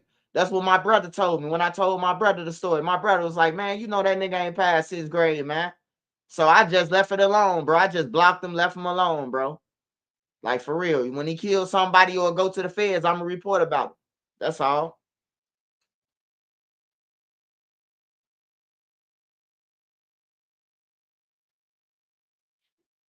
Yeah, this nigga just missing anything. But that's to just tell y'all that anybody could obtain a pill presser. Anybody could buy the motherfucker. You know, which is sad. Which is sad that they even making them and selling them to people online and shit. Where anybody could get a hold of this shit. You know, and that's where when people come with them conspiracy theories and say, you know, this shit is set by design, that's when I can't argue with you, because why would you sell a pill presser? Why would you allow a motherfucker to buy a 3D gun printer when you know what a 3D gun printer doing? Like, I don't see the motive. But to for them to make guns and kill, and you get more money because they buying more. Once they make a fucking gun off that, they tell their friends, and now they buy more and more and more, and you getting paid. You know, that's why I say it's time to go after these 3D printer companies. It's time to go out of all the people who making guns and bullets and shit. They need to be held accountable for it on everything. They need to be held accountable, man. Like, they need to be getting sued. They need to be getting sued too for all the deaths. Talking about academics and Vlad, I could tell you who need to be sued. The nigga who made the switch. G Herbo need to be talking about him. Who made the switch? They definitely need to be sued. You know how many people got killed with switches? Multiple people at one time? And you telling me that ain't no lawsuit? But you talking about Vlad and them? What about the switch that you rap about? The little button that goes the little button that stutter. That motherfucker need to be sued. He should have been got a RICO. The nigga who made the switch. Right or wrong, though. Right or wrong, y'all. The nigga who made the switch should have been in jail, man. That motherfucker switch done killed a lot of people, man. That little device that he done created. Yeah, the switch changed the killers now. I ain't gonna lie. I remember my little cousin had one. He a nerd. He got a switch. Man, I ain't playing with nobody. I'm killing niggas. I got away from him. He a nerd. His mama and his daddy successful. On everything. Successful than a motherfucker. He went to Providence, St. Mel, and St. Rita's. Like, ain't nowhere in the hell you got a switch. But he got one. It's just a trend. He ain't no killer or none of that. He got one though. And he say he gonna blick somebody down when he see him. I don't fuck with him either no more. You know, everybody who want to be somebody who ain't nobody, I just stay away from you on everything. I know your parents. I know your parents, nigga, you was riding a BMW, nigga, when I was on CTA and I was grown. So for you to be out here with a switch, nigga, go ahead on. Get the fuck away from me, dude. On everything. You ain't in no struggle. You ain't went through shit, nigga. On everything. You trying to act like you do something. You carrying the switch around, the illegal gun, and you got and your mama and them got money. You ain't got no criminal record, but you hanging with the killers and the thugs. You know what I'm saying? Like, It don't add up to me, man. So I stay away from them people. I just neglect them people. So hopefully, if nobody ain't fucking with them, they'll change themselves. They'll be like, man, ain't nobody fucking with me. I'm finna do it on my own. You know, hopefully they'll go the straight way. Cause everybody be like, man, we ain't fucking with you, bro. You ain't even part of this. You know, that's what niggas got to do if they want to change something. All these goofies who running around with the guns, stop acting like they like that, and they crashing out and telling you a goofy on everything, bro. We just gave you a wedgie yesterday. How you turn into a killer? You got to embarrass them. Once you embarrass them, they get the fuck on. They get out the spotlight. They stop want to be in the spotlight once they get embarrassed. That's what it's about. It's about accountability, man. And that's what we need to start doing, holding each other accountable, bro. Holding our brothers and sisters accountable. Like ain't no white man rode downtown and did no mass shooting. So for us to say, oh man, they want this to happen. You know, no, it didn't. Ain't no white man tell Lil Durk to get on a plane with OTL Vonnie and knowing that he finna go and do a murder for hire. Now look, it's one thing to say, right? It's one thing to argue in court. I know in court you gotta say, I ain't had nothing to do with it. But you know, from the streets, you being in the streets, I'm from the streets. Dirk knew what the fuck him and Vonnie was flying for. So for Dirk to be on the same plane as a motherfucker who finna go and get the guns and the cars and everything, it's just dumb, bro. It's just stupid as hell, bro. Like that was dumb on Dirk's part to even fly around with these niggas. Why is these niggas even with you? He's not a security guard. He can't save you if the killers run up. Why is he with you? Why is he around you? You know what I'm talking about? Hey, look, everybody analyze why everybody around you. Just why? Why are you around me? You know, that'll save your life. That'll save you in the streets. Like, just close your eyes, smoke a blunt at night in your head if you in the streets, and say, why is this person around me? They only call me when it's time to shoot somebody. They only call me when they see a op so I can shoot. I stay all the way in the hundreds, and they calling me all the way down to 63rd to come and shoot a nigga, but they ain't do it. You know, it's time to start analyzing, bro. What's the motive? What the fuck is the motive for these motherfuckers calling you or want to be around you? You could prevent shit yourself if you find out the motive. Just sometimes you got to think like that, bro. Like, why is this nigga why is she calling me every day? Oh, because I got a car. I picked her up one time for work, twice from work. Or I asked her, if you need me, girl, I'll watch your kids. And she just leaving her kids now. You know, what's the motive? You know, and I know everybody go through that. Everybody got a friend who take advantage of shit. You tell them that, oh girl, your house caught on fire, you can spend a night, and now they ain't even thinking about finding no apartment. You know, they ain't even thinking about going to work because you saying that you telling them that, oh, I got you until you get on your feet. They take that shit, and run with it on everything. You can't tell no motherfucker that you wouldn't have look out for him. You gotta use stipulations. Hey, look, bro, I'm gonna look out for you. I'm gonna help you get a job so you can get your own crib and get back on your feet. You can't tell a motherfucker, oh, you ain't gotta worry about no food, no clothes, or nothing. Cause once you say that, and then they finish using you, and now you mad and saying now at the end, you use me. No, they ain't use you. They use what you told them that you was gonna do for them. So you gotta have it straight up, like a contract. Hey, look, you can stay at my house for 2 months to get on your feet. If not, you gotta get out after that. Huh, you need to sign this motherfucker. Cause you ain't finna get no mail at my address and then call the police and say I live here. Cause I got mail here. I done seen niggas do all the tricks. My homies them that did all the tricks. Bitch said, bitch, hey, look, my homie that hit a female and he got 6 baby mamas. He knowing that this bitch gonna find out about his baby mamas. But just in case she find out, he tricked the girl. Hey, baby, I ain't got no ID. Let me get my ID. Let me get my mail sent to your house. Now she call the police, say, he ain't touched me, but I want him to get out. Now my homie hit the police with, I pay the bills here. I live here. My ID here. Now the police tell her, hey, look, man, we can't kick him out. This is a civil matter. He done finessed the system. He done finessed the system. He done got you. Got you, baby. Vonnie was a scammer originally. Why is he around Dirk? I don't give a fuck if he a scammer. Dirk got millions. What the fuck do you need a scammer for? Just like G Herbo. Man, G Herbo be rapping about all this shit. Why is you in the feds for stolen villas in Jamaica? Why is you stealing dogs? Like, why is you involved with some stolen dogs that you could buy if you a millionaire? You know, that's when I say, as Trenches News, as a smart person who could comprehend, the money not adding up. Because a nigga who had money wouldn't even be involved with that shit. A nigga who had money, a nigga who got millions, ain't finna have nobody steal him no dog. Because I got money. Hey, bro. Hey, look. You can ask my wife. I could see a motherfucker in the store stealing, bro. I don't give a fuck what store we in. If I see a nigga in the store and he put a shirt or anything, hey, look, I'll buy that shit for you. You ain't got to steal it. I'll buy it for you. Hey, some motherfuckers was about to run out of IHOP. It was about 5 motherfuckers sitting at the table. Me and Nene and them sitting across from me. Me, Nene, and my kids. You know what I'm talking about? We all got on a brand new taxi Jordans and shit, you know. And I'm listening to them because I don't trust nobody when my family around. It's my job to protect, and it's my job to listen. Whether I gotta stop eating and watch them eat.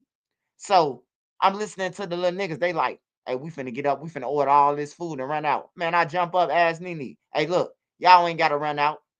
I gave them money a piece. I gave them 40 a piece, and I paid for their food. You ain't gotta run out.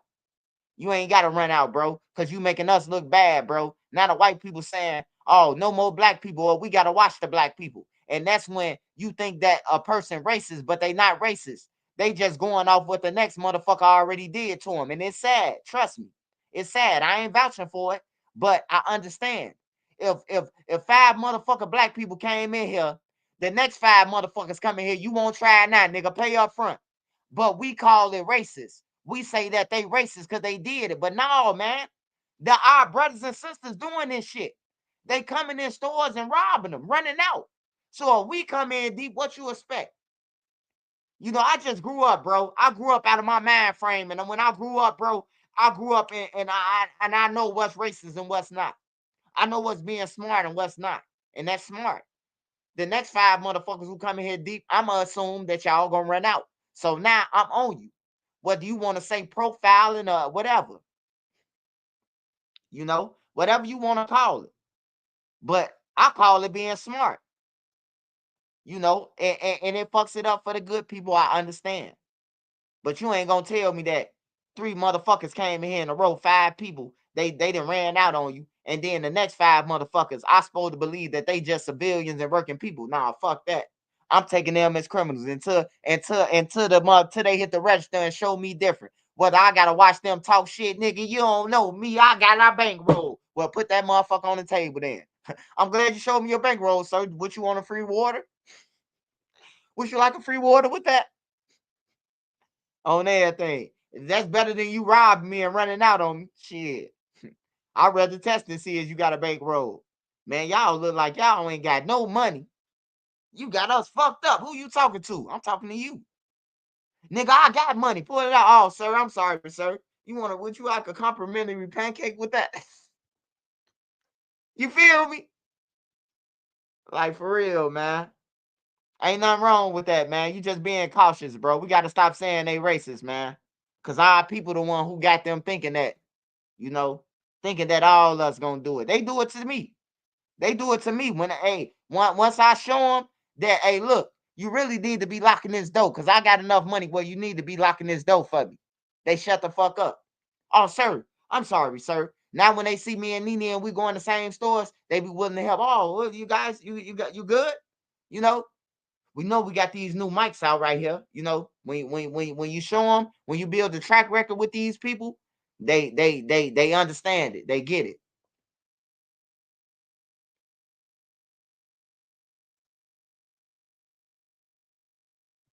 Hell yeah. Look, I'm sorry, man. We've been getting hit up, Dustin Turner. I'm sorry, but I gotta test you. You know.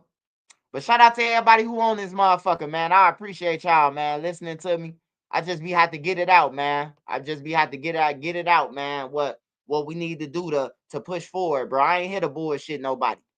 If somebody owes us something, I'm gonna be the first one to say it. If somebody wrong about something, I'm gonna be the first one to say it. But if they ain't wrong, I'm gonna be the first one to say they ain't wrong. Now, academics and Vlad, I don't give a fuck what they report about.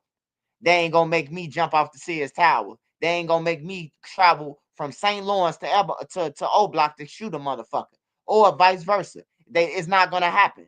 They're not gonna make me go from drive from downtown to kill duck, cause you said that I'm a vulture. You're not. That's called a flunky where I'm from. That's called a goofy, a send off, a goddamn dummy. If you listening to a nigga who from out of town and telling y'all that y'all some motherfucking creative players, basically. Y'all listen to academics, y'all really? So really, academics started the drill scene. Since they blaming it on academics, is it safe to say? The academics started the drill scene? They blamed it on them. I see every rapper say academics did it.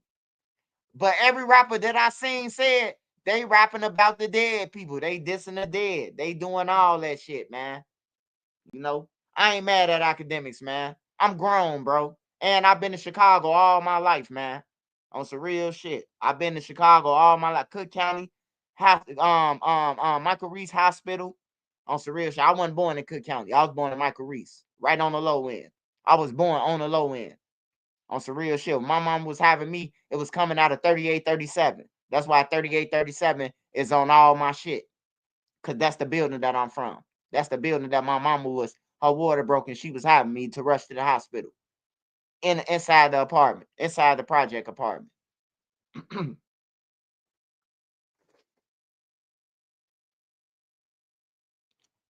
Hey, look.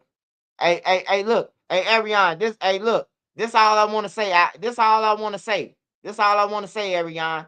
Now, you asking academics to send somebody to. What crook do we send it to?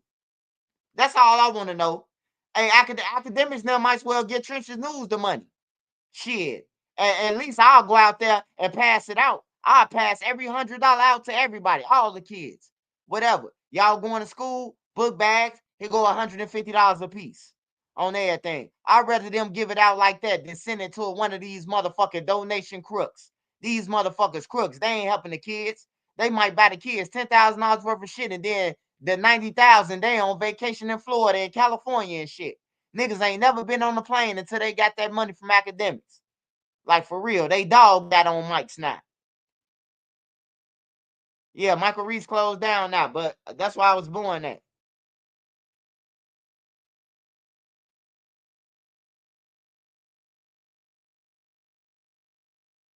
Yeah, so who they supposed to send the money to? That's all I want to know. Do we send it to G Herbo non-for-profit? Do we send it to one of his homies? If we put it in one of the ops non-for-profit, then shit, I mean, we are op now, right?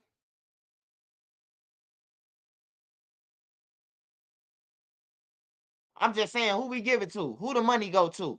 Because if I knew who the money go to, I'd talk to Vlad and them myself. But I just feel like, you know what I'm talking about, like Vlad and them, they like news reporters. They journalists. They whatever you want to call them. They pay people. They give people their money, whatever you charge, Vlad, and they want you, they gonna pay you, and they gonna get their money back. I mean, that's called business. That's called business, bro. That ain't no starting shit. That's called business. If I pay you to come on my platform and you tell me that your block killed 50 people, I paid you for this interview. That's just like if 2020 or Bob or Walters or Tamara Hall or the news or anybody book you for an interview and they ask you about murders and robberies. Hey, why did Lil Durk go on academics? Why did Lil Durk go and do an interview on academics? Evidently, Lil Durk didn't think the academics played a role if he went on that motherfucker and still told on himself. Like, for real, you got to be serious, man. I just think we need to stop blaming other people. That's all. We just need to stop blaming people and just say we did it. I did it. I made raps up that in the gang way 4 minutes of hell. I made these raps at the light. I made these raps dissing the ops, trolling the ops, and it's my fault. It's not fucking academics' fault. Academics all the way from New Jersey, man. Come on now. Let's be real. Academics all the way from New Jersey, man. How the fuck y'all? Hey, look, like I said, if you believe that academics is responsible, then that means academics is a motherfucker powerful guy that could send motherfuckers off, man. Like for real. If you could be in another state and tell a motherfucker, hey, you Wolverine. And now Lil J walking around clawing motherfuckers. Well, Lil J really was clawing motherfuckers. We seen him in jail. He clawed the Geechee. He was Wolverine in jail. So we know Lil J thought he was Wolverine. But Fredo ain't think he was the devil. I asked Fredo that shit. I say, Fredo, man, they calling you the devil. Fredo say, I ain't no motherfucking devil. I'm a glow boy. You hear me? Like, don't nobody feed into that shit but a goofy, bro. Fredo got crosses on his head, man. Fredo say he a glow boy. He ain't no motherfucking Lucifer or whatever the fuck they was calling Fredo.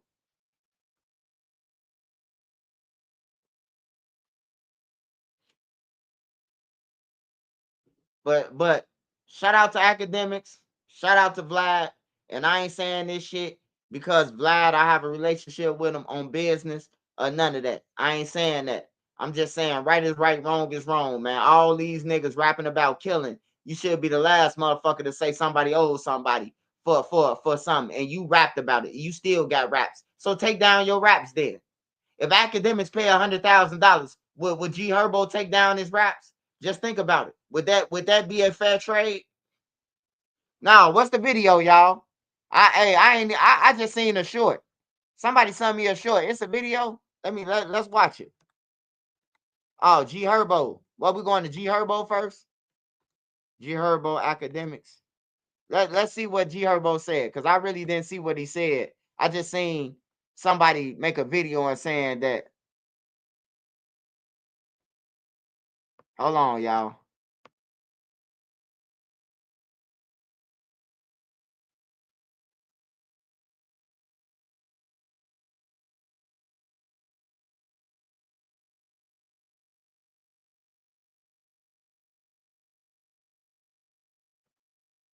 Hey, hold on. Hold on, man. G Herbo sitting right here with academics 2 years ago. You hear me? See, hey, look, this is why I say, don't never jump on no bandwagon until you know. Don't jump on the bandwagon because look, Herb got everybody saying, yeah, he owed us. But did Herb tell us that he did a motherfucking interview with academics and that academics paid him? Academics paid G Herbo. G Herbo on academics. This the interview right here.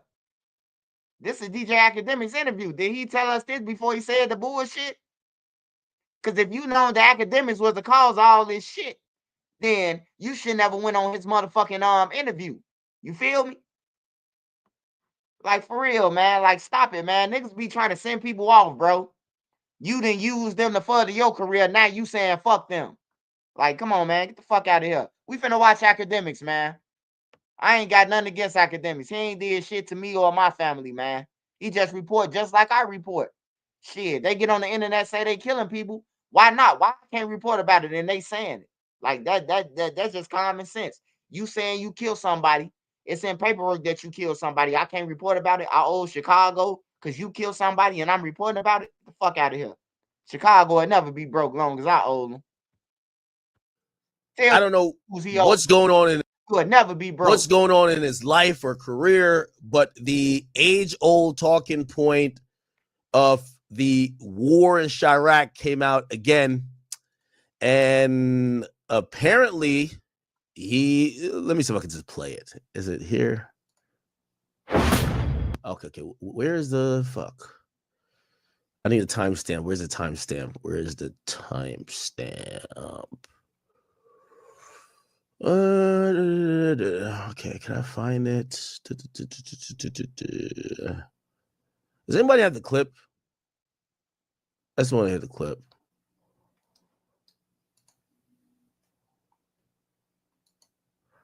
I just want to hear the clip in full. I don't think I can find it. Is it this? Here we go.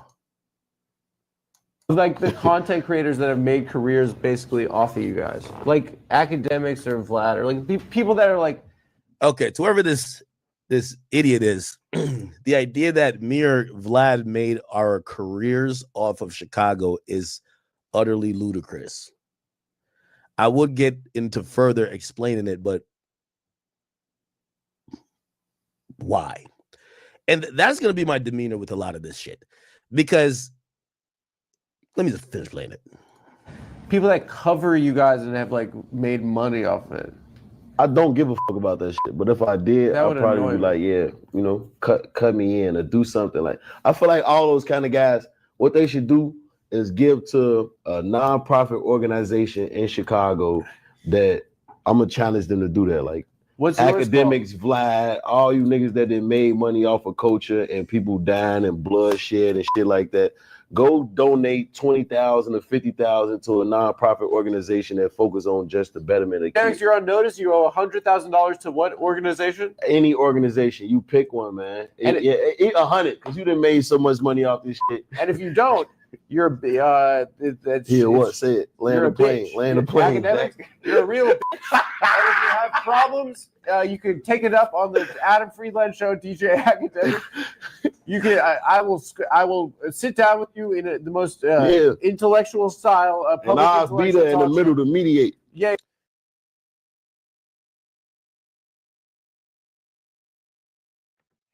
Hey, I ain't gonna lie, y'all. I'm finna tell y'all what the play is. Dude in competition with academics, or he got something going on where he don't like academics, right? And the best thing to do when a motherfucker don't like somebody, right, is to ask another nigga who in trauma about what you think about another nigga. That's what G Herbo fucked up at. Instead of G Herbo, I would have been like, hey, look, man, like, put it up. You know, you got to find out niggas' motive, man. He basically just used G Herbo to throw a shot at fucking what's the name, bro. That's what happened, man.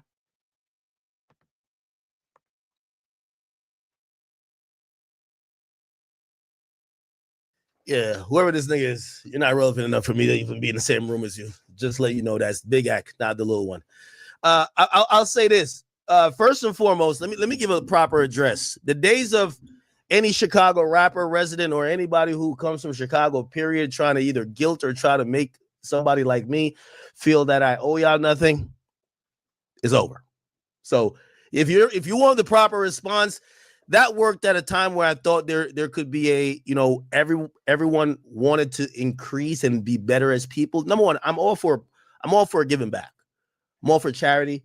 I'm all for giving back to the culture in no matter what way. It could be either be lending your platform. It could be donating your money, your resources. I'm all for giving back. I'm not for virtue signaling, soapboxing, or making people feel like you're undeserving. Also, I'm not for people thinking that anyone who's created a legit business who has profited from hip hop in general doesn't deserve it. So I'll say this, and this is my official response. Any nigga from Chicago, if you have a request for me to donate my time, my resources, my money, or whatever, because you feel I owe it to Chicago, to your neighborhood, to this other person, fuck off. End of conversation. Fuck off. Okay? I've tried to placate with y'all for like years. I used to be sitting there listening to y'all tell me this and well, you gave this guy a nickname. I get it. I've spoken in length about how I could have done the Warren Chirac better. The Warren Chirac is not the genesis of my career, is not the biggest thing that propelled my career, but it is something that is notable in my career. I'm not here to give no more apologies. No more apologies. But what I am here to do is to speak directly to people like G Herbo. G Herbo, check this out, brother. You perpetuate this bullshit when you talk to niggas like that and you say dumb shit like that. So you're telling me the media guy who covered the nonsense that you guys propagated, the beefs that you guys stirred up. By the way, all while this happened, you noticed that after niggas stopped investing in that Chicago scene, which rapper been popping from there? Not one. Half of the reason y'all got a career is because there was media that covered y'all. But none of y'all take that accountability. Y'all think the people who covered y'all owe it to the people, but y'all don't owe shit. Why? Because you live there? Y'all made the music who that we were reporting on. Y'all gave us the things and the content we were talking about. Y'all did all of these things. Y'all, or the people associated, y'all did all the killings. We never killed nobody. And if y'all want to go with this whole, yeah, well, you know, you gaslit it, this and third. Well, I gaslit your career too. So you're gonna give me credit for that stuff, but what about y'all career? Would you be sitting there if it wasn't for me? Would any of y'all niggas be sitting there? Also, let's just talk about this. If we're giving blame, does Lil Durk owe all his money to FBG Duck? Because if we're talking about people who damn near died and catapulting your career and your platform off of someone's death, should Chief Keef give all his money to Tuka? When you start making that challenge to those people, but y'all niggas never talk to rappers. This is why I don't like y'all. And this is why I stop apologizing to y'all. It's Big Act, never the little one. It's over. Y'all made y'all careers off of hyping up death, dysfunction, dissing people. For years, we thought Chief Keef would send his whole bank account to Tuka's mom. Half of y'all have lifted y'all own platforms off of y'all op. We have 1 million people who died over there that we could just attribute your career to. And that's why people are being intrigued. Also, here's the thing. I don't like virtue signaling in any type of form. G Herbo, you were just caught up in a Fed case where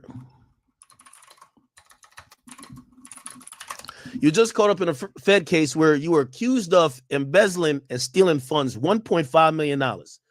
You bought private jets, luxury puppies, went on vacations to Jamaica and all that type of stuff, took bitches all around the world. You only had to pay back $100,000 in restitution. What happened to the other $1.4 million? Don't you think you should give that back to the grandmas who y'all stole their credit cards? I could read through it. This is a federal document. Please don't ever tell nobody what they should be doing with their money, time, or any resources until you take accountability. You guys lack accountability. I got all the facts here. Y'all can't talk me into no fucking corner. Look, when you, instead of saying I should go donate, y'all spend $14,000 on a villa, $34,000 on expensive cars. This was money that was stolen from old grandma credit cards who swiped their cards in the hood.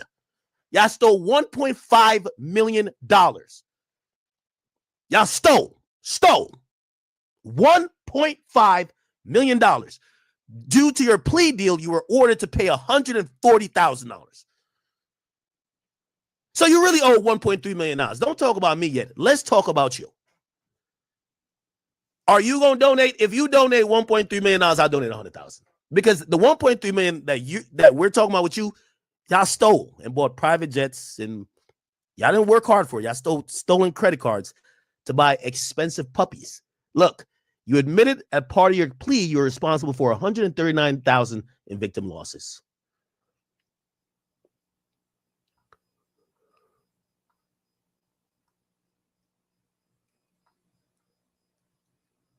If we look at the full indictment, it says $1.5 million. The idea that a rapper who sits back and glorifies and still talks about killing and still basks in the idea of this dysfunctional hood environment, I don't care if you lived it or not, because without hip hop, you'd be in that neighborhood still. So don't blame aspects of hip hop that you've all benefited from. Without media, you wouldn't be where you at. You know. Hey, I ain't gonna lie, y'all. Like I said, man, I know a lot of people might, not agree with me for this, but don't hate me for this. Academics ain't said nothing wrong, bro.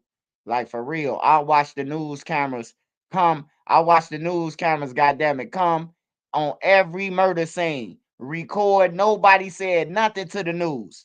The news station out there, why is the body on the ground and they record? Nobody said nothing to the news. But let me be out there record. Oh, man, you on some police shit. You pick and choose who you want to say this shit to. I think it was bad for G Herbo to even speak out on it, man. For real. Because G Herbo homies is on his ass, literally. EBK Juvie. He say G Herbo owed him for walking him to the crib. And this nigga talking about somebody else owed somebody else. But EBK Juvie said He even added it up. He said, I walk G Herbo to the crib like 50 times.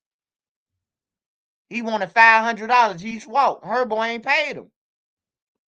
I'm just being real, man. Cairo said he ain't been to Egypt.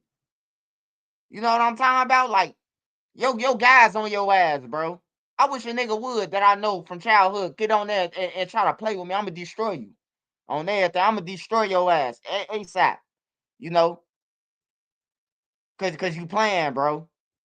But yeah, academics ripping his ass though. He right though.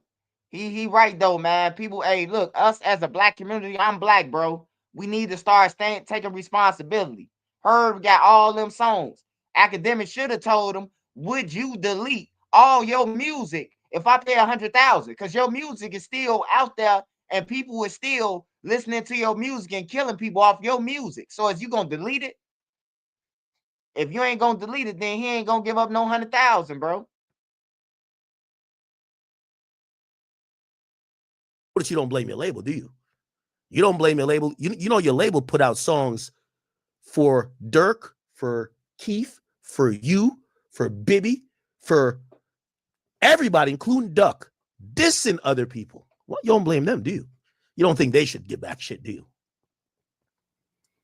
So it's selective politicking. This is why there was a time that, you know, and by the way, I've donated back to Chicago before. There was a time I thought that this was like a relationship that you think you could try to gain some acceptance in understanding that, listen, like the people who do media, whether it's me, Vlad, or anybody else, we're not horrible people. Obviously, we're covering things in hip hop that oftentimes involve violence, involve a lot of very negative things. Is there profit? Yes. But it's the same way how you niggas done made all type of diss songs, all type of hit songs, violating other people, and there ain't no birthright to this shit. Because y'all could just make it in the hood without trying to get rich and famous over it. You got a bunch of jewels around your neck. So again, the point is this. I do think giving back is good. Absolutely. But the idea that someone is the police to when you give back, how you give back, and how much you give back is utterly ridiculous when it's coming from the people. If it was coming from the victims, I could see it. Not the nigga that got the chain, that's riding around like he's like the boss. That done after he got out of Chicago, he did another fraud to run it up even more, $1.5 million, that he could be on private jets and all that type of stuff. It can't be you. It can't be you. It can't be you. It can't be you. Do I need to read through this? It's alleged that the defendants and their co-conspirators generally provided authentic payment card information, blah, blah, blah, blah, and then to the fraud businesses who successfully processed the transactions and provided the goods. But it wasn't y'all cards. Y'all stole money. It's a wire fraud conspiracy. There's a grandma right now that's missing $100,000 of her retirement fund because y'all niggas stole it. Nobody's sitting here telling you go donate that back. So miss me with all the bullshit. Here's the point. The day when I see G Herbo or any of these other Chicago rappers put down the mic and say they're done with it because you're part of the same thing that you're accusing me of. If there wasn't a salacious aspect of what people were seeing with Chicago, none of you niggas would be that big. Which I think y'all made that great of music. There's killing everywhere. Jacksonville niggas, we didn't see a wave of Jacksonville niggas getting that big. They all just died. Sorry. Philadelphia, they all just died. Sorry. New York niggas, they all just got locked up. Sorry. The same things y'all are accusing the media, all these other, everybody else but the killers. Before we continue this conversation anymore, if G-Herb or anybody else who would like to get in this conversation wouldn't also put a statement on file to say, well, if Lil Durk was responsible for so-and-so getting killed or this nigga was responsible for so-and-so getting killed, they should donate all their career earnings. If I don't hear that from y'all, it sounds like y'all picking and choosing. Because I'm down to have a conversation. As I always say, just give me the parameters of the entire conversation we're going to have. oh, the media guys are the bad ones. But y'all friends who did the killings, they not bad? Y'all friends who made mamas cries and made casket prices go at an all-time high, they not bad? Some of those guys, they say King Von has 7 fucking murders. His kids go to private school. I just seen a video of his kids saying that. He don't even listen to King Von's music. Too much bad words. He was accused of having 7 fucking murders. You don't think maybe all of his career earnings and maybe even more should be given back to the victims or the alleged victims? No. We don't want to start there, right? We want to start with the people who covered it. Listen, maybe I'm just at a different part of my life, but there was a part of my life where I have so much love for Chicago where I was hoping to bridge a gap and have understanding with that. But I realized when shit gets slow and y'all need that scapegoat talking point, y'all just throw all the media back in the same bullshit. So again, what I would say for anybody in Chicago who feels ACT owes them anything, politely, fuck off. Conversation over. Listen, I sat and I tried to listen to y'all for a long time, and I try to bridge the gap with y'all, but y'all come back to the same talking point. Well, you got mad people. I heard this guy, Prince Dre. There's a guy named Prince Dre. He's one of the closest associates to motherfucking King Von. He says academics is responsible for murders, and his right-hand man was motherfucking King Von. Are you fucking kidding me?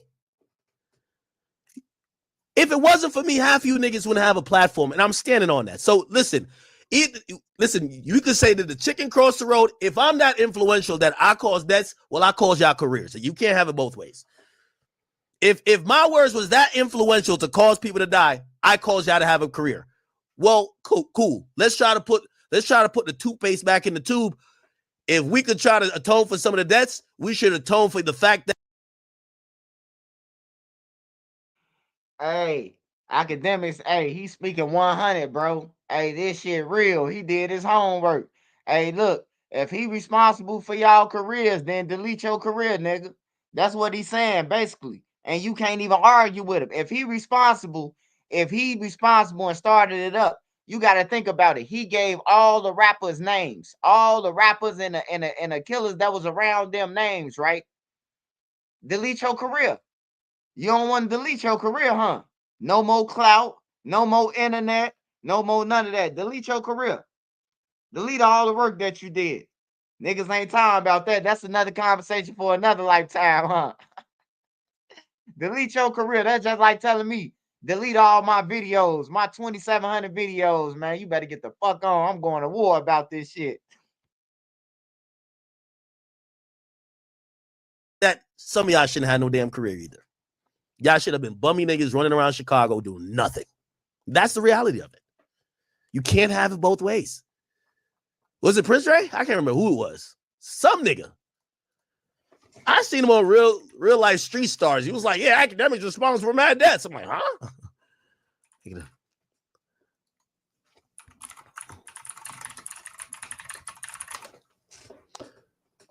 I can't even fuck with it. Where is it? Where is it at? Oh, yeah, this guy. Listen to this.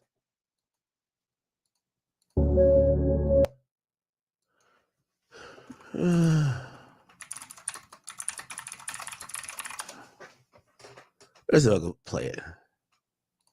Do they have timestamps? Nah, they don't got timestamps. Fuck. Oh my god.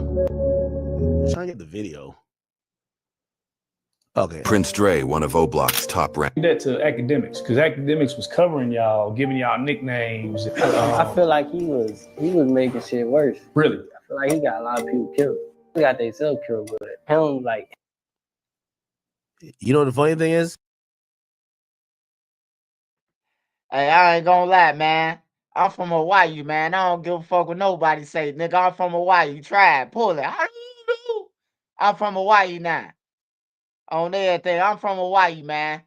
Cause this nigga, man, he's smiling and saying that this man got people killed, and then he's saying some more bullshit when they honor Von. You ask him about Von though, and he gonna praise Von being a killer though. Like that's crazy, man. I knew Prince Jay since he was a kid. Don't play with me on everything. Don't play with me. I know niggas, bro. I really know niggas. You hear me? I know niggas that's Dre without the Prince. You hear me? Like, for real, don't play with me. You don't know. They don't know me. I know them. I know they daddies, mamas, all that shit. Like, for real, don't play with me. Half of these niggas are professional scapegoaters. Nigga, I never covered. The biggest killer was like your best friend. He was a serial killer. King Von was the worst. Like, y'all niggas, listen, if I'm going with, I'm with these guys, but they don't like to be with the conversations I like to be with. I think we should take all of King Von's earnings and distribute among all the people that supposedly were killed. K.I. and all them people. And all of them should get paid. Why the hell does his kids get to live behind a nice big ass gated fence and driving big cars while their kids that could have been in music, they got killed, and now their name is now turned into essentially a pack of backwoods. Oh, we're smoking on this guy. So again, I don't like having these conversations, and respectfully to Chicago, I love Chicago music, but anybody who comes with this type of talking point, you're an idiot. There's no more. I can't bridge a gap with y'all anymore. It's like I haven't done the war in Chirac in 15 years. No, in 10 years. It's been 10 years. 10 years. The idea that you think that I'm here, because of Chicago is wild enough to me. It's wild enough to me. So for anybody who thinks I owe Chicago, again, I love Chicago. But if you think I owe them money, like I'm just walking around like, oh, like I took something from Chicago, and y'all don't think none of these rappers who basically tormented communities and tormented families, destroyed families, there's niggas sitting in federal custody over murders in Chicago that are millionaires. And not one of y'all say, well, if he did do that, but again, this is what I keep saying. In unfortunately, most inner cities, the person who gets all the respect and never the blame is the man with the gun. They blame everybody else. Well, if you ain't hype him up, he wouldn't have died. Well, why don't you say if you didn't shoot him, he wouldn't have died? Well, if you ain't instigated. So again, to Mr. Prince Dre and also to G Herbo, and then that other buffoon who's whatever. Listen, I believe in charity and I believe in giving back. But would I have the biggest hypocrites on earth tell me when to give back and how much? G Herbo, the thief who stole $1.5 million of honest earning people money to go on trips and go on villas and try to stunt and flex. One of these vacations, he was trying to flex and hang out with Future and them. I could show you, nigga, I remember everything. I'm like an elephant. Look, Future, G Herbo vacation. I'll find it. It's somewhere. You'll see both of them on vacation. Future got the hits. G Herbo just went there with scam money. I can't. It's somewhere. It was like in Jamaica. Let me see. I'll find that bitch.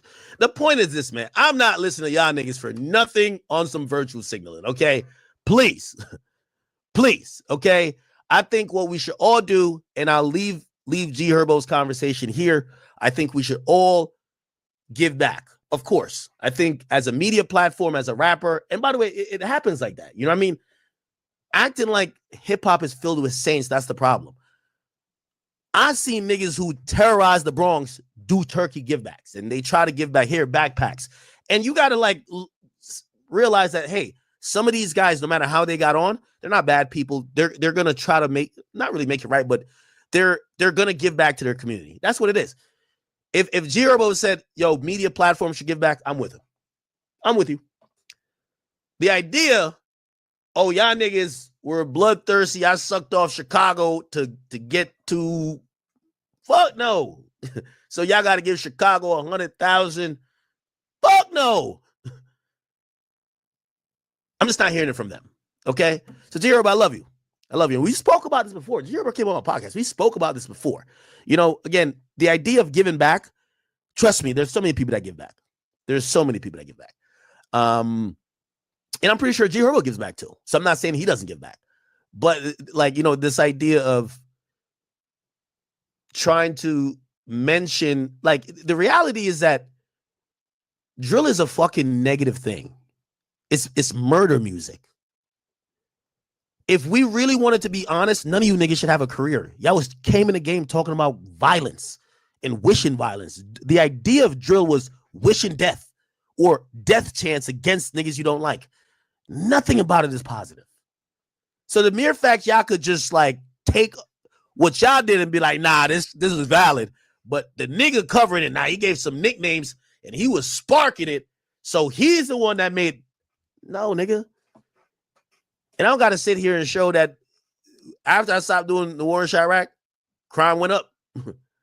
So if the war in Chirac did it, how the hell did crime go up? But again, this is the point. I remember the last time I seriously was trying to engage with people from Chicago until I realized this is one thing. I'll end it with this.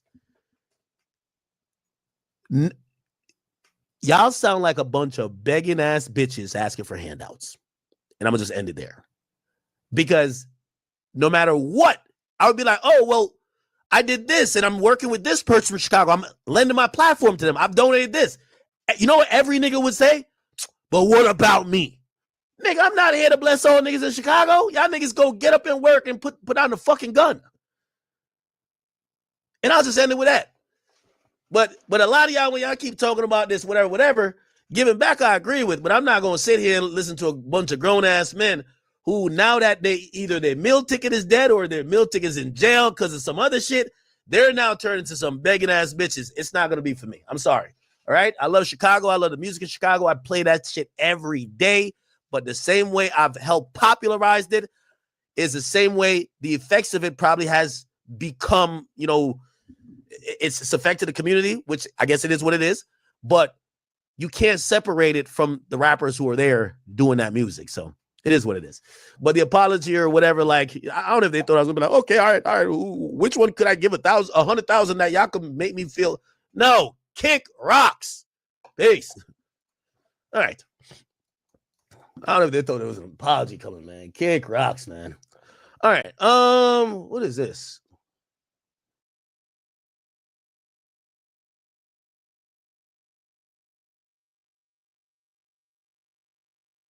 Bumbleclot. Hey, yeah, man. Hey, I just feel, hold on. I just feel like I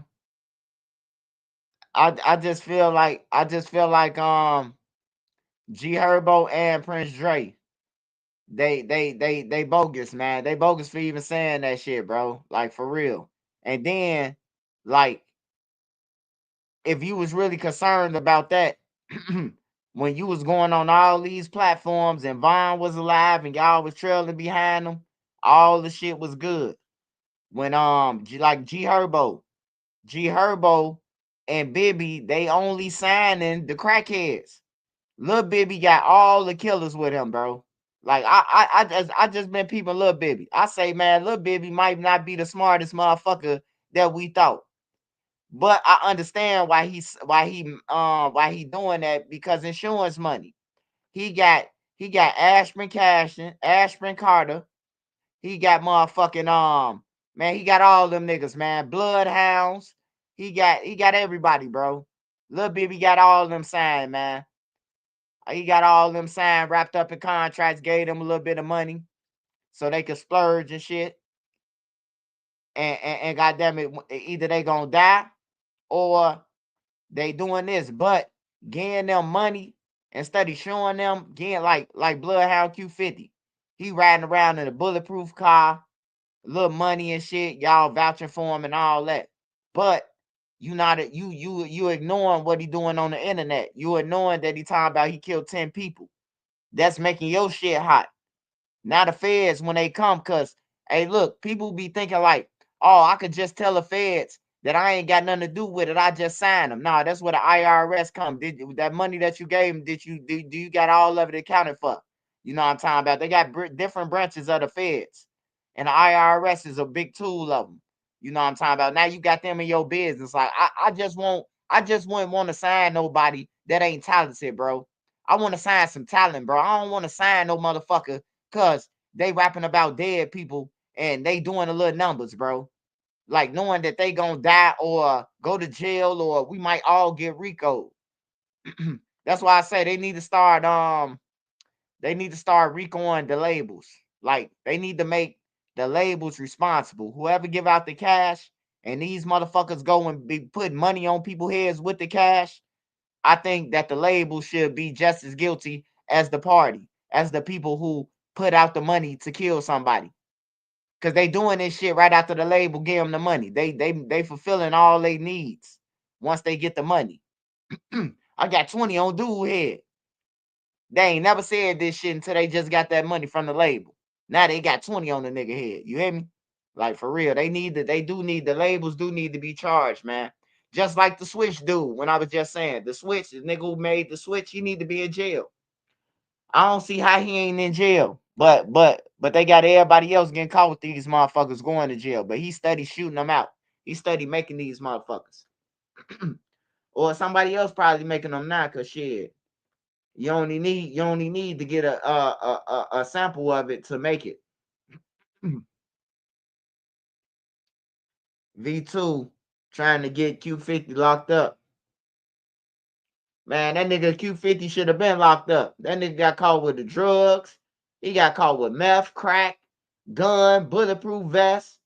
Man, that nigga only did motherfucking 30 days in jail, man. That was the quickest jail time I ever seen, man. But then, 3 months later, the Bloodhounds will go down for the murder of Monty and Rob. So I don't know, was it a swap out or was it a was it a swap out or was it what did he just get 30 days? He just lucked up. That nigga got caught with a bulletproof vest, a silencer. Yeah, he got caught with a silencer, a bulletproof vest, drugs, all that shit, bro. And he only did 30 days in jail. He did 30 days, literally. Nobody. Yeah. Chucky Wackham signed the Lil Durk. Chucky Wackham with OTF. And Fatso was supposed to be with OTF too. But I guess he ain't signed with Lil Durk now. He just went his own way. But Fatso was finna go with Lil Durk now. That's why I say everybody who Lil Durk had on their label, they into it in the streets, man. Fatso on tour with Chucky Wackham, but when Durk was out, they both was with Lil Durk. Like I don't understand the shit, man. Like if I got the bag, bro, my homies gonna listen to me, or y'all gonna be broke. Y'all ain't gonna have shit. You hear me? Cause I got the bag. So by me having a bag, I supposed to be able to control. Hey, look, Fatso and Chucky, cut that shit out. You hear me? Hey, Boss Top, them the BDs out there, y'all getting into it with in the hundreds. We ain't know none of that. You know what I'm talking about? Ain't no nigga stepping up and saying that shit. They got Shorty with the patch on his eye. He BD. He into it with Boss Top now. So the Garden's into it with O Block. All right. Front Street is BDs. They into it with O Block. Lamron, they into it with Tay-Town. Like, it's just crazy. They all BDs though, bro. Like, ain't no need to be in no gang if I'm going against you, bro. Like, we just too, I ain't nothing. I'm just going against your ass, bro. Ain't no need to say that we black disciples and we killing each other, bro. We going at it with each other. Like, that's weird, bro. Like, I never understood that shit, bro. I ain't never understood that, bro. Like, y'all going into each other, but then they get on interviews and say, that's my homie. The niggas who they into it with killing, they saying that they dead homies is they homie. Like, it just don't add up, bro. Rest in peace to OD, but fuck what's the name dead ass, like, bro, it's like defeat the purpose, bro. Like, you dissing a dead O Block member, but you saying rest in peace to OD. Like, that's weird. It's weird as hell, bro. like dude said on the Foul Heartbeats, if we ain't gonna do it right, we ain't gonna do it at all. God damn it. We ain't gonna do this shit right. We ain't gonna do it at all.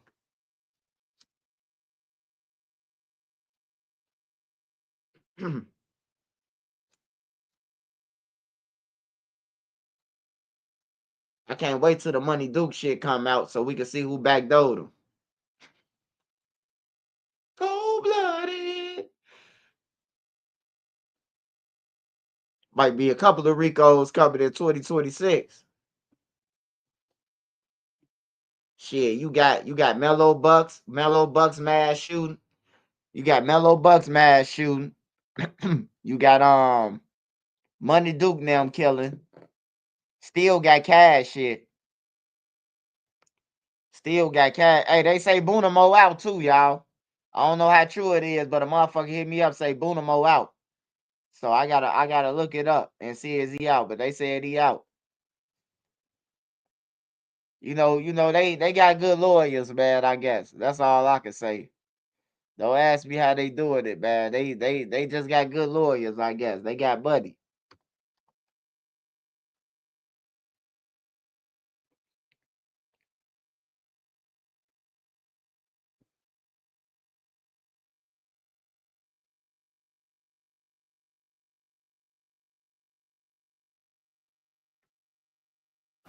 Another hot summer weekend in the books in Chicago, and the trend line continues. Violent crime dropping significantly. So what's behind this trend? Political reporter Chris Dye is here with new insight and the moves Governor Pritzker made today, Chris. Erica, these are really interesting numbers. Consider this. In 2023, the last weekend of July saw 47 people get shot. This year, 21, less than half. There were 5 murders in the last weekend of July 2 years ago. This year, 2. Again, cut by more than half. What's behind these jaw-dropping drops? Well, it depends on who you ask. It's hard to pinpoint, but Governor Pritzker acknowledging there's no one reason Chicago's homicide rate is down 30% from last year. Shootings down 40%, carjackings down 50%. Today, he signed into law 2 bills targeting crime. One requires Illinois Police Departments share more information on guns found at crime scenes with other law enforcement agencies. The other strengthens gun storage laws. As for what's behind the drop in this year's numbers, $100 million for violence interruption, that works. It works. Illinois' Attorney General points to these violent interrupters, individuals with credibility in often violent communities, strategically placed to de-escalate situations before they overheat. The reality is we don't know exactly what is working right now. John Roman from the nonpartisan NORC at the University of Chicago points to COVID, more specifically, government employees off the job. The number of local government employees across the country fell by more than 1 million in 3 months, March to May 2020, and then has slowly been coming back ever since. And now there are actually more local government employees than there were pre-pandemic. And the track of those increases in local government jobs exactly matches the decline in violence that we see.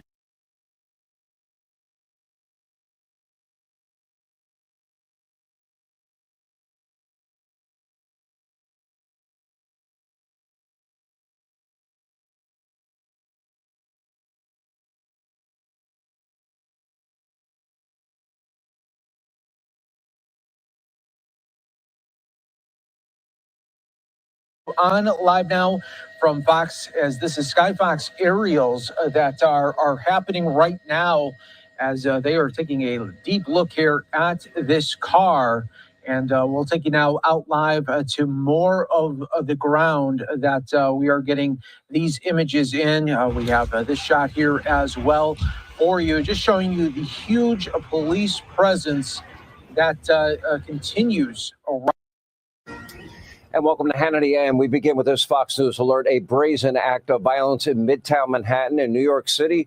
Multiple people have been shot after a suspect seen right there walked through the center of New York City carrying what is a long rifle and then opened fire inside an office building. The shooter then reportedly shot and killed himself. This picture was obtained by the New York Post. Joining us now on the ground with the very latest tonight is Alexis McAdams is with us. Alexis, what's going on? Hey, Sean, so I just want to set it up for people who are watching at home and show what's happening in Midtown Manhattan after this happened. So I'm going to show you the crime scene tape, and then you can take a look at that building that's just down here in Midtown. So what we know is one cop was shot and killed, okay? She was a female NYPD cop who was working security. We also know 4 other people, according to NYPD sources, Sean, were killed inside of that building. That means people that were there to work, okay? This happened 6 o'clock, 6:30 today in Midtown. People were in that building. They were working hard. Most of the people in finance, which was also in the building, don't leave until way later. So this guy goes in, according to the NYPD sources, goes in down here with this long range, I guess a long rifle, and opens fire. First, he shoots one officer, in the lobby. That's the female officer who was working security. I'm told, she was working this for extra hours, extra money, and she gets shot and killed right in the lobby. Then he goes right up into this Midtown Manhattan skyrise, going up the elevator. Guess he didn't need a key card, according to witnesses, and shoots other people. At least 4 people were shot inside of that building. We're told 3 of them, Sean, were taken to a local hospital. And they didn't make it. And then 1 person who was working at that building just died right there on scene. This guy goes up to the 33rd floor, and turns that rifle on himself and kills himself. So he barricaded himself inside of an office building in there. According to the NYPD guys who are working the scene right now that I was talking to, they said he doesn't have any connection to this building, any of the offices, the big name offices that we know are in there, like NFL and some of the other finance offices. So they don't know why he was in New York. They don't know how he was able to just go right up. We talk about security and safety, when it comes to active shooting situations. They want to know, how was he able to get up 33 floors and then shoot himself inside that room? But you got to send your thoughts and prayers to this NYPD officer who lost her life working an extra job, puts her life on the line every day, working extra security, and gets gunned down. All we know is that she's a woman. They didn't tell me the age, but they're grieving. And the mayor and the top NYPD brass, Sean, are out there at the hospital where they're going to meet with families. And as you know, from being in Midtown, these people, come everywhere. People come here for big jobs. So we don't know the ages of these people who died while at work. So their families might be in other states right now watching the news thinking, I hope they're okay. They might not have been able to get a hold of their family members. All they can see on the TV is this scene here, with the crime scene tape and the blockade. So we're going to try to get more information on those who lost their life. The gunman, not to report his name, has been identified by authorities. The FBI's here, and they're trying to figure out, why he came here in the first place. So we'll keep you posted. All right, Alexis, so we have 1 officer dead and 4.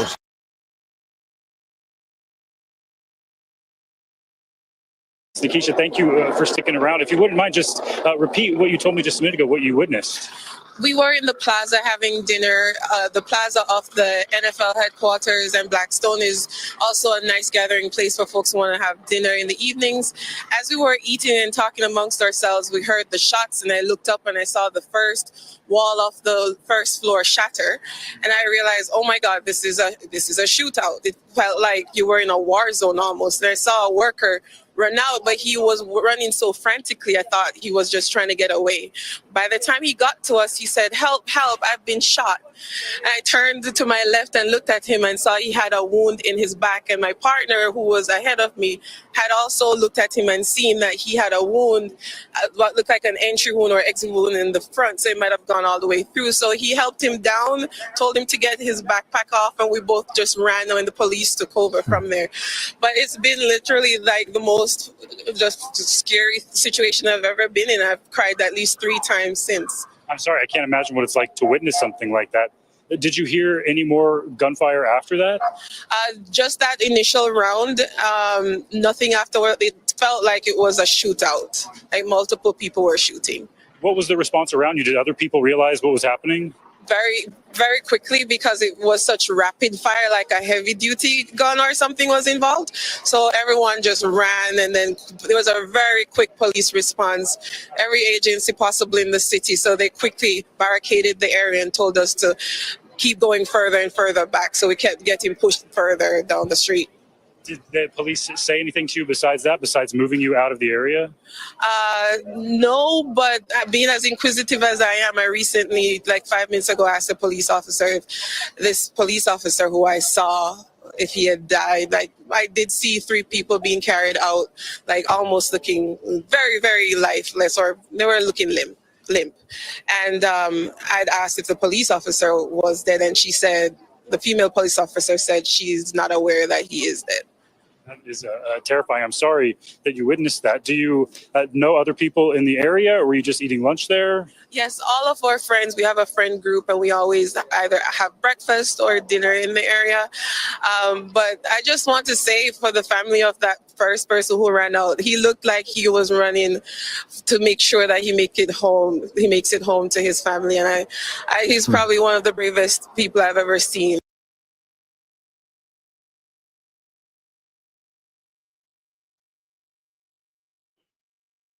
Yeah, you gotta watch everywhere you go, man. I'm telling you, bro, when you be in public, you gotta be alert. Motherfucking mental health, walking downtown, walking up to people. You know what I'm saying? You gotta watch all that shit. That's why I keep my family inside of me. Like, ain't nowhere for you. You shouldn't even walk towards them. You shouldn't have no room to walk, but to walk my way, to walk past me. If you walk past them, if you try to walk towards their way, I'm gonna get in the way on everything, bro. That's crazy though. This bitch done killed both of her kids. That's crazy, man.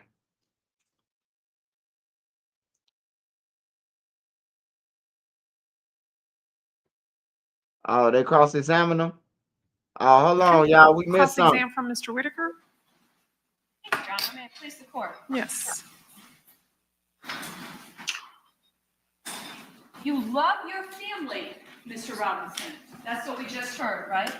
Yes. I guess you love yourself.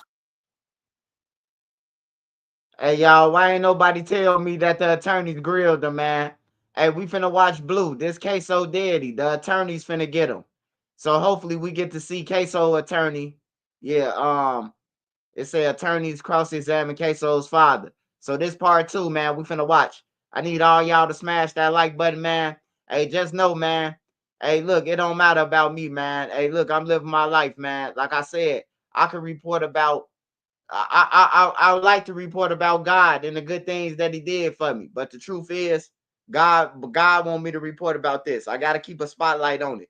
You got to put a spotlight on drill for it to stop. You got to put a spotlight on killings for it to stop. I tell everybody that if you just let the killings go without nobody saying nothing, guess what they're going to keep on doing? They're going to keep on killing. But if Trench's News report about it and tell them that the Fed's coming, guess what they're going to do? They're going to start hiding and ducking their tacos or moving right. You know what I'm talking about? That's one thing I know about the gang members and killers. They like to get on the internet, but they don't like when a motherfucker get 50,000 views off their name or 75,000 views off their name, goddammit.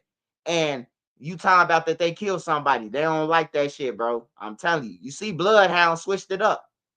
Bloodhound Q50 them, I made them switch up their whole little thing, getting into it with Vert. Switch it up, buddy. The police after y'all goof ass, you crackheads, you know. And now they go on interviews. They don't even incriminate themselves no more. Q50. He got the Vlad test. Vlad questioned him on everything. Vlad tried him. He said, I don't know nothing about that. Hey, everything Vlad asked Q50. He said, I don't know nothing about that. Usually Q50, I got 10 hats. Vlad asked him about the 10 hats. He don't know what he was talking about. He said he was talking about fitted caps. You hear me? No, I was talking about I got 10 fitted hats. You know, he ain't with that. You don't want that shit on no platform that's gonna go viral. Hell yeah, he played crazy. Hey, but we finna watch Ksoo Daddy this part 2. If y'all ain't watched the first part with us, that's when the state was asking them questions. Now the lawyers finna get to cross-examine Blue on why is he telling on his kids, what motive he got, what he's getting out of it, and everything, man. Make sure y'all smash that like button. I appreciate everybody on here. Shout out to all my mods. Make sure y'all go and follow all my riches and support the channel. Go and get my book. Go and get my book, man. You'll enjoy it, man. It's like a movie, man. You might think it's a fairy tale, man, but my shit real. My life real, man. You ain't got to lie, man, when you doing good in life, man. You ain't got to tell no more stories. You can just tell the truth.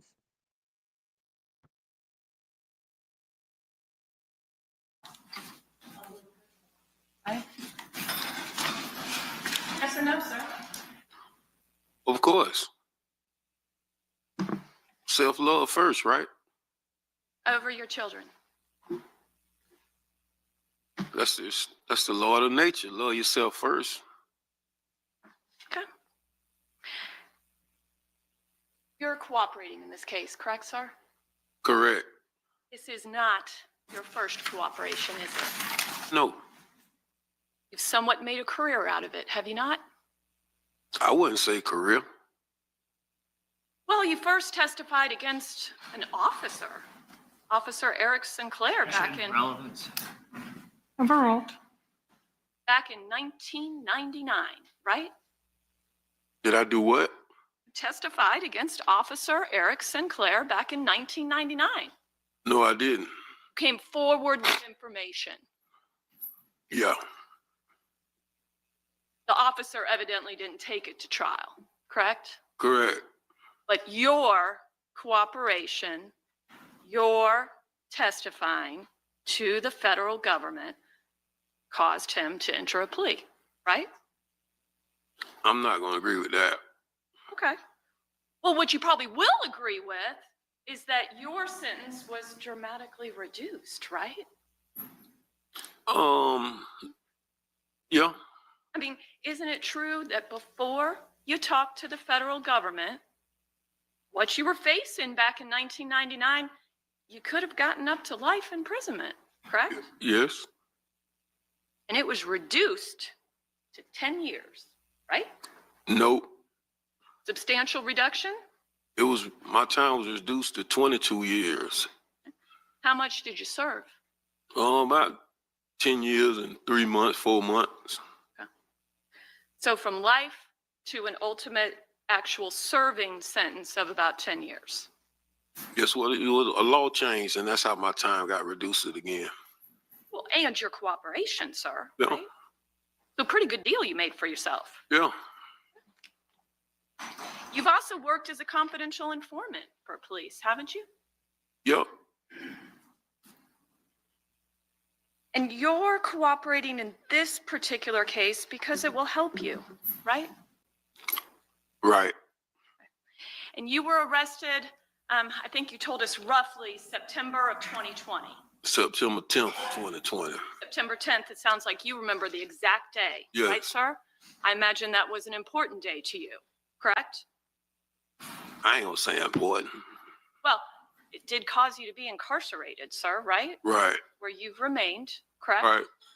And that was for your involvement in the McCormick homicide, right?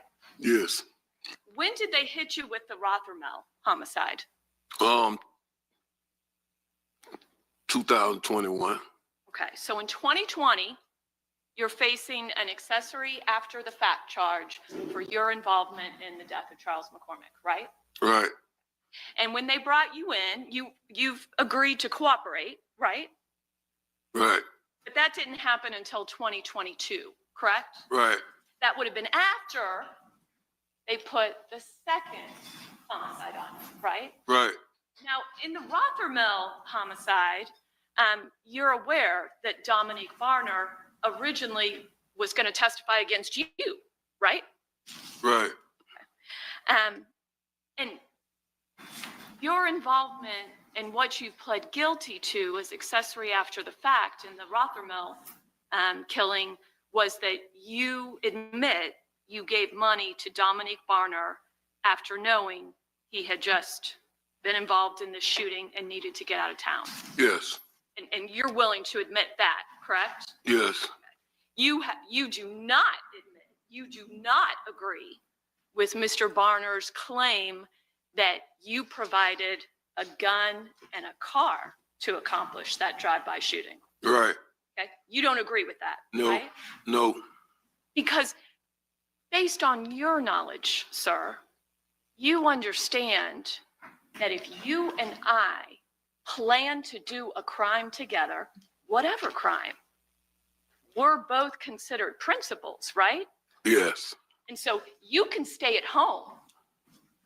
But if you and I agree to do a crime and I do everything, but you help me, you support me, you do something, say some word that actually inspires me, that encourages me to commit the crime, you can be punished as if you did everything I did, right? Right.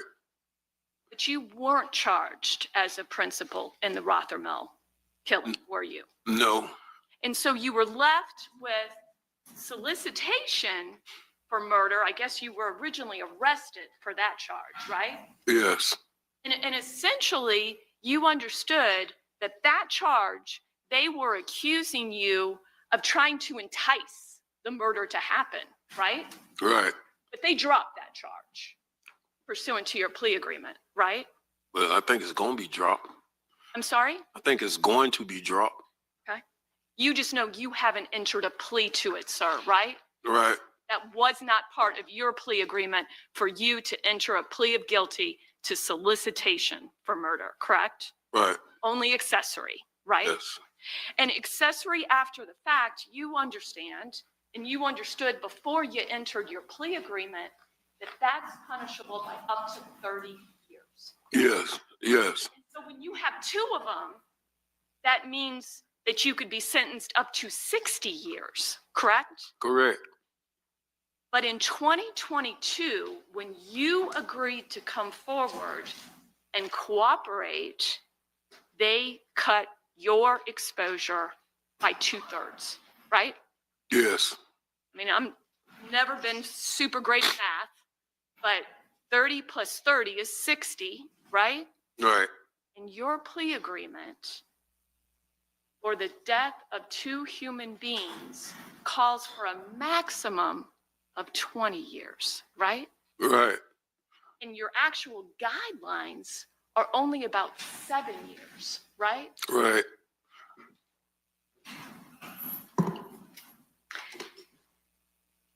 And I think you told us that that was based on your age, your health issues, and you want to be there for your younger kids, right? Yes. Do you agree with me? You weren't there for your older kids. That's why I know better this time. Okay. You did grow up with quite a bit of respect on the street, sir, didn't you? Yep. And you personally never met Charles McCormick, Nope. but you did know who he was, correct? Yes. And you knew in spring of 2019 that he had put out this rap song, correct? Yes. And you, as you've told us, you were physically in the car when Willie Addison was killed, correct? Yes. And your son, Abdul Jr., was in that car, correct, sir? Yes. And Torrigan Williams was in that car, correct, sir? Yes. And all of you got shot, correct? Yes. And you explained there was somebody else there that was actually also shot and paralyzed as a result, right? Yes. And who was that again? My nephew, Okay, and what's his name, sir? Samuel Cooper. Samuel what? Cooper. Cooper. Yes. Samuel Cooper. Yes. Also shot with Willie Addison, with you all, and is now paralyzed. Yes. And then you also mentioned somebody named Moody. Yes. Do you know Moody's full name? I think it's Antonio McLaurin or something like that. Antonio McLaurin. Yeah, I think that's it. Were you aware that Antonio McLaurin wore a wider on Mr. Barner? Yes. Do we need to speak sidebar about that? Okay. Let me see court reporter and counsel at sidebar. I heard objection. I just didn't hear anything after that.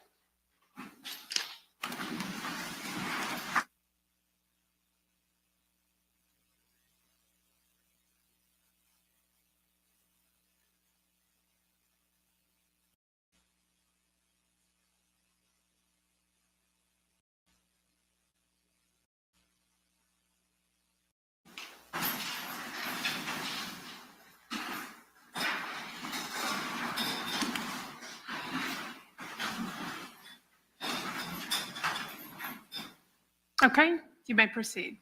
Thank you, Your Honor. And so I'm sorry, you told us another person that was in the car with you all when Willie Addison was killed and you all were shot was a person with the nickname, I'm sorry, give it to us one more time. Moody. Moody. And you believe Moody's full formal name is Antonio McLaurin. Yes. And my question to you was, were you aware that Antonio McLaurin wore a confidential wire on Dominique Barner? Yes. Jail. You were? Yes. Okay. It's fair to say that you were vengeful after that shooting, is it not, sir? Yes. And that is, in fact, is why you were willing to be involved in what would become the attempted murder of someone named P. Money, and that resulted in the Rothermill killing. Yes. P Money, and do you happen to know his formal name? No, I don't know his full name. Okay. But you know who I'm talking about when I say P Money, Yes, correct? yes, He was a target for you, correct? yes, Because you did believe he was responsible for not only killing your son, Willie Addison, but hurting everybody else, correct? Including yourself. yes.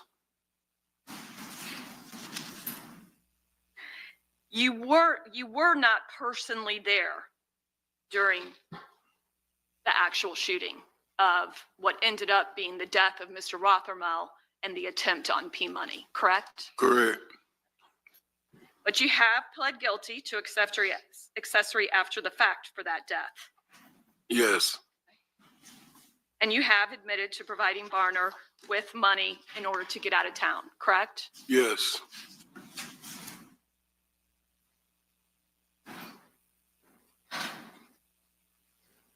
Now, we've heard you kind of explain that on January 15th, you end up driving your Dodge Challenger, correct? Yes, Over to the Townsend Road area. yes.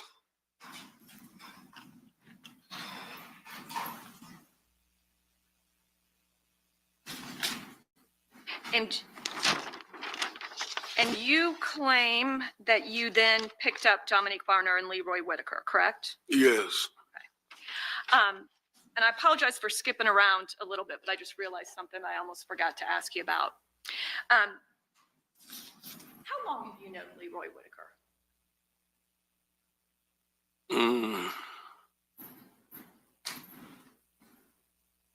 I've known him for probably about a little bit more than 5 years, probably now. A little bit more than 5 years, sir? Yeah, probably no. Okay. And you were born in 71 or 70? 70. 1970, which makes you about 55 now, sir? Yeah, I'll be 55 this year. Now, back in 2020, I think you've already told us your son, Abdul Jr., was 25? That sound right? It might be. Yeah. Okay. Well, you told us, I mean, we can, if we have to, we can do the math. Yeah, Not do very the good math. at the math, but we can certainly do it. What year was Abdul Jr. born? 94. Okay. So that would appear to make him 26, if my math is correct. Does that sound right? 26 now? If you subtract what month? 2020. November. Okay, so we'd use 2019, so that'd make him 25 at the time of the death of Mr. McCormick. Oh, okay, yeah. That sound about right, sir? Yeah. Okay. And you said that there's a 4-year age difference between the two sons, between Abdul Jr. and Hakeem Robinson, right? Yes. Okay. So if depending on the birthdays, and again, we're talking November, so if there's 4 years, then Hakeem Robinson was 21 years old, right? Yes. When was Willie Addison born? What year was he born? I think 93. I think. I'm not 100% sure. 1993, which would make him 26. At 2020, right? Okay. Yeah. Okay. And in 2019, when he was killed, he would have been 25. Yeah. Okay. Leroy Whitaker is substantially younger than all of them, correct? Yeah. And you always knew that from the little time that you did spend with him, correct? Yes. Okay. And Willie and Leroy Whitaker had no relationship whatsoever, right? Not that I know of. And Leroy Whitaker does not rap that you're aware of, correct? No.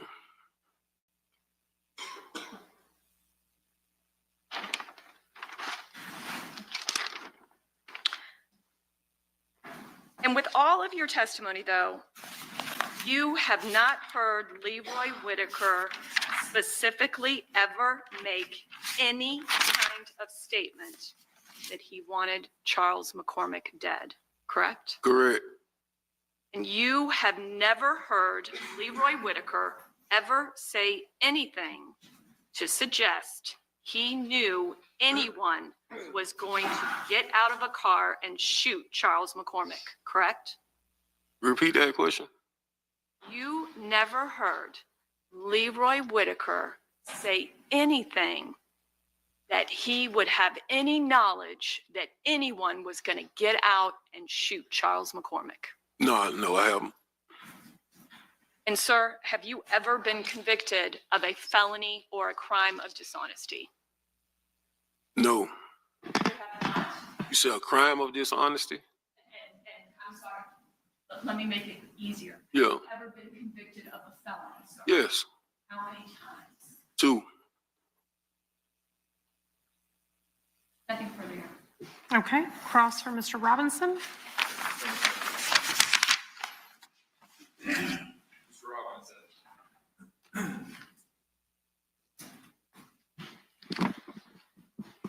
Your community up until this point, seated right there, right? Say it again? Your community, your family, those people that know you best in this world are in this courtroom right now, right? I don't think so. You don't see family sitting there? Nope. You don't see Hakeem's mother sitting there? Oh yeah, I see her. Now, of course, she knows you, right? Yeah, she know me. A moment ago, you said that you are a 2-time convicted felon. And let's jump into the first time. In the year of 2000, you were sentenced to 262 months in federal court, correct? Yes. Hakeem was an infant at that time, right? Yes. You go away for roughly 10 years. Right. Now, you said a moment ago that, well, that you disagreed about cooperation. You got what's called, the government filed a 5K, right? Yes.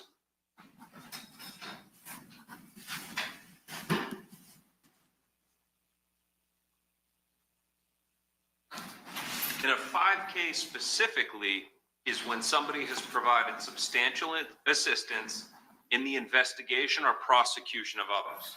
You agree with that? Yes. But you disagree that you got a reduction because of cooperation? No, I don't think I disagree with that. She said testifying. All right. You snitched on other people, you got a reduction, right? Yeah. All right. So years later, this case comes along.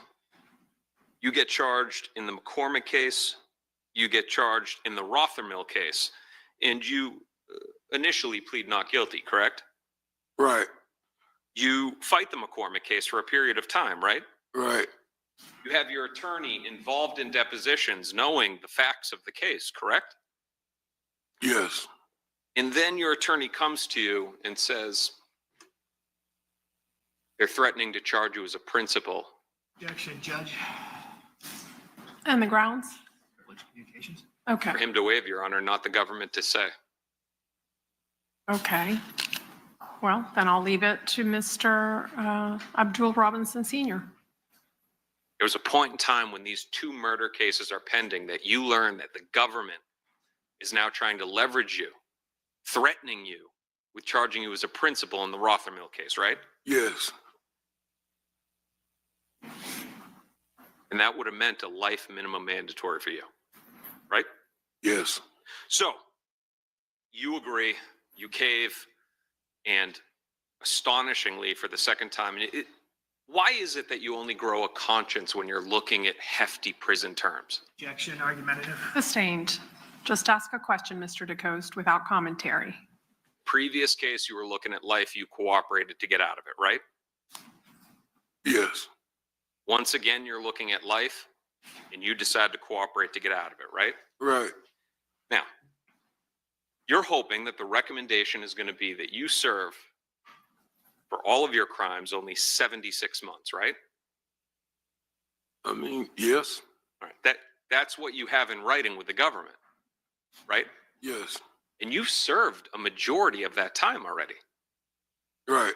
So that means that within a short couple of months, maybe 12, you're going to be back walking the streets of Jacksonville. Yeah. That was the price of your testimony.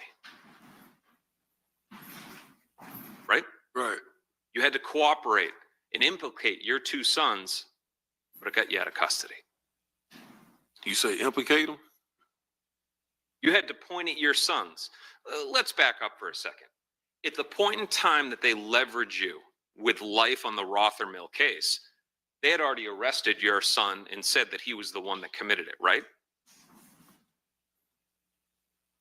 Oh no, you confusing me. Okay. Let's break it down.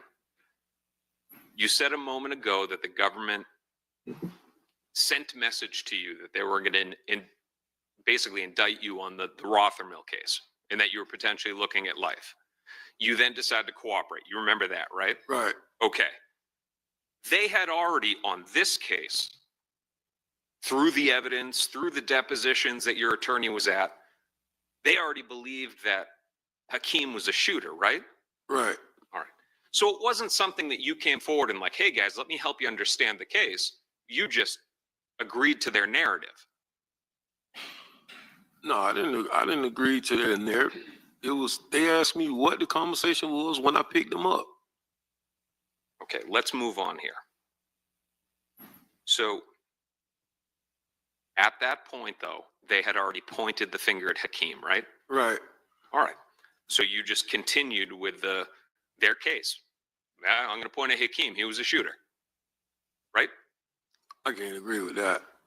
You also pointed out your other son, Abdul, the one that shares your name, Abdul Kareem Robinson Jr., right?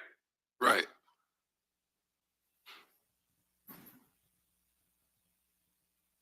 Now, before you decided to cooperate, you had also reviewed all of the phone records in this case, correct? Yes. So you had knowledge of what the government believed was happening in the case? Yes. Now, let's talk about Dominique Barner. Your words, he's a reliable hitman, right? Yes. For you to know that he's a reliable hitman, you must have used him as a hitman before, right? No. But how do you know he's a reliable hitman? Can't be the Rothermill case because they didn't kill P Money.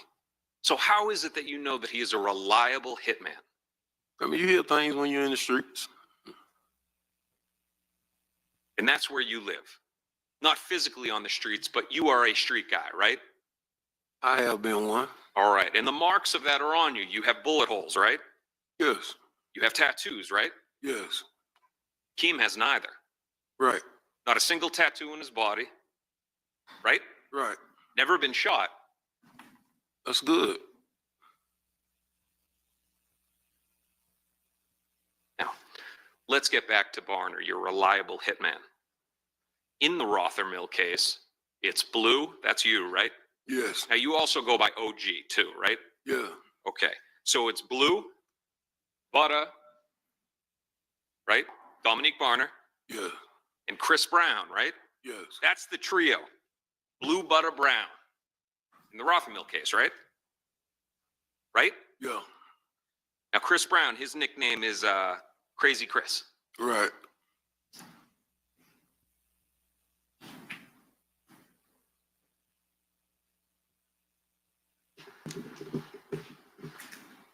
You know Chris Brown, obviously. Yes. State.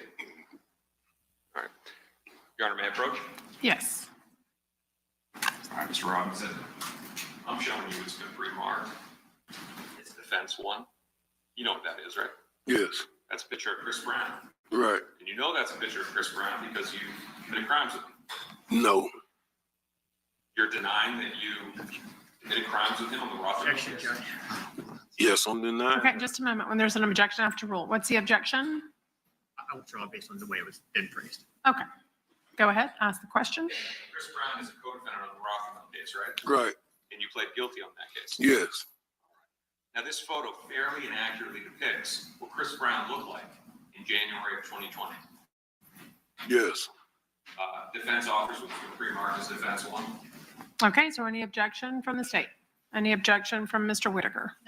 Okay, then defense exhibit will be marked into evidence as defendant Robinson's number one.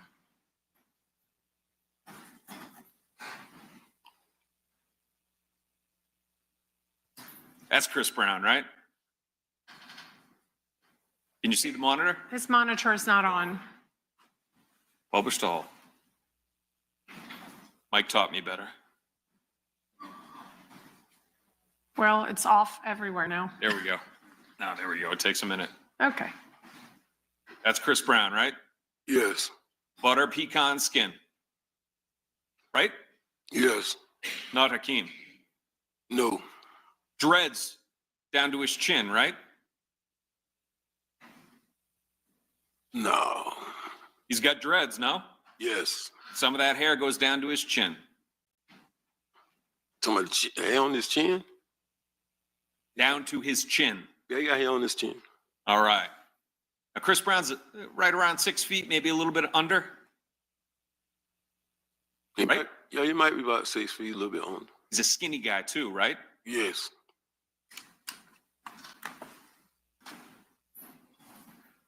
He's also best friends with Butter. Yes. Crazy Chris, Chris Brown, and Butter Dominique Barner. Right? Right. Now, Dominique Barner, he lives that life too, right? He's got wounds, he's got tattoos. Yes. He doesn't have a future in the entertainment industry. No. None of them do. No. Now, let's talk about work. Been out of custody since, roughly 2009, July 2009, you get out of custody on that federal case. Yes. In your life, you have never filed taxes, right? No. Judge relevant. Yes. Sustained.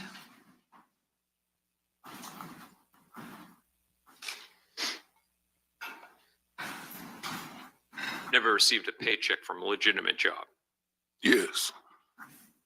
Now, the House of Pain, your Instagram handle is HOP CEO, right?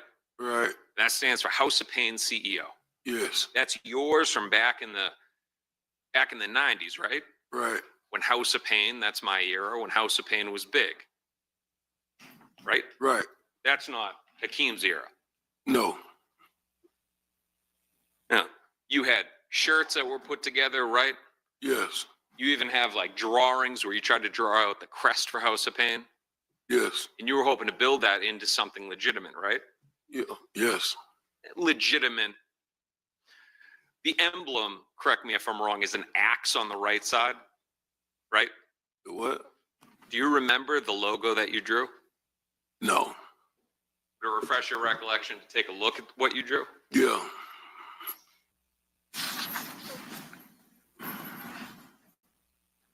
Brief moment, Your Honor.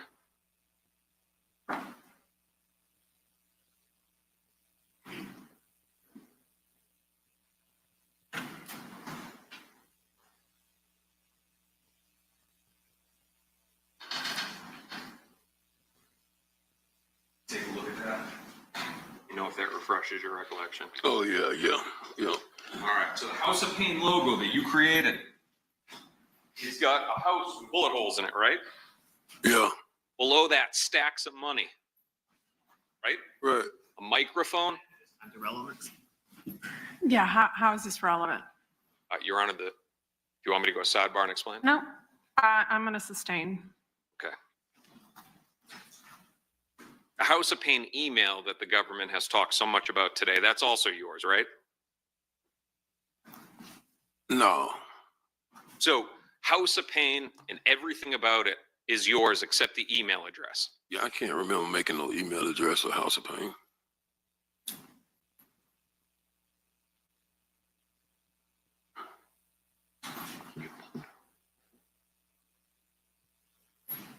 When the police searched your house in the U-Haul truck that was out there, they found T-shirts for House of Pain.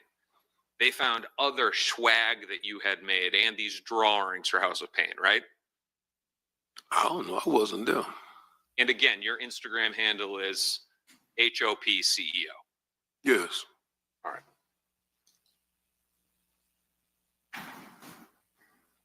Now, let's talk about Hakeem Robinson. Hakeem is 6'2", 6'3". Your words? Yes. Well over 200 pounds? Yeah. 230, 240? About 2/3.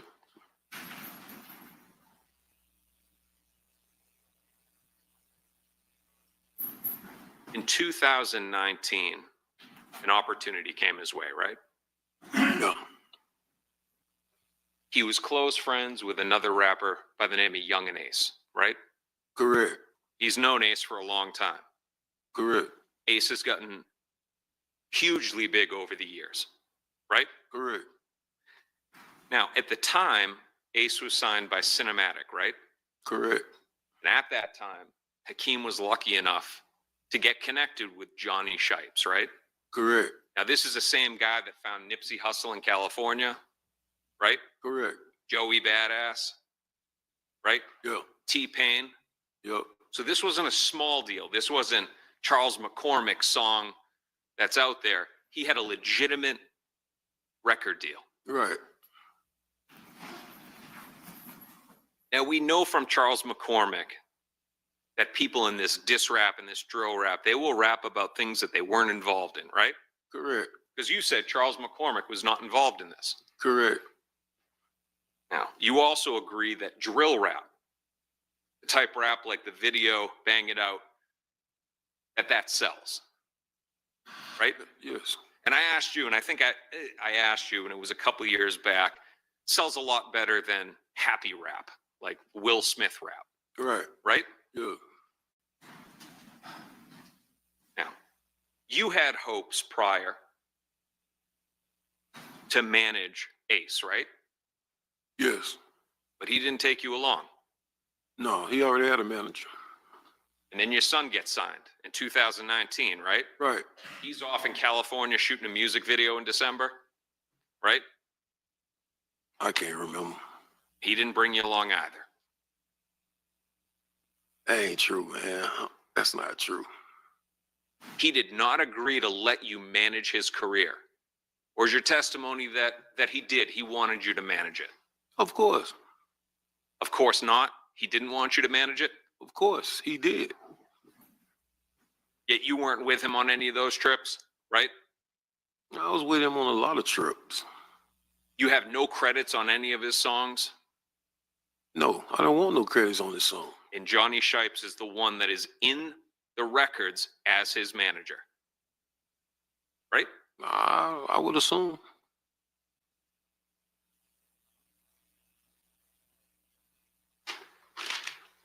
So let's now talk about the day before the murder.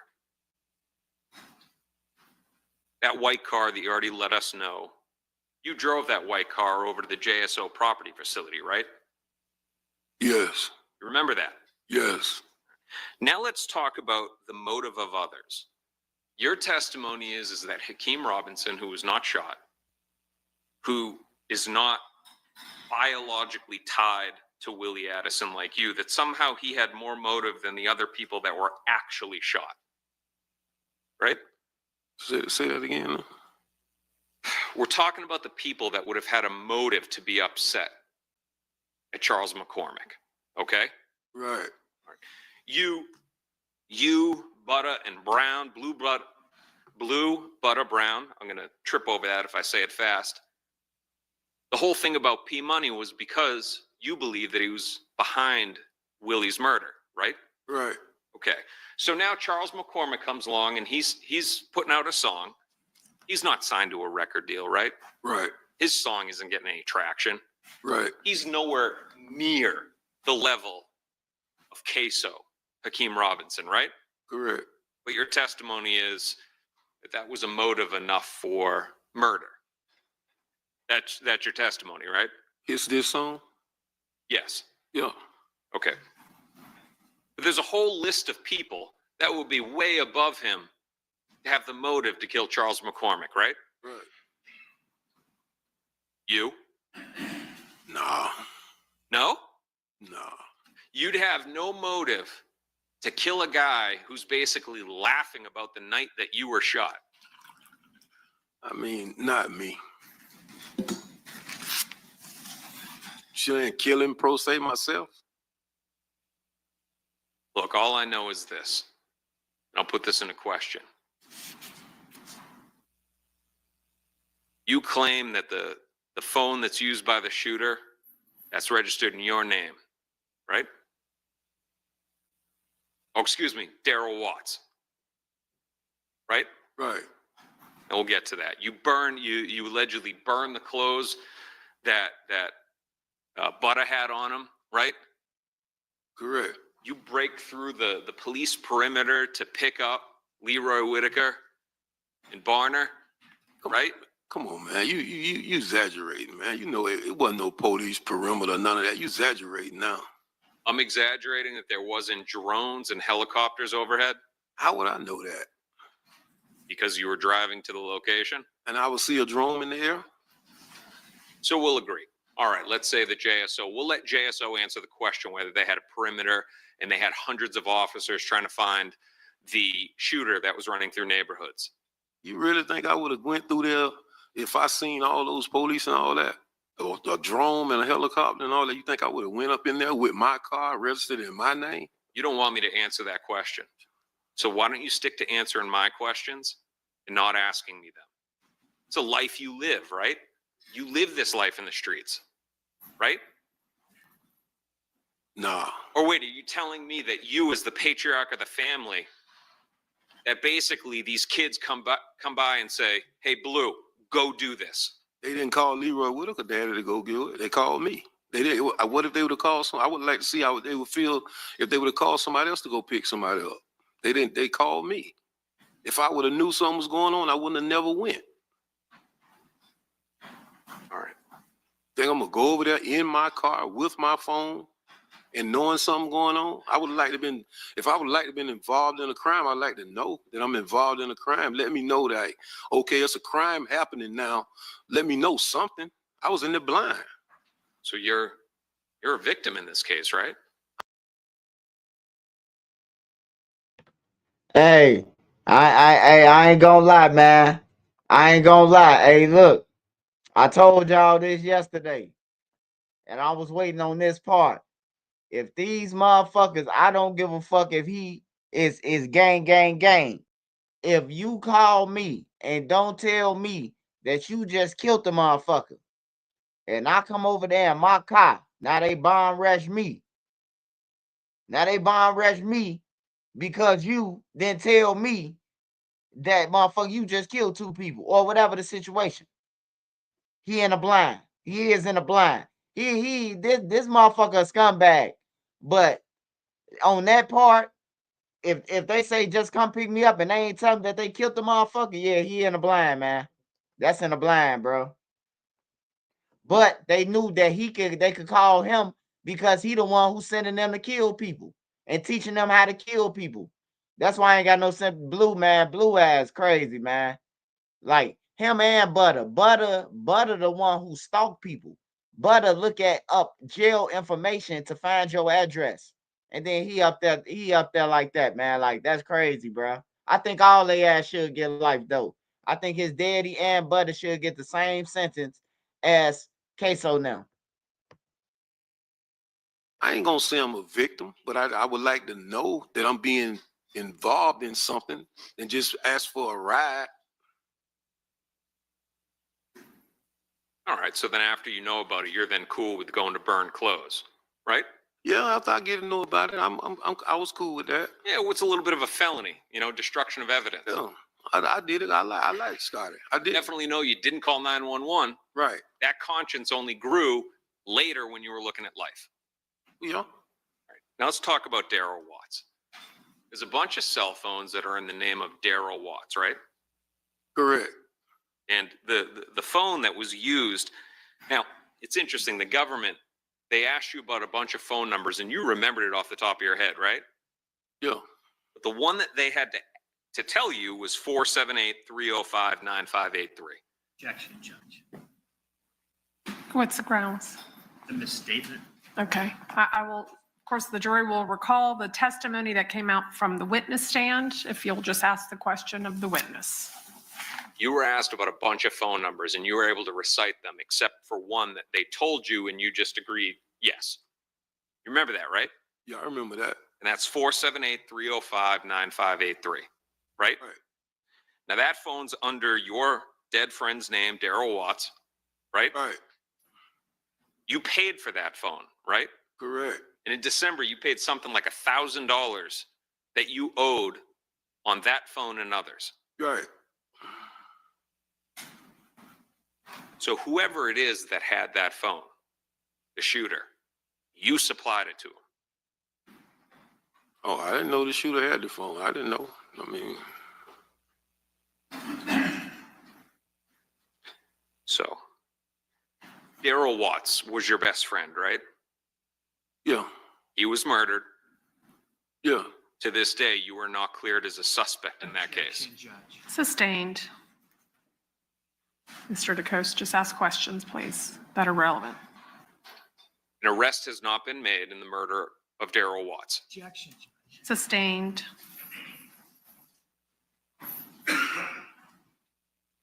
Now, you've also learned that Torgon Williams was involved in the murder of Charles McCormick, right? He was involved? Yeah.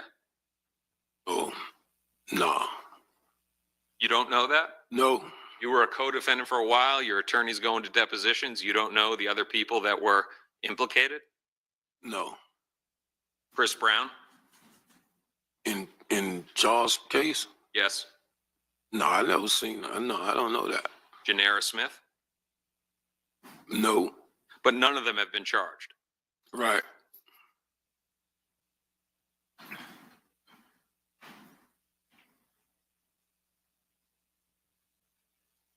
Now let's focus on the specific day of January 15th, 2020. Your words, you didn't see Hakeem that entire day. Correct. Didn't see him before, right? Right. Didn't see him after. Correct. Now you said that you were worried about him, right? Correct. Well, you have all these phone numbers that you have memorized. You didn't call any of them. Correct. But you were concerned? Yes. Common sense dictates that if you're concerned about your son and that what you're saying is actually true, that you would have picked up the phone and called him. But you didn't do that. Correct. I didn't.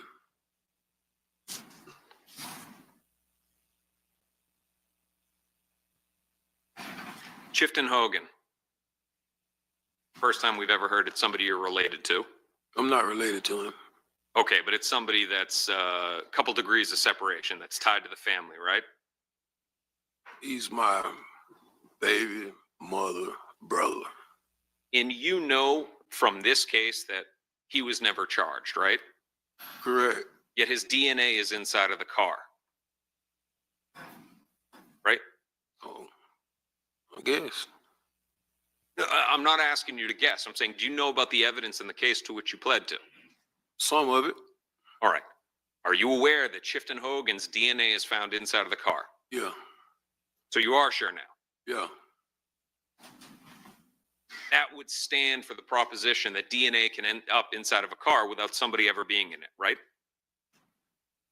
I'm not sure. All right. So your other son, Abdul Jr., he's not here anymore, right? Correct. Your hope, something that has been discussed, you're hoping that in exchange for your testimony here today, that his case would be dropped. Right? No. You're not hoping for that? I mean, if it do, it's good. I mean, but I can't say that. So you're saying that that's not true, or you're saying it's not, or you're saying you do want your other son to be convicted? No, I'm not saying I want him to be convicted. I'm not saying that I want him to be convicted. If they drop his case because of what I'm doing, great. As long as you're protected, that's the most important thing for you, though. When you say protected, what you mean? The same thing that Ms. Schlacks asked you. You said, well, you know, if they drop his, well, that would be great.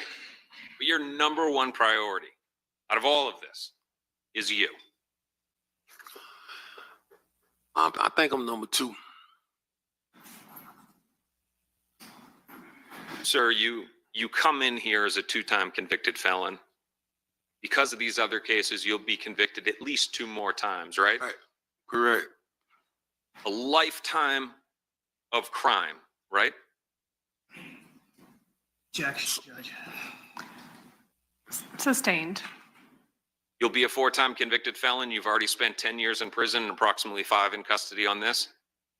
Correct. For a total of about 15 years in custody. Correct. Let's not forget about the 10 years that I was out free and no trouble. But then you got into trouble again. Right. I was out free from 2009 to 2020, no trouble. I understand, but coming in here today and going back to the question, your number one objective is protecting yourself. Of course. One brief moment. Hey, blew a motherfucker, y'all. Blew a motherfucker. Hold on, let me rewind that. Sir, you come in here as a 2-time convicted felon. Because of these other cases, you'll be convicted at least 2 more times, right? Right. Correct. A lifetime of crime, right? Objection, Judge. Sustained. You'll be a 4-time convicted felon. You've already spent 10 years in prison and approximately 5 in custody on this. Correct. For a total of about 15 years in custody. Correct. Let's not forget about the 10 years that I was out free and no trouble. But then you got into trouble again. Let's not forget about his 10 years, y'all. 2009 to He 2020, ain't no back trouble. nobody. I understand, but coming in here today and going back to the question, your number one objective is protecting yourself. Of course. One brief moment, Your Honor. Okay.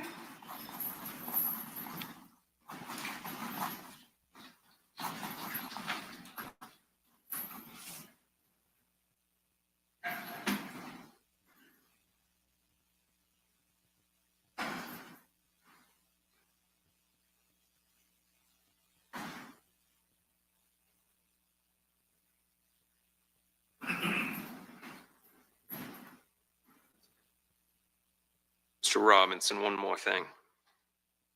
The deal with Cinematic, that occurred right in the months before this murder, right? Yes. Basically, right around December, they fly him out to California. He's shooting music videos, but it's right around that time that he inked that deal. I'm not sure. I don't remember him going out to California, so I can't say. But you can say that that deal was inked right around that time. Yes. Nothing further, Your Honor. Thank you.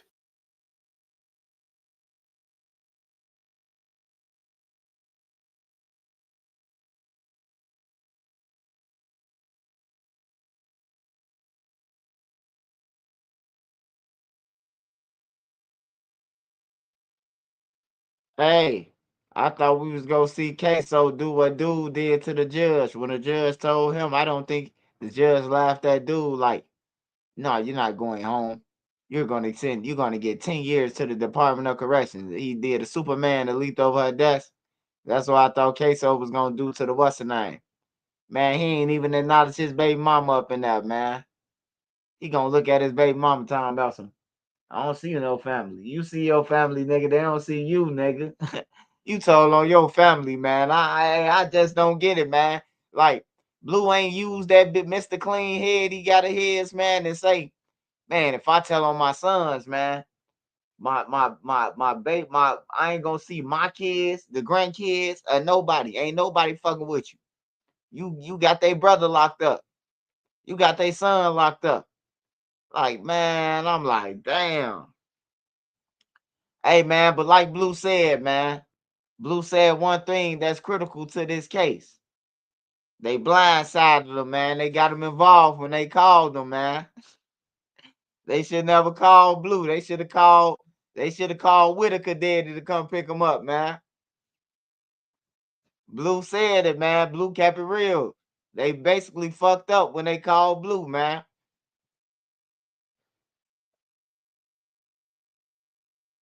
Hey, I wanted that lady to get his ass, baby. I wanted that lady to get on him, man. That dude, he sucked. Young and Ace must then pay him. Young and Ace must then pay my guy. My guy wasn't on nothing. That lady would have tore his ass up. I'm mad that lady. I'm mad as hell that lady ain't that lady ain't sick him, man. That lady's supposed to sick him, bro. Even Whitaker lawyer, the lady cold. Dude wasn't on nothing. Dude asking them shit. Like, I see what he doing, though. He poking holes, but he really never attacked nothing. He really ain't attacked nothing like that lady, man. That lady would have brought up all the murders and everything that he ever did. I love that lady. That lady say, yeah, you killed 5 people. Aren't you a hitman? And he said, yeah. So you get paid for hits. Yeah, Blue gave me the money. So Barner saying that he paid him for a murder. They on another murder. Well, Blue drove Bonner off from the murder and gave the money to get out of town. And then he up there on with his son. His son that killed motherfuckers. Like, yeah, that's crazy, man. 3 dead at the casino in Reno. Yeah, I just seen somebody said King Yellow Dead might be gone, man. I was like, hell no, man. Motherfucker just be wishing death on people, bro. I just seen that shit on Instagram. Somebody just sent it to me. Like, what the fuck is he doing in Reno? What Reno at? Is that Vegas?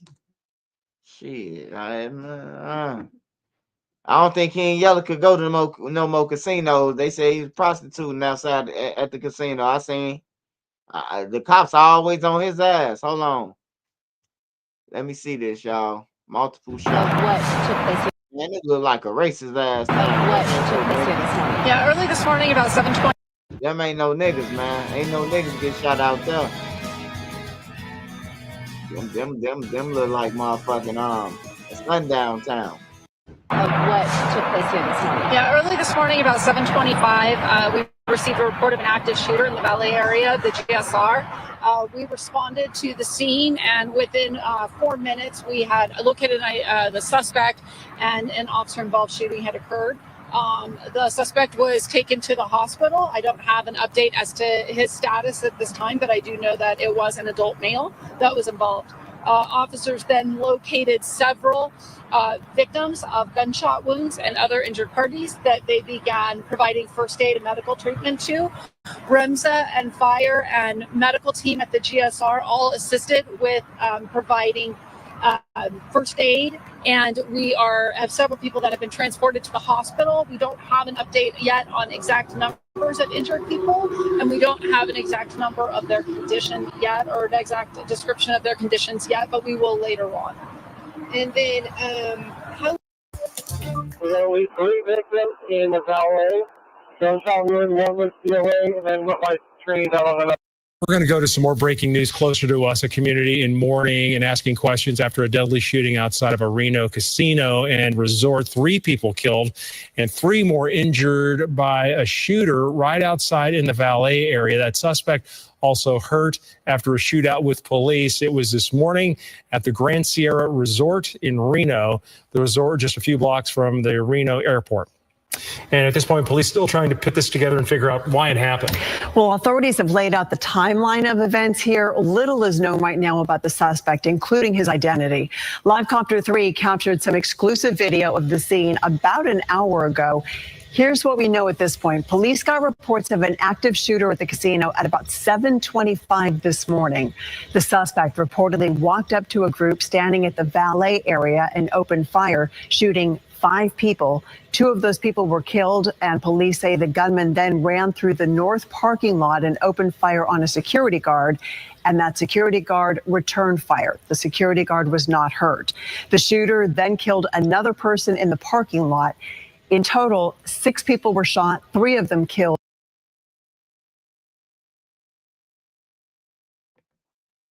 Hey, y'all, man. Hey, look, I'm telling y'all, man.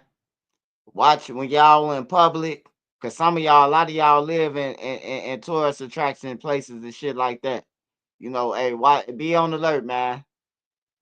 That's fucked up, man. He just walked up to a crowd and sprayed. That's some coward ass shit, man. Yeah, I don't know what's going on, bro. Dude just did some shit. He just did this shit. Did I tell y'all about the time when I got on the airplane, man? And when I sat next to this motherfucker want to watch a movie about Kobe Bryant.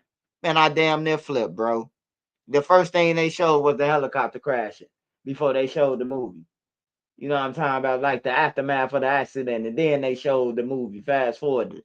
I'm like, this man, bro, I just wanted to smack the shit out of dude, bro. Like, bro, this is my first time on the plane, bro. I just told you that. And then you gonna go and turn to a motherfucker, what's the name? Yeah, this your first time on the plane?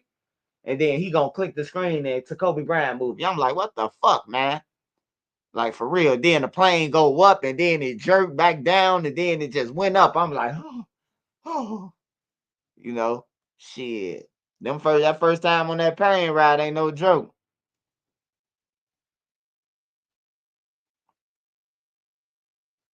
Yeah, he did that shit on purpose, bro. He wanted the nigga to have a panic attack, but I already told myself, man. I said, if I go, bro, like, man, this shit gonna be crazy, man. Church's dudes died to the plague. You're like, fuck, no, I ain't get on no plane no more, nigga. Ah, you let me off. I ain't getting on no plane no more. It's over with. Let me stop talking to planes for a motherfucker. All right, you thought it was sweet last time and crashed.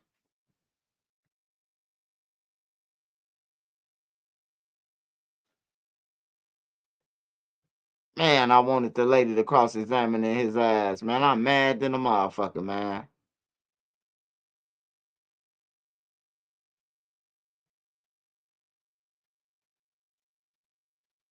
Hey, bloggers, watch out, man. T Grizzly now, his little team now, I'm trying to send little emails and shit.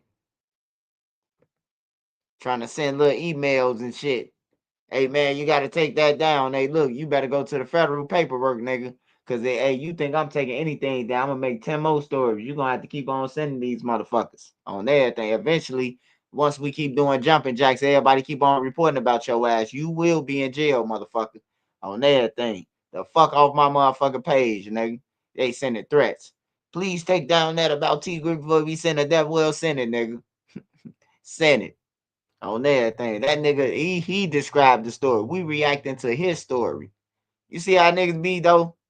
They be gangster, bro. But then like lawsuits and all that. I'm gonna let the police handle it. Yeah. T Grizzly and them, they team on bullshit. They sending defamations and everything out.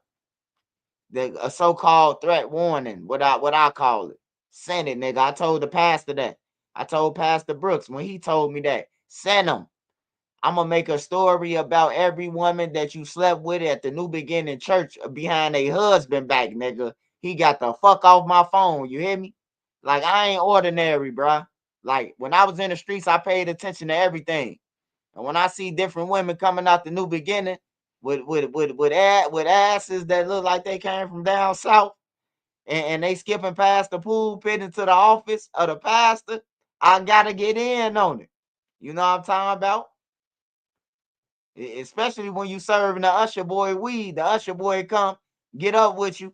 Hey, man, I just seen Pastor Brooks with another woman, man. Hey, all right, huh? Keep me updated.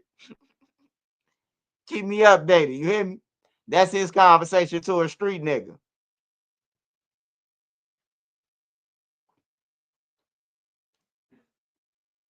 Hell yeah, he double dipping the congregation. I told his ass though that boy. He called me at 7:30 in the morning, man.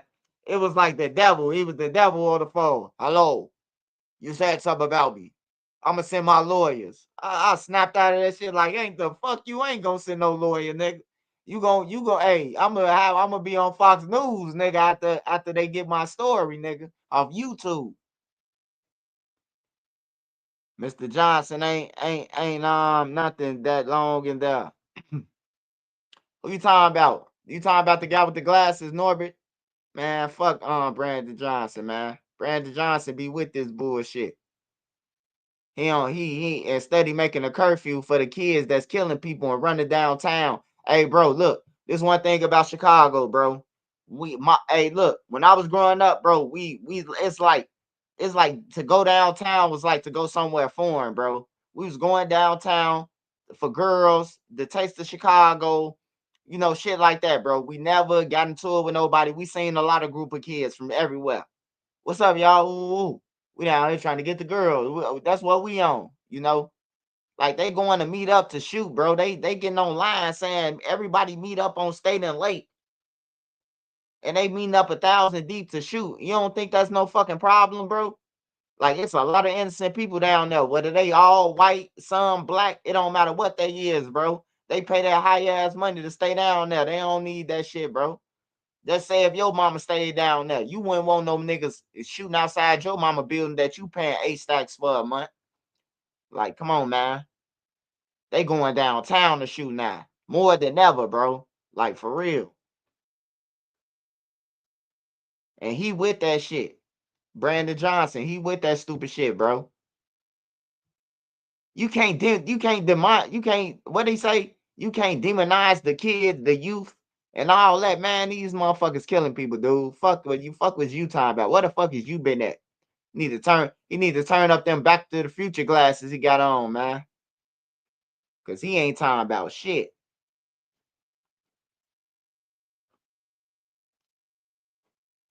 That nigga ain't did nothing. That nigga ain't did nothing for us.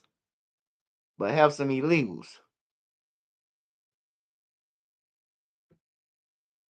Same old phone? Nah. Upgrade to the new Galaxy Z Fold 7. Nobody wins when the family feels. Reaper, I'm from Cleveland Avenue. I go crazy, nigga, know about me. It's nobody Reaper. Won't even drop no disc, come through for biggie. Start that line, nigga. Say that shit gon' spin while you ain't did it. To this, a shooting at one Atlanta park overnight left one person dead and victims found. Hold on, y'all. I gotta go back in. This motherfucking screen jumping. Told Nene about this fucking computer. I just want a normal computer. What we was just watching? A family. Hey, y'all. Hey, whoever sending me that shit with the dude be 15 bodies. Hey, look, don't send me that shit no more, man. Dude ain't beat no motherfucker 15 murders or none of that. Niggas making up propaganda news. If he beat 15 murders in Cleveland, wherever he from, that shit gonna be on the front page news, man. You can't find no news clips of this shit, but this shit going viral than a motherfucker. I'm like, hell no. Ain't kill no motherfucking 15 people and get off. Stop sending me that shit. I was gonna report about it at first. 15 bodies. I'm like, hell no. Somebody made this shit up. They just making shit. And then hit you up. Why you ain't report about it, Swipe? Is you from there? No, man. I'm from Oregon. How the fuck you know that he killed 15 people then?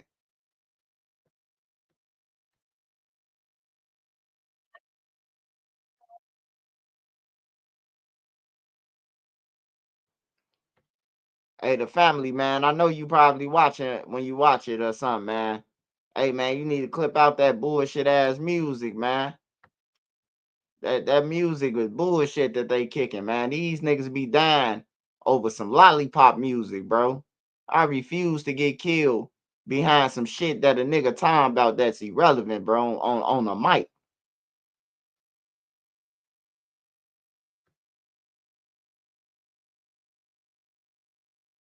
It's nobody Reaper. Won't even drop no disc, come through for biggie. Start that line, nigga. Say that shit gon' spin while you ain't did it. Now to this, a shooting at one Atlanta park overnight left one person dead and victims found at 3 different locations. Here's what we know about this. So police say 100 shell casings were found at Empire Park after a shooting during a barbecue. 5 people were taken to Grady Hospital overnight with gunshot wounds. 1 remains in critical condition at this hour. Now, Atlanta sends 5 people to the hospital and leaves 1 teenager dead. It happened just before 10 o'clock last night at Empire Park off Oak Drive. Just 3 days in Atlanta where at least 18 people have been shot since Thursday afternoon. One of the people who was killed is a father and a youth football coach. I just hate that really happened to my boy. Like, that was very unexpected.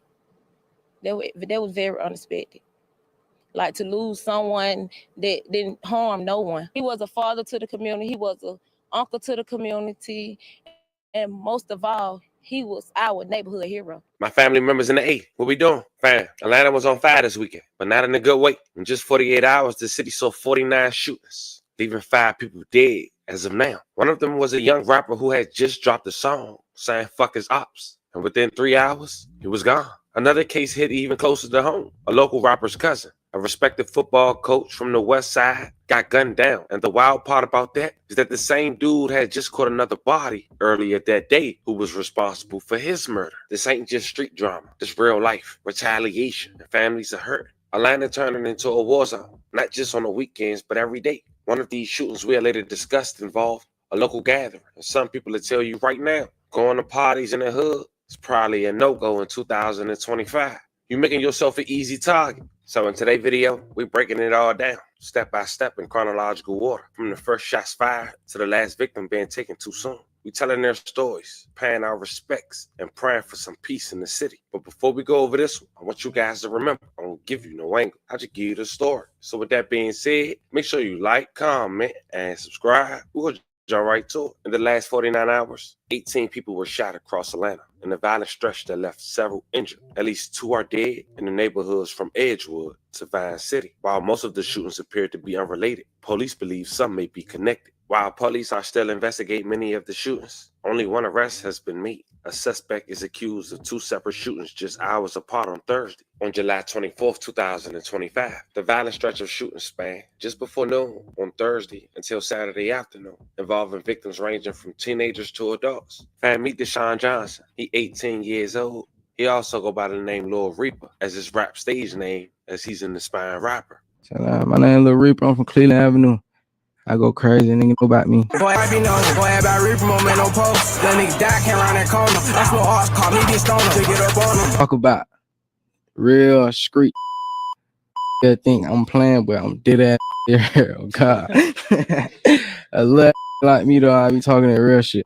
Now, Deshaun from Cleveland Avenue, which is also the neighborhood of the Atlanta rap star, Young Thug. Now, the younger generation from Cleveland Avenue don't go by YSL anymore. They go by FM or FMH. The FM stands for Fast Money, even though they all connected. This Cleveland Avenue, buddy, Cleveland Avenue. Yeah, don't put in the black. Yeah.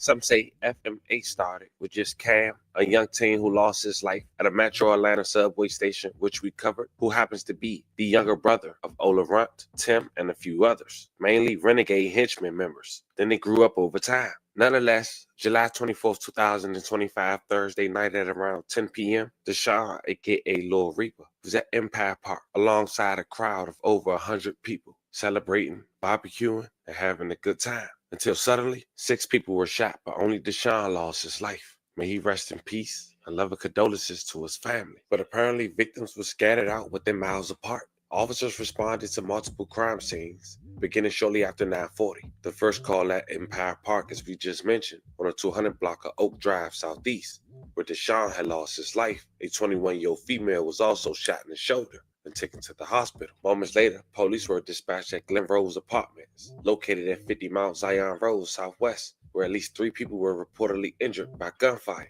While continuing their investigation, police say they stopped a sedan near the corner of Cleveland Avenue. In the vehicle, authorities say they found that a passenger had been shot in the leg. Both locations are in Atlanta's southeast area. Major dead and 5 others hurt, and so far, no one has been arrested. 11 Alive's Marissa Sarbach, we're live right now outside Grady Hospital. So, Marissa, any update on these victims? Yeah, Cody, we know 5 people were transported here to Grady Hospital overnight with gunshot wounds, and we know 1 person is remaining in critical condition here at the hospital. Atlanta police also telling us that 1 person died on scene, an 18-year-old who has been identified today as Deshaun Johnson. When I heard the pow, pow, pow, I was sitting right there next year. Neighbors all around Empire Park say they heard it. First, I thought they were firecrackers.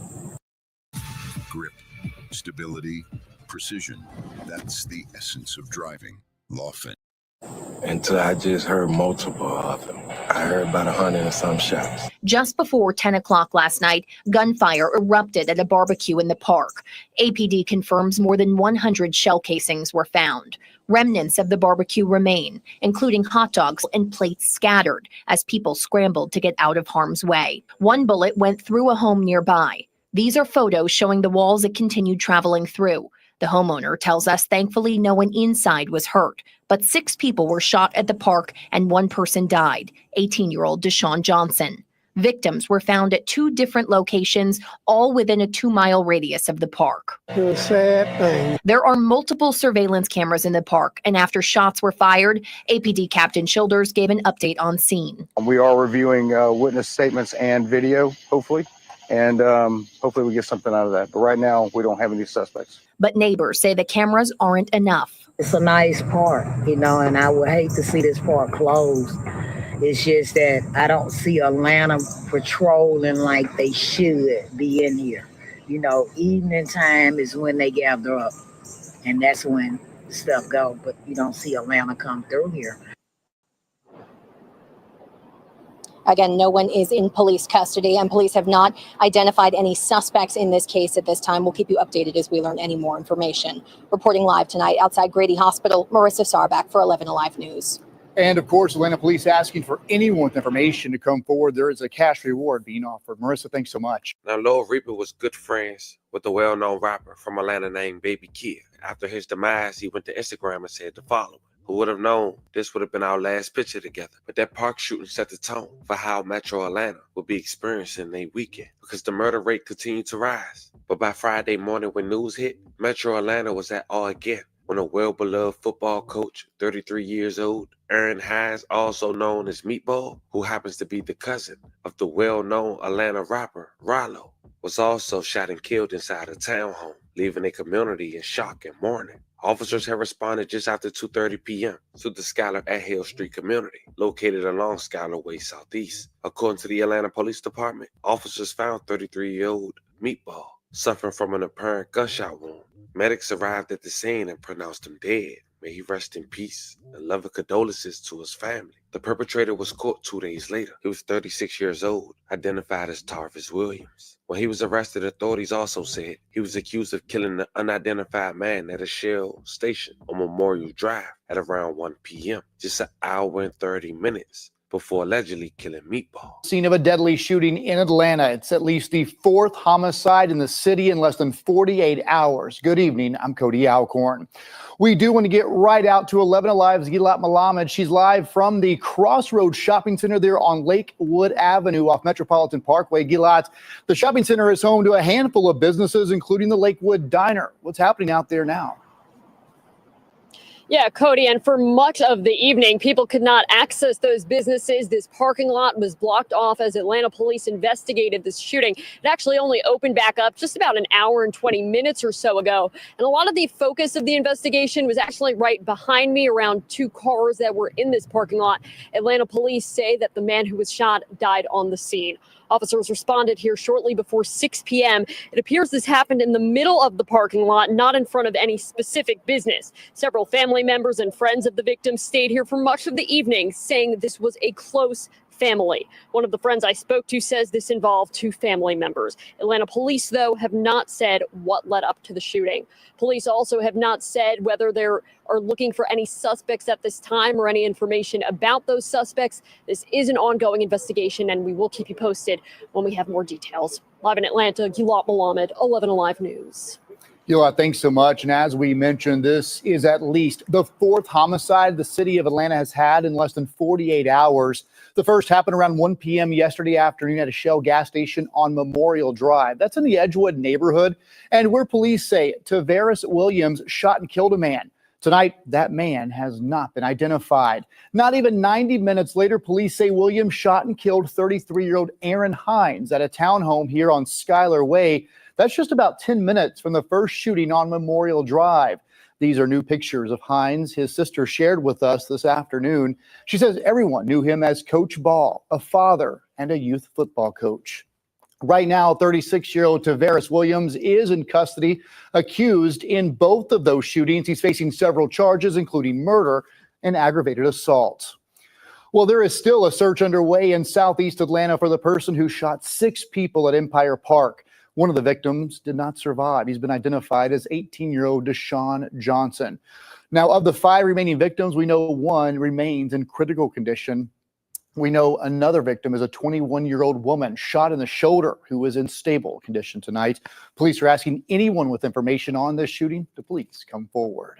Now, when the news hit, Rollo went to Instagram and said the following. This was literally everything I had left. It's not a soul on earth knew me more or before ball. Not even my mama, because his mama and my mama put us in a playpen and we figured this shit out on our own. This is the founder of Fam America. I don't know how, but I somehow became the face of this fam goonsh. I honestly was just supporting my big cousin Meatball, which will never stop. This is the person I learned how to crawl with. I learned how to walk with. I learned how to talk with. This is the person the feds literally begged me to point the finger at. My boy ain't even have to spend 1 second in jail. Some is to be taken to the grave. The only thing my boy wanted was for the family to come back together. And can't no one deny that. Every door that I closed is now open for Ball. If you knew him, you knew what his heart desired. I'm gonna go all the way for him. Hashtag Ball forever. On the earth, they ain't touching what we touch. It's all over, man. Not the trade, I never trade, no matter what. No, we need it. Kennedy Street, going through the bluff. We're gonna walk down James P. where his mama rooming house was and where Tashiba got killed at. And then we're gonna go straight to the candlelight. So if you want to walk for Ball today, pull up at this park. We leaving here about 3, 4 o'clock. I know there's late loaders or whatnot. And tomorrow, we burying him like a Muslim. We not allowing him to go to no church, bro. I'm sorry for all those that believe in other religions and stuff, but we will bury him like a Muslim. So tomorrow we're gonna meet at the same park tomorrow at 2 o'clock. Pray for him and take him to the Muslim cemetery. So I beg that everybody be patient with us. We wearing all white to the funeral. And that night at VVS, we doing an all black party. Cause Ball love them black FO1s. So that's what we're doing. I know we didn't talk about every victim of violence in Atlanta this weekend, but we do want to say to everyone who lost their life this weekend, we want to say once again, rest in peace and love and condolences to you guys' families. Anybody who was affected by the story, we do want to send love and prayers your way as well. But there you have it, fam. That's the reality of what went down in Atlanta this past weekend. 49 shootings in 48 hours. 18 people shot thus far and 6 people dead. It's too many shots, too many bodies, way too many families left broken. I know it's easy for us to get numb to this type of news, but we are real people with real dreams, families, and futures. Fam, let me know how you guys feel about this one in the comments. Don't forget to like and subscribe. Until then, I'll catch you guys on the next one.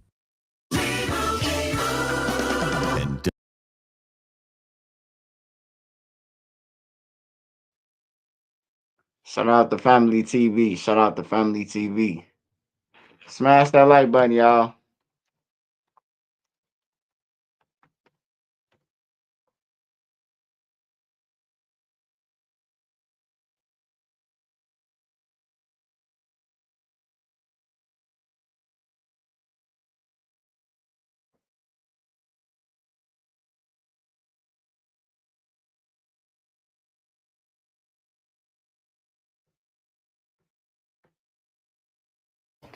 Chicago police looking for a man who shot and wounded 4 teenagers on the west side. Police were called to Springfield and Lexington just before 11:30 last night. Witnesses say there was an argument, then a man pulled out a gun and started shooting into a group of people.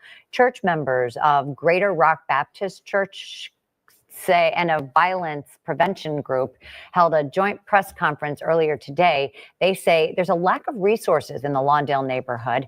They're asking for funding to help provide jobs to young people. We need them to step in and do what we've elected them to do, to make a difference, to make a change in our community, make it safe again.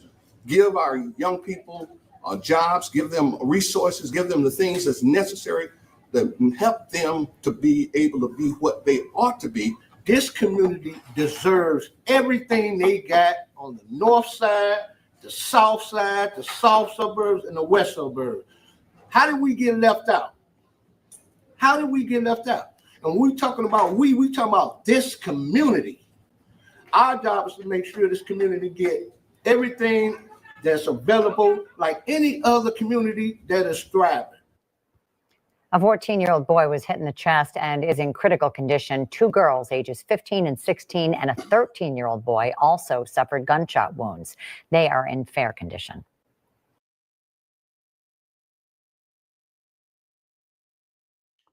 Get your kids, get your kids.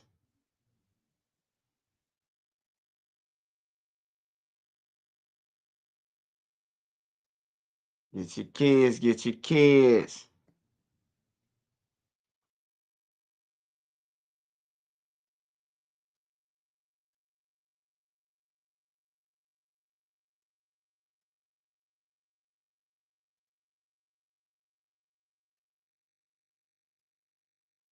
Be on Police the are warning lookout. people to be on the lookout for a man posing as a rideshare Yeah, driver. authorities believe that he is responsible for at least 2 sexual assaults. WGN's Courtney Spinelli is in Old Town with more tonight. Chicago police say the incidents happened almost 4 months apart and in 2 different neighborhoods. The most recent 9 days ago when the victim was picked up along this stretch of Wells Street. It's very scary. A similar reaction among residents in both neighborhoods where Chicago police say a man posing as a rideshare driver picked up the female victims. The suspect later sexually assaulting the victims who thought they were passengers in a ride, getting them to their destination safely. Police say it was not the same vehicle they ordered. As a girl, too, it's one of the scariest things that could happen to you. Police described the suspect as a short Hispanic male between 35 and 45 years old with a heavy build who was driving a mid-sized black SUV. The first incident in Gold Coast in the 1100 block of North Lakeshore Drive around 5 in the morning on March 30th. The second in Old Town just under a mile and a half away around 2 in the morning on July 19th in the 1500 block of North Wells. So many people are out, going out, and obviously people are getting rides all the time. So again, like she said, you don't think when you get into that car, especially when you're by yourself, that that's going to happen to you. In Chicago, rideshare drivers are required to display an emblem while in driver mode, but we found it's easy to order lookalikes online. Instead, police say you should always verify the license plate and picture from your rideshare app, match the vehicle and driver. Allie Fabian and Jordan Waller say they always do that and take it a step further. We set up a PIN, so we have to give them our PIN before they accept it. Yeah, so I will always check the license plate for sure, but even when we get in, I won't even shut the door until he unless they ask for the PIN. It's not clear which company the suspect was pretending to work for. However, Uber is rolling out a new women preferences feature for both drivers and riders in the US, working to match women with other drivers who are also women. The first pilot programs rolling out in Los Angeles, San Francisco, and Detroit. Area 3 detectives are handling the investigation into these incidents and ask anybody with information to give them a call or submit an anonymous tip online. In Old Town, Courtney Spinelli, WGN News. Police are warning people to be on the lookout.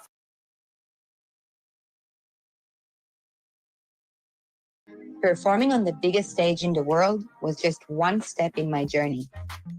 Hi, I'm Ronnie. When I teach people. New at 5:30, a story you'll only see on WGN. Business owners address the recent mass shooting outside their restaurant in River North. WGN's Sean Lewis has that story. More than 3 weeks since a deadly drive-by shooting in River North. And they're trying to just figure out what's next for us. The owners of Artist Restaurant and Lounge are speaking on camera for the first time. 341, the gunshot victim from Memorial Hospital. About the shooting that killed 4 people and injured 14 others outside of their shop just after 11 p.m., July 2nd. It was a good night. It was a great night. Nothing to say that it would, the end result would be what happened. Absolutely not. Nothing. The restaurant played host that evening to an album release party for Chicago recording artist Mellow Bucks. A record label had reached out to the couple to use their space, which opened in April. When you have things presented to you as a new restaurant and as an LGBTQAI space, you are honored when someone that has a hit song out with another artist that you absolutely love has a song out, and you're like, absolutely, that would be cool to be able to host something like that. We were just giving her a space like we would give anyone else a space because that was what our mission was. Their mission, they say, is to be a welcoming place with good food and community. Violence was not on the menu. We were closed. Everybody was moving outside of the door.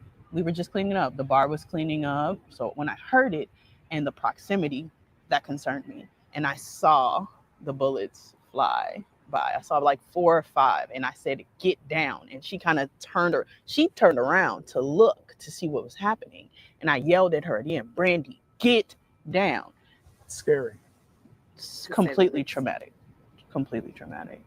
I can't hear cars backfire without jumping, and it's startling me right now. It is safe to say that this venue was targeted. We will not rest until there is full accountability. And while the investigation into the shooting itself continues with still no arrests made, the artists feel as if they are being targeted by some in the city.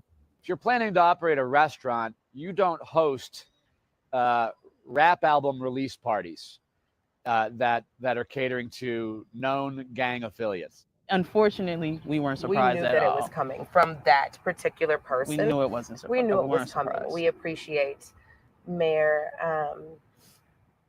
Brandon Johnson for saying that it is not the business owner's fault, because in the Black and brown community, we are blamed every single day for things that happen outside of our establishments. Some things still have not changed.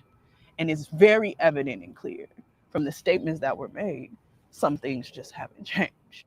For now, they say they are rethinking their home, their business future, and they are going to take time to spend with their family. I'm a Wicker Park mom with 2 kids. This is not our norm. This is not what we want. We may move. We may stay. We don't know. All I can say is I pray for the people that lost their lives. I pray for the victims. I pray for us. I pray for our staff. I pray for everybody that was involved in this to heal. That's the next step, quite honestly, is healing first and foremost before we do anything else. Sean Lewis, WGN News.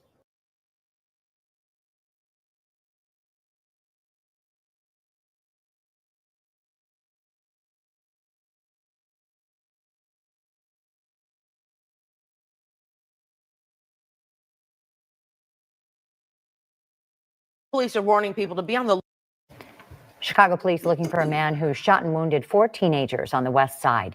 Police were called to Springfield and Lexington just before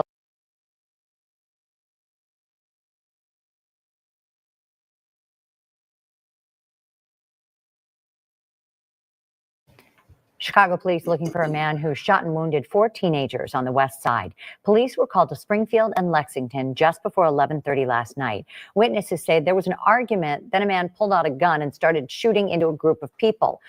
Police are warning people to be on the lookout for a man posing as a rideshare driver. Yeah, authorities believe that he is responsible for at least 2 sexual assaults. WGN's Courtney Spinelli is in Old Town with more tonight. Chicago police say the incidents happened almost 4 months apart and in 2 different neighborhoods. The most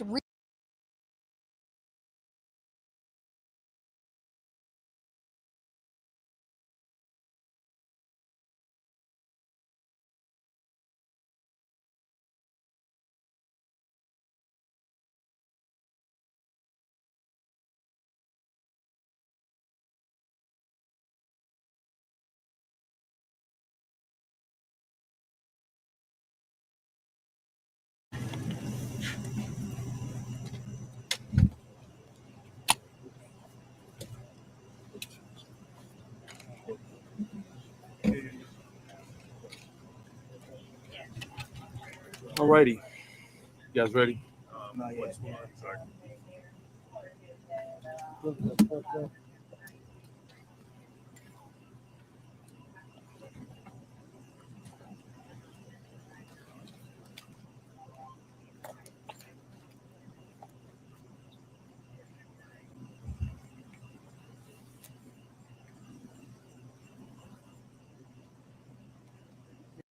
Of interest, being told that it was a black sedan, possibly a third vehicle, firing shots. You can see in the background a ship. Turning now to a violent weekend in Detroit and calls for action. Yeah, a deadly shooting at a Marathon gas station on Detroit's west side. 1 man killed, 3 women wounded, and a suspect on the loose. And another heartbreaking case of a child caught in the crossfire. A 6-year-old boy killed by a stray bullet that pierced his home on Detroit's east side. 7 News Detroit reporter Randy Wimbley lifting the voices of neighbors as well as the boy's family, outraged by the senseless violence. I hope they get caught. I hope they get life. I hope they eat at them every day of their life. Tarhisha Love overwhelmed with grief and anger. Her 6-year-old son, Riley Love, an unintended target in a reckless shooting. Guys just rolled up and started blazing the block. Riley was struck by a stray bullet inside this home on England Street near 6 Mile and DeQuinder Sunday night. He was rushed to Children's Hospital and later pronounced dead. My happy, bouncing, full of joy, full of energy, loving, affectionate, my cuddle buddy. When he comes in the room just lights up. Very happy. Very happy. Very happy. Gone too soon.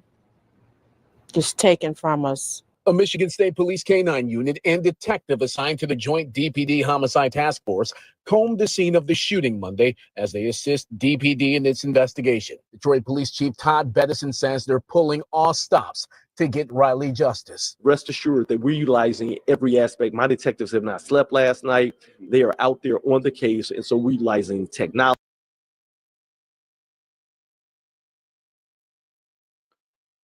Hey, what's up with y'all motherfucking y'all captain, man? Y'all captain look like he should be at a pride parade or some shit. The fuck wrong with y'all captain? He look like Sinead off Martin, man. Martin when he transforming into Sinead, man. Martin before the transformation. And he talking just like Sinead.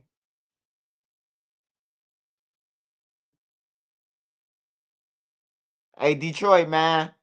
It's a motherfucker who killed the boy, man. I know y'all know who killed that boy, man. Make him turn himself in, man. Y'all killing kids, bro. This everywhere, though. Chicago killing kids, too. I'm just saying, bro. Nigga, you know you killed the kid now, bro. Just go ahead and turn yourself in, bro. You did a drive-by and hit a kid. Turn yourself in, brother. It ain't rocket scientist, man. You a hoe.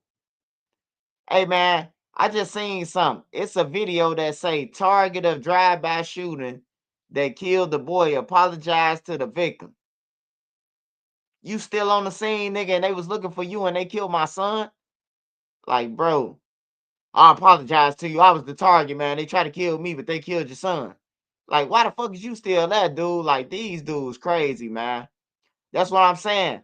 Hey, look, if you live on the block, bro, and you pay rent or you own your home, bro, ain't no way in the hell I own my home. I finna let some niggas post up in front of my crib where my kids at and just post up and then the ops come through lighting up my crib. Like, hell nah, bro. Hell fucking nah. You gotta be out your rapid ass mind, bro.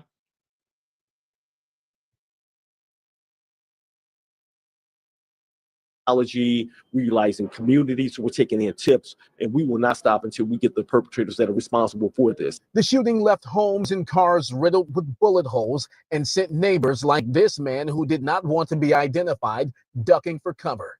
When they came, they just started shooting. She ran inside the house. I hit the deck. Now, somehow or another, one of those stray bullets hit that child down the street. Riley's mother sending a strong message to those who know the perpetrators but have yet to come forward. If you have a heart, any type of compassion, this could be one of your kids, one of your family members' kids. Say something. Anyone with information about the shooting, you are asked to come forward.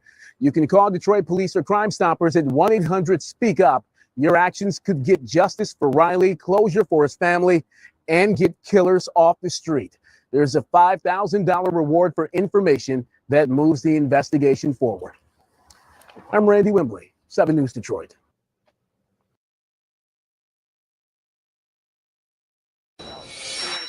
Team coverage with reaction now from Carter's family. Local 10 News reporter Ben Kennedy is live in Northwest Miami-Dade with the very latest. I spoke to a family friend who is just in tears when talking about this 6-year-old and today's break in the case. Carter's family lives right here behind me on the 3rd floor. That is where his mom and dad wait for any news. You can't sleep when a 6-year-old child gets killed. A close family friend sits outside King Carter's home in northwest Miami-Dade to allow his parents privacy after the news broke of an arrest in their son's death. Screaming with abundantly blessed happiness, joy. God is doing his job. God is doing the job he was sent here to do, to get these people off the streets. Brendan Gaskins says a teen who was the target of the shooting called Carter's dad to apologize before turning himself in. He actually called his phone, crying tears, turning himself in before he walked in the building. Gaskins says he is just relieved the ones behind this violence could now be off the streets, and the victim's family has some closure. We're going to get justice. That's all I can say. We're going to get justice. I just spoke to King Carter's dad no more than 5 minutes ago, and he says he was just shocked to get a phone call from someone involved in this shooting. Take a listen. He's so sorry. He was crying, yelling to the top of his lungs. He's so sorry. And then he was turning himself in? Blaze, you a nice guy. I don't hear nothing but good about you. I know people you help. You don't do nothing but help the community, do things for other people's kids. I'm sorry it happened to you. It shouldn't happen to anybody but you out of all people. He told me this. And Carter's dad is talking about the teen that was being shot at. That is the person that he says gave him a call, turned himself into police. Right now, mom and dad are outside as they wait for this upcoming news conference to hear more details about what happened to their son. Reporting live in northwest Miami-Dade, Ben Kennedy, Local 10 News.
Skip the rental counter with Turo.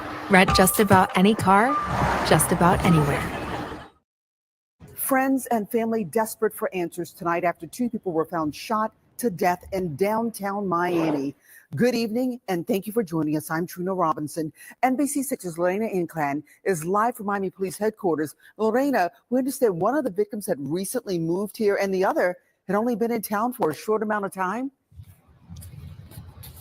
Trina, was a man and woman who were found dead in a car. The woman was from New York and the man was from Michigan. Now, we did speak with a friend, a close friend of the woman and her brother tonight, who are both pushing for answers, trying to figure out what happened here.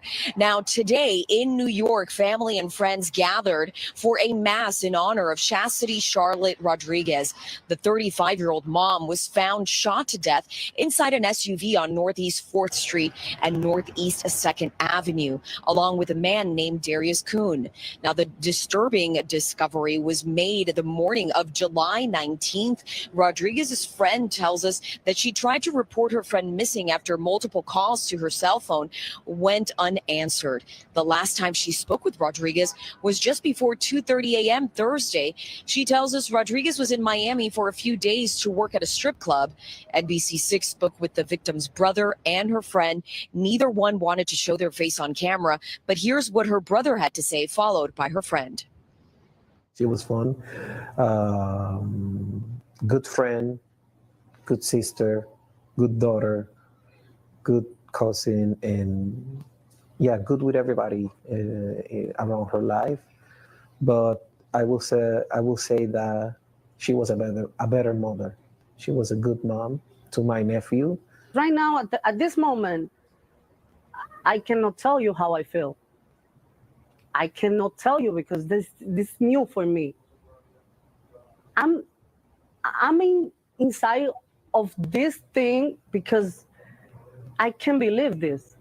I can't believe that's happened right now to me. Now, Rodriguez's friend, who you just heard from there, tells me that she had only been in town for a week before she was killed. And she says that her friend met the man who she was with at a nightclub. Now, police have not released a possible motive in this case, but police do tell us that they are actively investigating and trying to figure out who is responsible for killing these two people in that vehicle where they were found in downtown. For now, reporting live from downtown Miami, Lorena Enclang, NBC 6 News.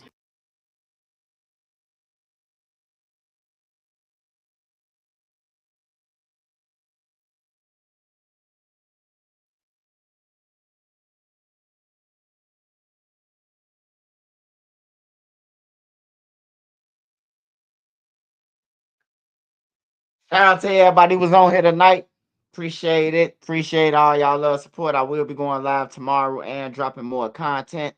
Got something to do in the morning. So make sure y'all be here tomorrow, man. Make sure y'all stay safe though. Make sure y'all definitely stay safe, man.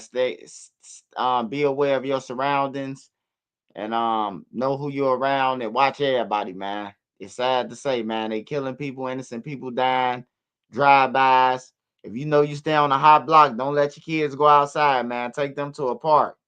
Tell them you can go outside at the park when I'm with you. Other than that, your ass stay in the house and play this game. You know? Sad that you can't even sit in your living room without a bullet coming through, man. Prayers up for them, that 6-year-old parent in Detroit. Crazy, man. Nigga came shoot up the block. Prayers to the guy whose son got killed and the killers called the phone before they turned themselves in, one of the killers, and apologized, you know. But it'd be too late to apologize, man, once you done took somebody off this earth, man. But he called and did it. That's what the dead. That's up to the dead to forgive him, you know. It ain't my kid.